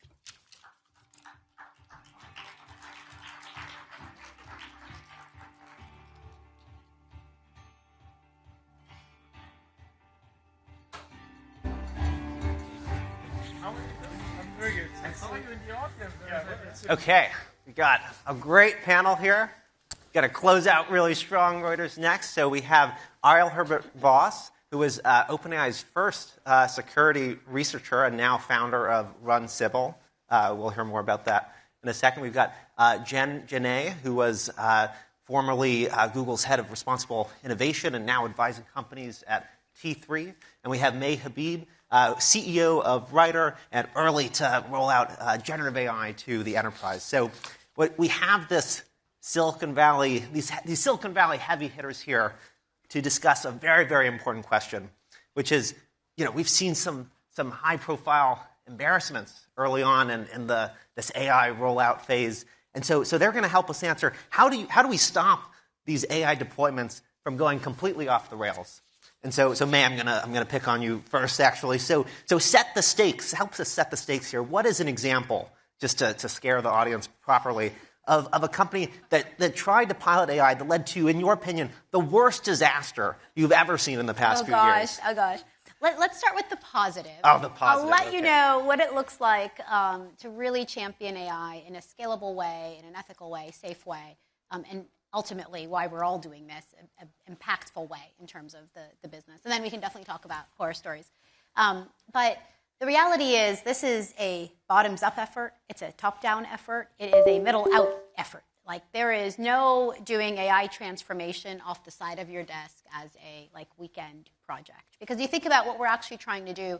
We're trying to take really analog human processes. I do this thing, Jeff does that thing, then we make this widget, into really agentic, non-deterministic, right, much more leveraged processes. And so the amount of business process re-engineering that's required, even once you have a successful POC, proof of concept, most folks really underestimate how much work it is to get hundreds of people to change the way they do things. We've even seen examples of departments that have said, gosh, I can't do this brownfield. I can only do this greenfield. So we're going to build agentically when we launch a new product or a new geo or a new service. I'm going to build a new stack, right? I'm not going to recreate my legacy SaaS stack for doing this new thing agentically. So I think there are a ton of reasons why we have seen, a slowdown, a pullback in some of this enterprise spending, right? That's been in the headlines over the last couple of days. Folks, projecting downwards the amount of software vendors, the amount of enterprise spending going to solutions. And I think it is because we're in this rut where so many enterprises have successful POCs, but then don't really understand, right, or don't have a path to scaling. And then in terms of the horror stories, Thank you. Well, yeah, there's the chat bots where you're trying to buy jeans on a website, but it's also telling you how to make an assault rifle, or agreeing to talk to you in a Hitler voice. So there are really brand damaging things out there. And if you aren't guardrailing your deployments and really making sure you've got the security and observability, we just announced a huge supervision suite for AI that gives IT a ton of control. I think the topology of error over the past couple of years in the enterprise, has been probably more control than that scenario of the chatbot would indicate. And now there is a path forward to enabling the business to do powerful things, but really making sure IT and the folks in charge of security have got the visibility and control required to do this safely at scale. So I'm going to bring in Jen and Ariel in a second, but you said the business that had that Hitler voice was... I'm not going to name names here. Wasn't a writer customer. Did they handle it well? How did they handle it? Yeah, I think they took the bot down for now. Okay. So Jen, Google was obviously early to roll out AI, and it was early to make mistakes, so it has some lessons it can impart. So what's a train wreck, if you will, an ethical that you saw coming, and how did you avert it? So I first started working on responsible AI because of some of these train wrecks that had already happened. One that many of you may be familiar with was the infamous gorillas and photos incident, where people were being labeled as gorillas when they had darker skin. So that was a horrifying thing that happened about 10 years ago. And the minute that happened at Google was what triggered my work pivoting in trust and safety to working on machine learning fairness and then expanding that into responsible AI. So I will admit that it was this trigger of something going terribly wrong that I wanted to make sure that it didn't happen again, but also that we didn't fall into the same trap of social media, which is keep release, and then figure out, is social media actually as good as people claimed it was going to be? How do we get ahead of these issues instead of reactively having to respond and then figure out where it went wrong and why it went wrong? So your point about what did we predict, there are many things while I was still at Google that my job and my team's job was to do ethical impact assessments, where the whole point of them was to think about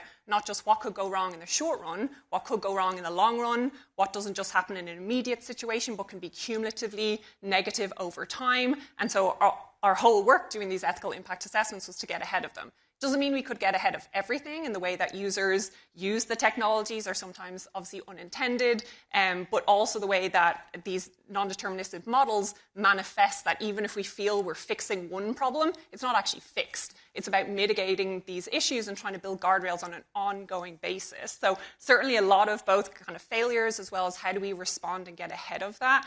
And for people in the room, and I want to make sure that we're trying to be as actionable as possible, and Ari knows a lot more about this than I do, the importance of not just ongoing monitoring, but ongoing testing. And adversarial testing is one of the most important ways to stress test models before they go live, not expect your user base to be your testers. That's not a responsible way to run a business. It is test as much as possible internally, engage external experts who may have a better understanding of your user base, of the potential missteps or unintended consequences, engage them in part of this testing as well. And then that's an ongoing effort that you have to do not just before launch, but after launch. And again, you're not going to address or get ahead of all of the issues, but it also allows you to provide better responses in quicker timelines than if you were just waiting to expect where things go wrong. So a lot of learnings about how important it is to try and get ahead of as many issues as possible, but also how quickly can you respond when things go wrong. And they will go wrong. It's not an if, it's when they go wrong. So Jen is mentioning testing. So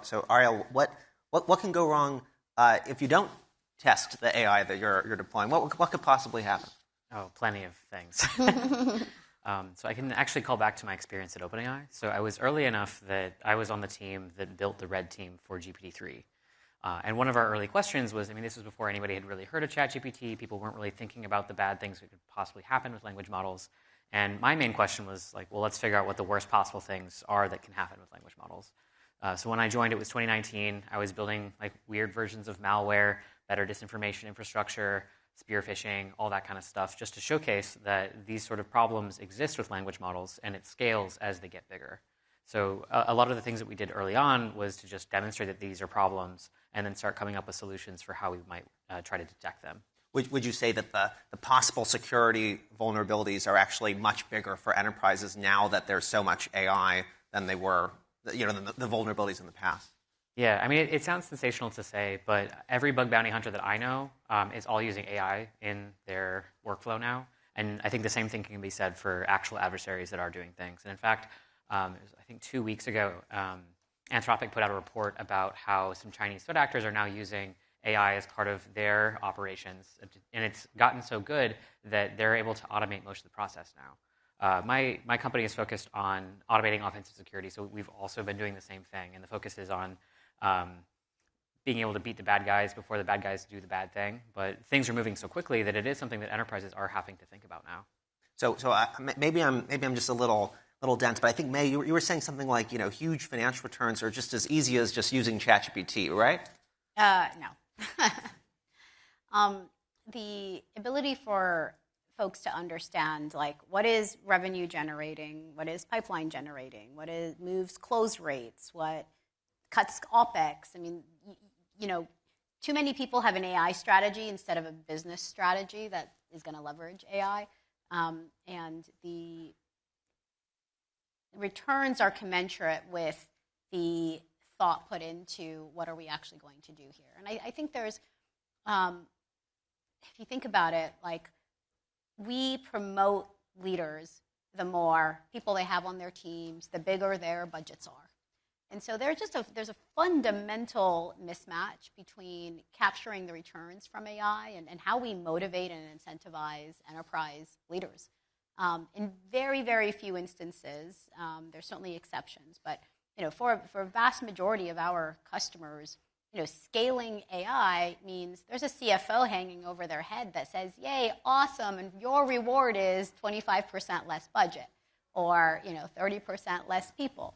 And that's just a tough trade-off for folks to make. And I think where it really works well to capture business impact is when a leader, and I put Prudential and Mars and Qualcomm, customers of ours, all in this category, Vanguard, where the leaders really paint a exciting vision and future for where AI takes the whole company in terms of growth, in terms of competitive position, in terms of new products and services that they launch that they couldn't have done without AI. It's really hard to capture the business value if you've got a closed mindset or a pie is only so big mindset, just because these are companies made out of humans and incentives. Definitely, and you touched on a tangent that I'm sure the audience has seen. We've been focused a bit on this at Reuters Next, which is understanding, what the impact of successful AI deployments could be or has been on labor, right? So you give the CFO example, and I recognize that's just one slice of it. We're growing productivity. We're doing so many other things. The pie is getting bigger. But when you talk to customers and you give them a successful AI deployment, how many of them are focused on slowing headcount growth? How many of them have actually? All of them. All of them. Yeah. I mean, headcount avoidance is number one, right, on folks' list. It's rarer to get, and this has happened. This happened just in the last few weeks. You close a customer, you get on the phone with the CEO to kind of kick off the project, et cetera, and it's like, great. How soon can I whack 30% of my team? It's like, whoa, hold on. First of all, we could do that if you wanted to, but you don't know which 30% are going to be the ones that fundamentally rewire your business to make sense of this AI. And one of the patterns that is very, very clear, across industry, and we're heavily focused on regulated industries, so healthcare, pharma, financial services, CPG, is, yes, it's a very creative person that uses AI really well. Yes, it's a kind of cross-functional person. It's also a little bit of a lazy person, because if you think about what you're trying to do, you're trying to go from a world where humans execute tasks to a world where the people on your teams are creating systems of execution, right? They're orchestrating work versus doing all the work. And folks who are a little bit lazy are really good at that, and really good at envisioning, right, what the team's productivity or workflows could look like if agents are doing more of the heavy lifting. And so you want to give everyone this technology and really see who rises to the top, right? Who really takes on that challenge. And it's been so cool to see, NVIDIA is a big customer, folks at NVIDIA build apps that Jensen ends up using, right? Like, that is really cool. And once folks start to see that happening, you also start to look at your employees differently, right? Like, you get this highly leveraged human who knows a lot about your company. It is way better to make that person successful than, exit that person and not be able to take advantage of the technology. So Jen, you're let's say you also meet with let's say you're going to meet with Jensen also at NVIDIA, and he's using this really cool AI app that he's used, and there are AI agents everywhere. Who's responsible if the AI that's maybe replaced some task or even someone's job does something illegal? So I'm not a lawyer, but I will say it's more, I think about it from whose responsibility is it if it causes harm. So without being a lawyer, but in the responsible AI space. So I try and think about it as a shared responsibility across the ecosystem, that who is the greater role in either developing the system, how do they manage their data sets, how do they create those data sets, what steps did they take to either make that data more representative of their global user base, and then how do they build it into models, how are those models defined responsibly or not, and that requires things like transparency. So has this company, so whether it's NVIDIA or otherwise, have they provided model cards to explain what goes into the model, what that model is useful for, what it's not useful for? Then if we get to a product feature, what is that product being developed? What is the specific use case for that? And again, there may be different players across those different parts of the life cycle, or it may be end to end. So responsibility isn't just blame the person at one point of that development life cycle. It should be who developed it and were they following the correct steps as they went along.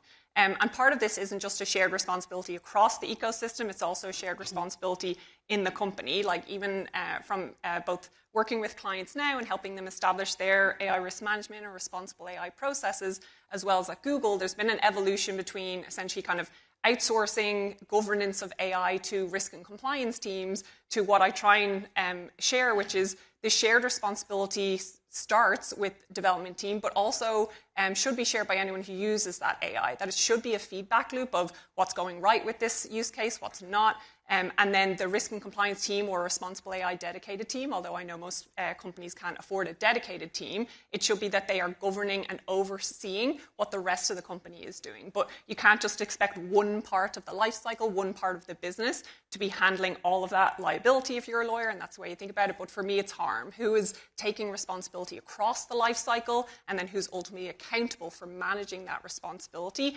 end to end. So Ariel, I want to actually follow up on that point on the security side, because you have in your company AI that is actually doing a lot of this testing. And so when you talk to customers, do they even need to hire all these people to actually see what security risks there are, or to manage what the AI is doing, or can we just trust the AI to do it itself? So it depends on the context, I'd say. So there's this wonderful manual from, I think, 1979 from IBM, where it says, a computer can never be held responsible, so therefore a computer should never be responsible for a management decision. And I think that's very true like today as well, where for the things where it's okay if the AI just executes on something, like we just let it run. But for some things where there's a little bit more risk involved, and if it was a human doing this task, that human would be on the line, we keep a human in the loop for that one.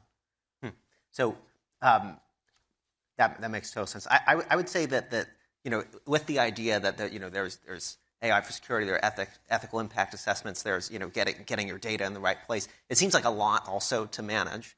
So May, if you talk to a business customer and they hear all this, it sounds very stressful. Does it actually at this point in the game, should they actually adopt AI, or should they just let others do it until all the problems sort themselves out? Oh, man. I mean, when people take a look at what's possible agentically, we go into demo, and something that was taking them weeks is done in minutes before their very eyes. They're looking at each other and going, we need this yesterday. The reality, though, of are they prepared to assign a full-time admin? Are they prepared to have team leads? Are they prepared to do the hackathons and the office hours and the all hands to really change the culture top to bottom? We're not just giving people calculators. It's such a fundamentally different way of working.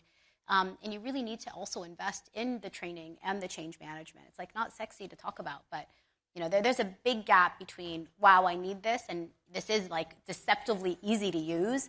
But to really get the big business impact, you do need to re-architect the stack, re-architect business processes, really think about strategically, how does this play into everybody's KPI so the incentives are aligned? How do you make room in people's workday, work week to learn and experiment? This can be really fundamentally creative and joy-giving.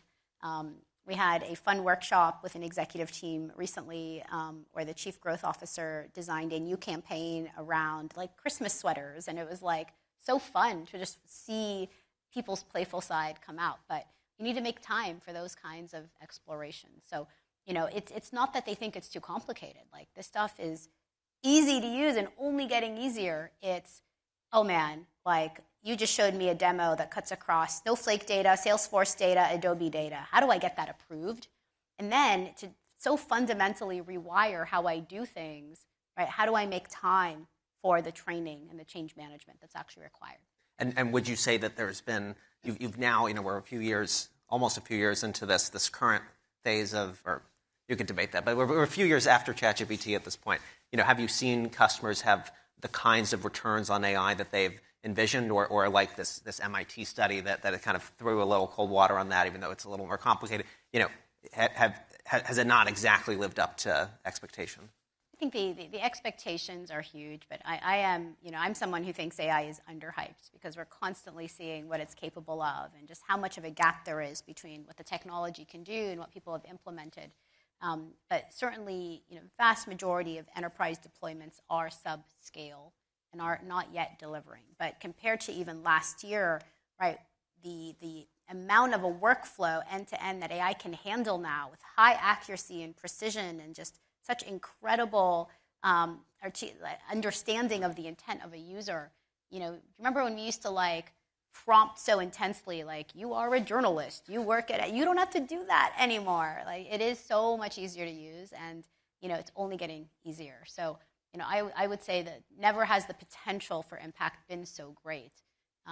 But again, the more of the workflow you can change, the more business process reengineering is required, the more change management is required. And I think it's going to be way easier for the enterprise to rebuild in adjacencies than actually transform existing processes. So actually, I personally have my most success when my editor prompts me and says, "Jeffrey, you are a journalist, and go get the scoop." So I do want to include some audience questions, and maybe Ariel, you'll help me with this one. It's getting upvoted. So I'm prompted to be a journalist, but what if you're prompted to be an AI? So perhaps the best approach, this question from the audience says, is to elevate humans to the level of AIs via hybridization a la Neuralink. I know this is very, very different from I guess what we've been talking about per se, but I can't wait for this. Yeah, drill a hole. Let's go. Yeah, well, we're from Silicon Valley here, and I think you probably shared an office at one point with Neuralink, right? So is the answer just to we're nervous about AI's impact on the business, so why don't we just have AI humans? That's so funny. This question's being asked because So I was at OpenAI early enough that we would share lunch tables with Neuralink, and this was one of the conversations that we used to have was when both of these companies do the thing, then maybe we just merge them together. And this is Elon days, so very different now. But I think that the technology for Neuralink is still a bit further out, and most of the promise for that has been around clinical use cases for people that are paraplegic and other things like that. I don't know if I really think that it's a good idea to merge the two together. There's a lot of things that could go wrong. We'll say that. That makes sense. Well, talking about things that could go wrong, Jen, we talked about you talked a lot about regulation. You help clients navigate regulation, but as far as worrying about things that could go wrong, and the last I heard, from the Paris AI Action Summit and so forth, and the AI Action Plan with the U.S. administration, we've got a laissez-faire approach now to AI regulation. So, tell us, how is this shaping the industry? But do we even have to worry about the risks anymore? Well, I'll use that to tie back to the previous question about getting humans to the level of AI. I find that absolutely ridiculous. The level of AI that I consider is, we hear a lot about AI slop and about how the more and more that people are creating content using AI, the more homogenous it's getting, the more low quality, the more repetitive it is. Why would we want humans to degrade themselves to that level instead of continuing to try and achieve human flourishment? How can we use AI to make ourselves better, not become AI? So to tie the risks of that, the risk is that we become over-dependent on AI. The risks of it is that we outsource ourselves, outsource our thinking to something like AI. So I completely agree, Neuralink can be super helpful in some areas, but we should never combine them and assume that humans and AI should be this hybrid approach. AI is a tool. It should remain a tool that helps us do better, helps us address problems we're never been able to address before. I am excited about that. I'm excited about how AI may be able to help us address climate change and life sciences and help improve longevity and health. We shouldn't be AI. It is a tool for us to achieve all those goals. So that's still the risk that I have here is that, one, people are going to be over-dependent on it. They're going to think it's able to do things that it's not able to do. And I think, to May's point, a lot of excellent points there, but I get concerned when we say how easy it is to use AI.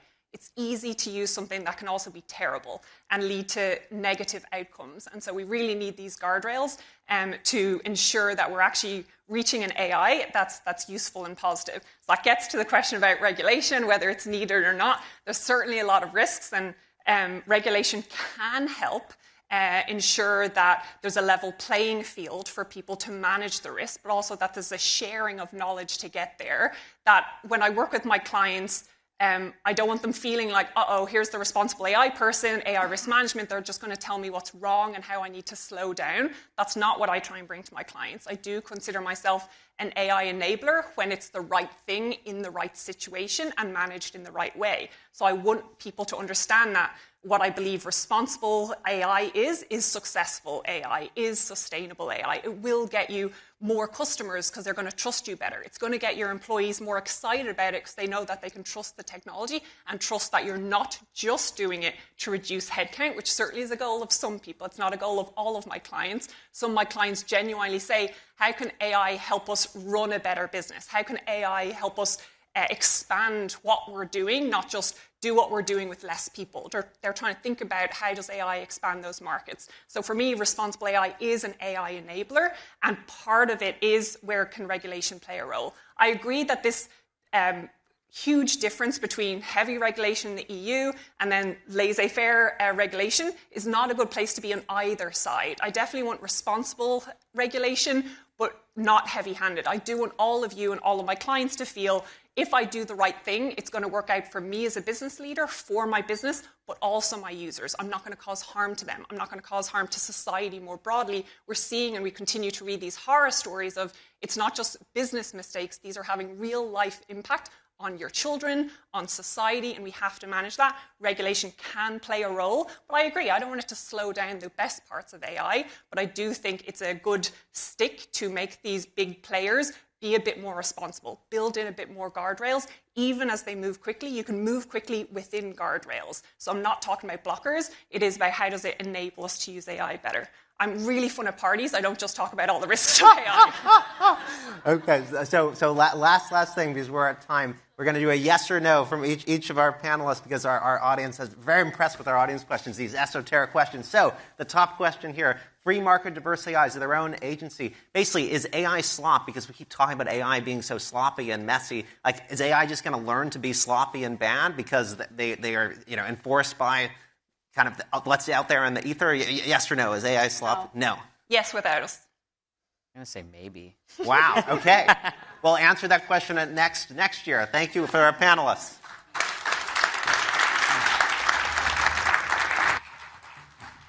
You didn't disappoint, Jeffrey. Thank you very much indeed, Jeffrey Daston, and thanks a lot to the panelists as well. Look, this is our final session of Reuters Next coming up now. A conversation with Cohere co-founder and CEO Aidan Gomez. I don't want to steal Crystal's thunder here, but I saw a quote from Aidan that made me feel that this conversation is a fitting end to the day. It went like this. For me, artificial intelligence is the last mystery of science. We understand our physical world so well, yet intelligence and consciousness are a total mystery. Please welcome Crystal and Aidan.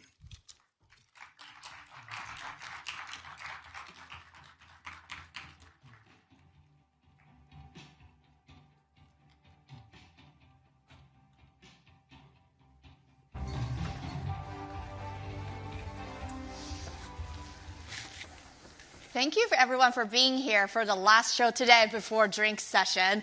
I have Aidan Gomez, the founder of Cohere, one of the most valuable AI startups in the world, and who was also a Google researcher who wrote the famous paper, Attention is All You Need, back in 2017. So very glad to have you here, Aidan, to help us connect the dots between AI research and where you're spending most time now is to help enterprises figure out where to use AI.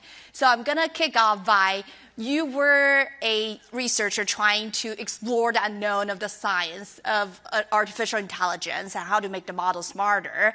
And now you're trying to help enterprises explore a bit of the unknown of how to make AI models useful in today's daily work. Which one is more difficult, and how are they different? They're difficult in very different ways. I think research is harder to predict, and it's harder to, make progress on in a way that is consistent. Whereas when you're deploying this technology into an ecosystem, when you're putting it to work inside of an economy, you sort of know the problems that you're going to face, and you know the work that you need to do. So it's much more predictable. You can see the future a bit more clearly than you can in research, but it's both extremely, extremely hard. On the deployment side, in actual production scenarios, it's a lot of, humans are the bottleneck. They are the ones who need to be taught how to use this technology. The technology needs to be integrated into all the systems and processes that they're familiar with. And so that tends to be a lot of the work, is just interfacing with humans, teaching them. Whereas when I was at Oxford or I was at Google, I was just alone in a lab at 2 a.m. working and running experiments by myself. So it's a very different job and different set of constraints, but both equally valuable. I would say the work that I'm doing now in many ways feels more important, because all of that research work, it felt like preparatory work for what we're doing today, which is actually putting this technology that we've developed to work and getting it into the hands of humanity, seeing real value start to flow from it. Whereas during research, you have no customer. You have no real-world deployment. You're sort of pontificating on what the world might need in 5 years. So I feel much more reward from the work that I'm doing today. In that transition, can you walk us through of how you think about building the company and make this research that you partly pioneered to be actually useful in the hands of enterprise customers? Yeah, I mean, the set of constraints, I'd say the biggest one is privacy and security. So for Cohere, we're a little bit different than other modeling companies in that we have this deployment model where instead of us asking our customer to send their data to us on a cloud and trust us with that data, we instead send all of our technology to them. So we give them the trust, and we say, we're going to give you our entire tech stack, we're going to open it up to you, and you can deploy it inside of your infrastructure. And so that means there is zero visibility from Cohere.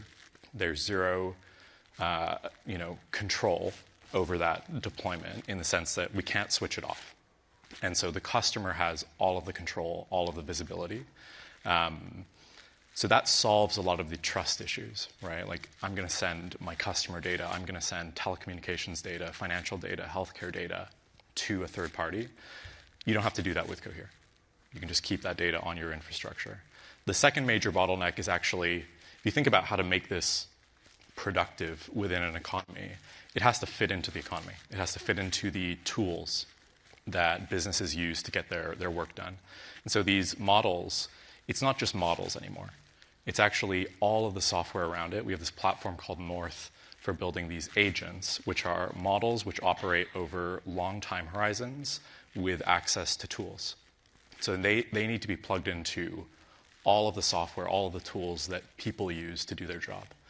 And so that, again, demands a lot of trust, right? You're going to give these models access to the data that your employees have access to. You're going to give these models access to the systems with the same authority as the humans within your organization. And so setting up a software platform to facilitate that trust, to really trust those agents, to know that the right checks and balances are in place, that's really been our priority. At what point building Cohere, you realize, to help enterprises develop this on-prem with their own data and to ensure that that data safety piece is really the key part instead of, other quote-unquote, I guess, simpler businesses in enterprises, which is selling APIs or some of the off-shelf solutions. How do you decide this is the angle you want to focus on? I think it's higher impact because the off-the-shelf solutions, they don't work. They don't work for enterprises because each company is so different. The set of tools that they use, each one is like a mosaic of all these different parts. And so when you try to create something that is generic or off the shelf or out of the box, you can't actually accomplish the depth of value creation that you want. So instead, we take a bit of a different tact. We have a platform. It's extremely customizable. And then what we'll do is we'll work with the customer, like hand in hand, to do that customization work, make sure it plugs into exactly what they need, that it's tackling the use cases that they care about, that the automations they need to implement on their AI roadmap get implemented. And there's shared learning for sure. Like companies have many similar components, but each is subtly and importantly different. And so the thesis of Cohere is build something that's customizable and then work closely with the customer to make sure each of those subtle differences that are very important to that business, their competitiveness, their unique advantage, get represented and transferred into these new ways of working. You launched a North software platform this year. Can you share some experience of working with customers in terms of how are they growing and in terms of where that they're doubling down and using the platform? Yeah, so we've seen strong growth. We announced a beta in January, and then we announced GA, I think it was in August or July of this year. But those early beta customers, we started out in their center of excellence. We had, 200-300 people using the system. Since then, one of the world's largest banks, one of the world's largest telcos, they're now at 10,000 users. We're at a very significant chunk of the whole company. So we're seeing full, broad company scale rollout across tons of different teams, thousands of agents being created. So it's really starting to happen. It's scaling up, and we're starting to do user studies on time saved. So for the big bank, you can imagine banks are they are organizations of researchers who go out, research markets, equities, they try to provide advice, they try to react to situations in the real world quickly. And all of that is information consumption and then the ability to come up with good actions based on the information that you find. This technology is incredible at that.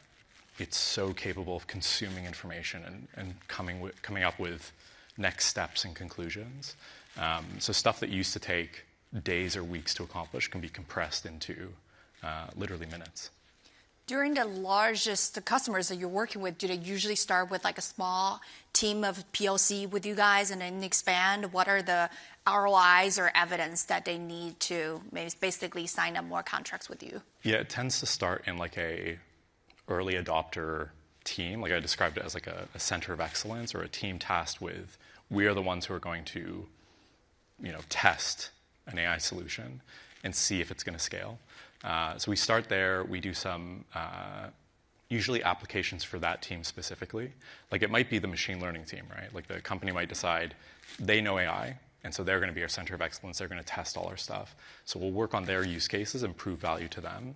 And then they begin replicating that with different teams, the capital markets team, the private wealth team, the whatever.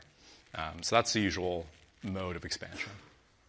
And to the model that you just talked about, we got actually some questions from the audience as well to understand a bit more. Is it fair to think of you guys as more kind of a service type of professional service provider with a lot of customizations? Someone asked, how is it different from kind of a Palantir of the world or the RPA processors of the world? So we can provide services as part of implementing some of the automations or customizing a model. But the core value that we bring is the technology, right? It's this application. It's the models inside the application. It's the ability to serve those models extremely efficiently, only on 2 GPUs or a single GPU. That is the technology is the value. To make that technology productive within a specific enterprise there's an integration step that needs to be done. We can do that, one of our partners can do that, or the customer themselves can do it. On the deployment side, I've heard a lot of more labs talking about using forward deployment engineers to actually bridge the gap between the research capabilities and what the customer actually needs. Curious what you guys are adapting there. Yeah, I think it's incredibly important for the reason that I was saying earlier about like generic off-the-shelf solutions not being effective. FDEs are that bridge between a platform, which is general, but without customization isn't very useful. The FDEs can come in, sit with the customer, understand their objectives, and then do the work to shape this platform into exactly what the customer needs. So we've been building out our FDE team. We call them AML, Applied Machine Learning, and it's been extremely effective. We're also trying to train more people to do that sort of work. We don't want to be the only ones doing that. It's not scalable. Cohere isn't going to hire 1 million developers to go do this and really scale this into the economy. So we need to train many more people to do that work, and we're starting to do that now. How big is the team now? I don't know. I think we're like 550. Yeah, and then within that, the forward deployment engineer team is how? Yeah, I don't know how large it is at this point. Maybe like 50 of those, so like 10% of the company. We're still mostly research, product, a growing sales effort. But yeah, we're growing quickly, expecting, I think, to nearly double next year. Is that the growth mostly going to still from the researcher side or sales and marketing at this point? Much more. The problem is less, like the project of getting this technology into the economy is much less about research questions. It's much more about deployment, product, and go-to-market.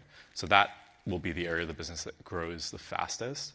But of course, we're still going to hire great researchers and engineers.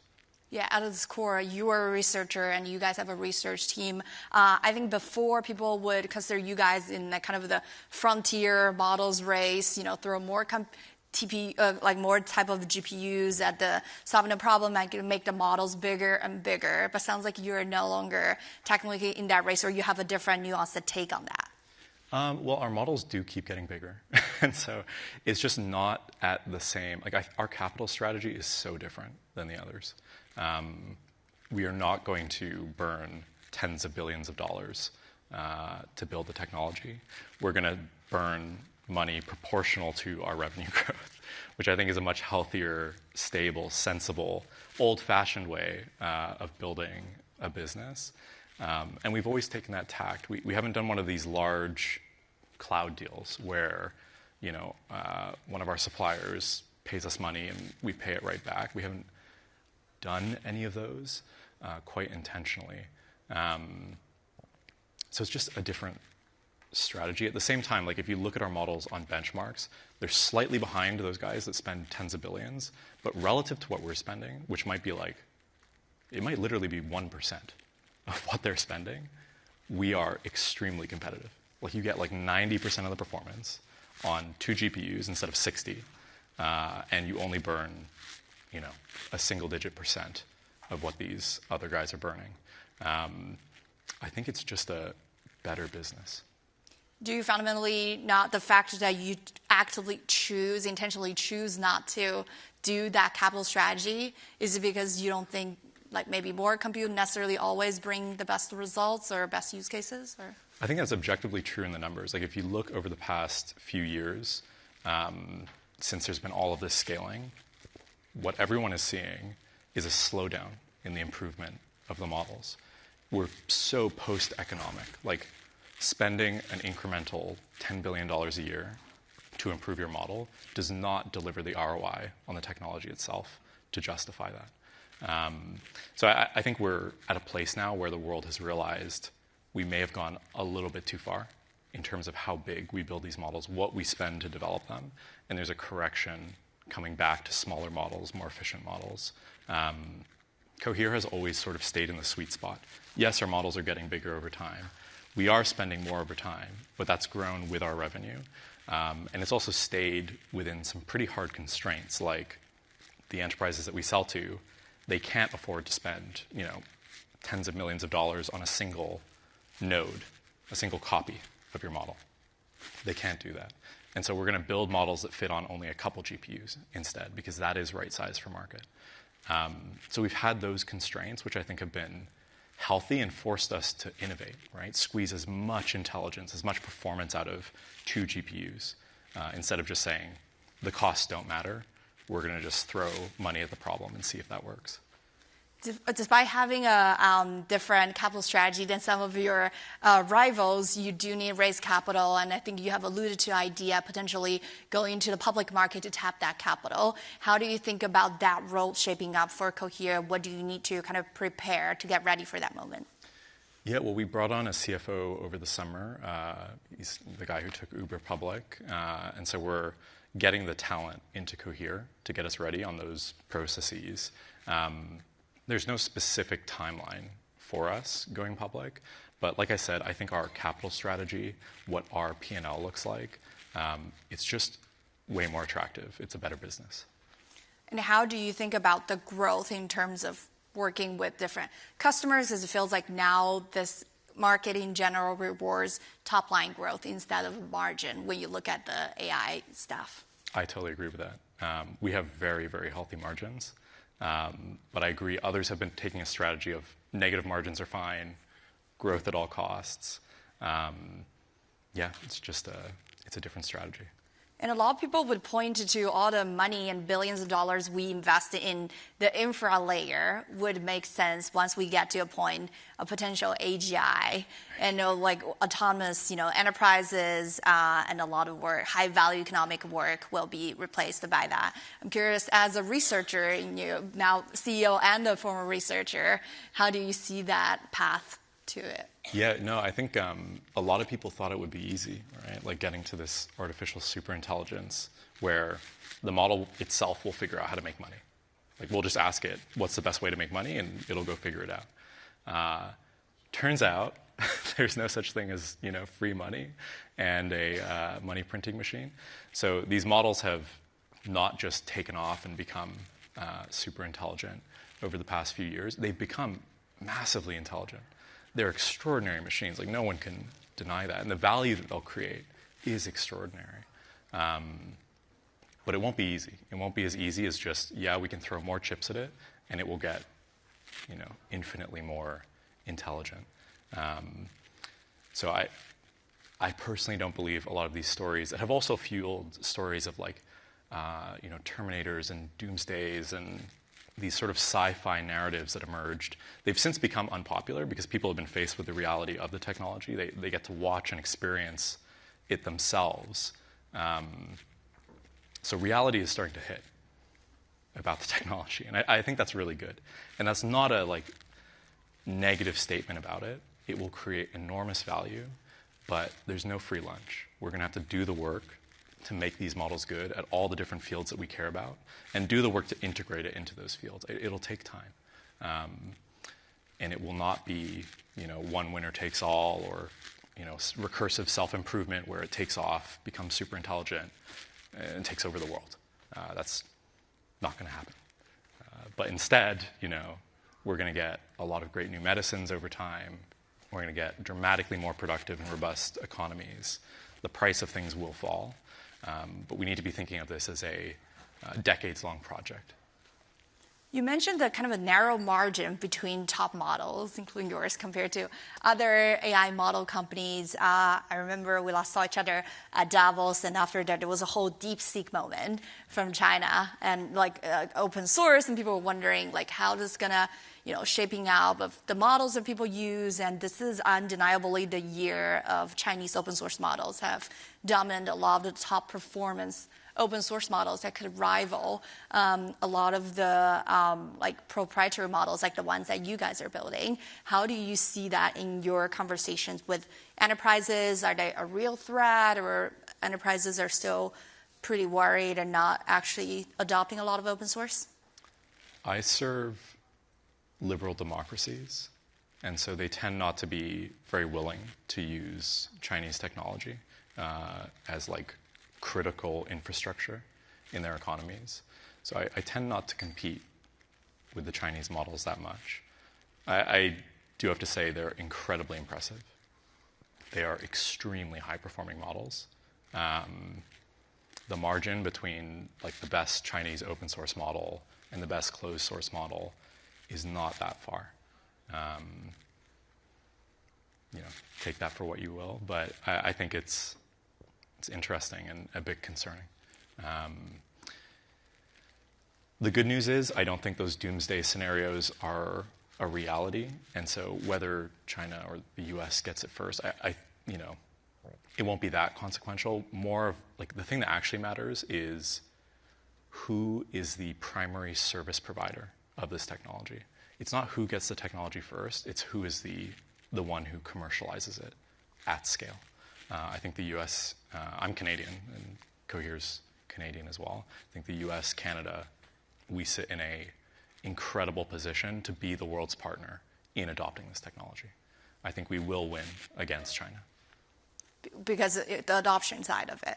Yeah, I think people trust democracies more. If you're going to pick a stack, if there's only a few people who create this technology around the world, and you're going to pick a partner upon which to rely on to transform your entire economy, I think you will pick a liberal democracy. On that note, thank you so much, Aidan, for sharing your views. Thanks, everyone, for joining. Thank you for having me. Very much to Crystal and to Aidan. Look, that is it. That is next New York program wrap for 25. It is our global club of next events done for the year as well. I mentioned at the start that we've pretty much been adding a year over the past few years. So alongside New York, we have Asia, Gulf, and coming next year in June, London as well. We're already hard at work getting those programs right. A lot of that is based on your feedback, of course. Are we getting the mix of geopolitics, macroeconomics, technology, fashion? Are we getting that mix right? It's the hardest part of curating an event like this, so please do let us know. For me, the mix has been exciting, sometimes intriguing, daringly eclectic. I think the UNSG and Sarah Jessica Parker bookending day one. The glamour and challenge of space and the fashion industry, day two. We've focused on the unpredictable, the fragile, the chaotic, the tragic, but we've also focused on the excitement, the dynamism, and the stories of hope. And next we'll continue to do that here in New York, in Asia, in the Middle East, and in London. So that was Reuters Next New York 2025. It's been a real pleasure having you join us. Keep watching. It's only going to get better. Safe travels home.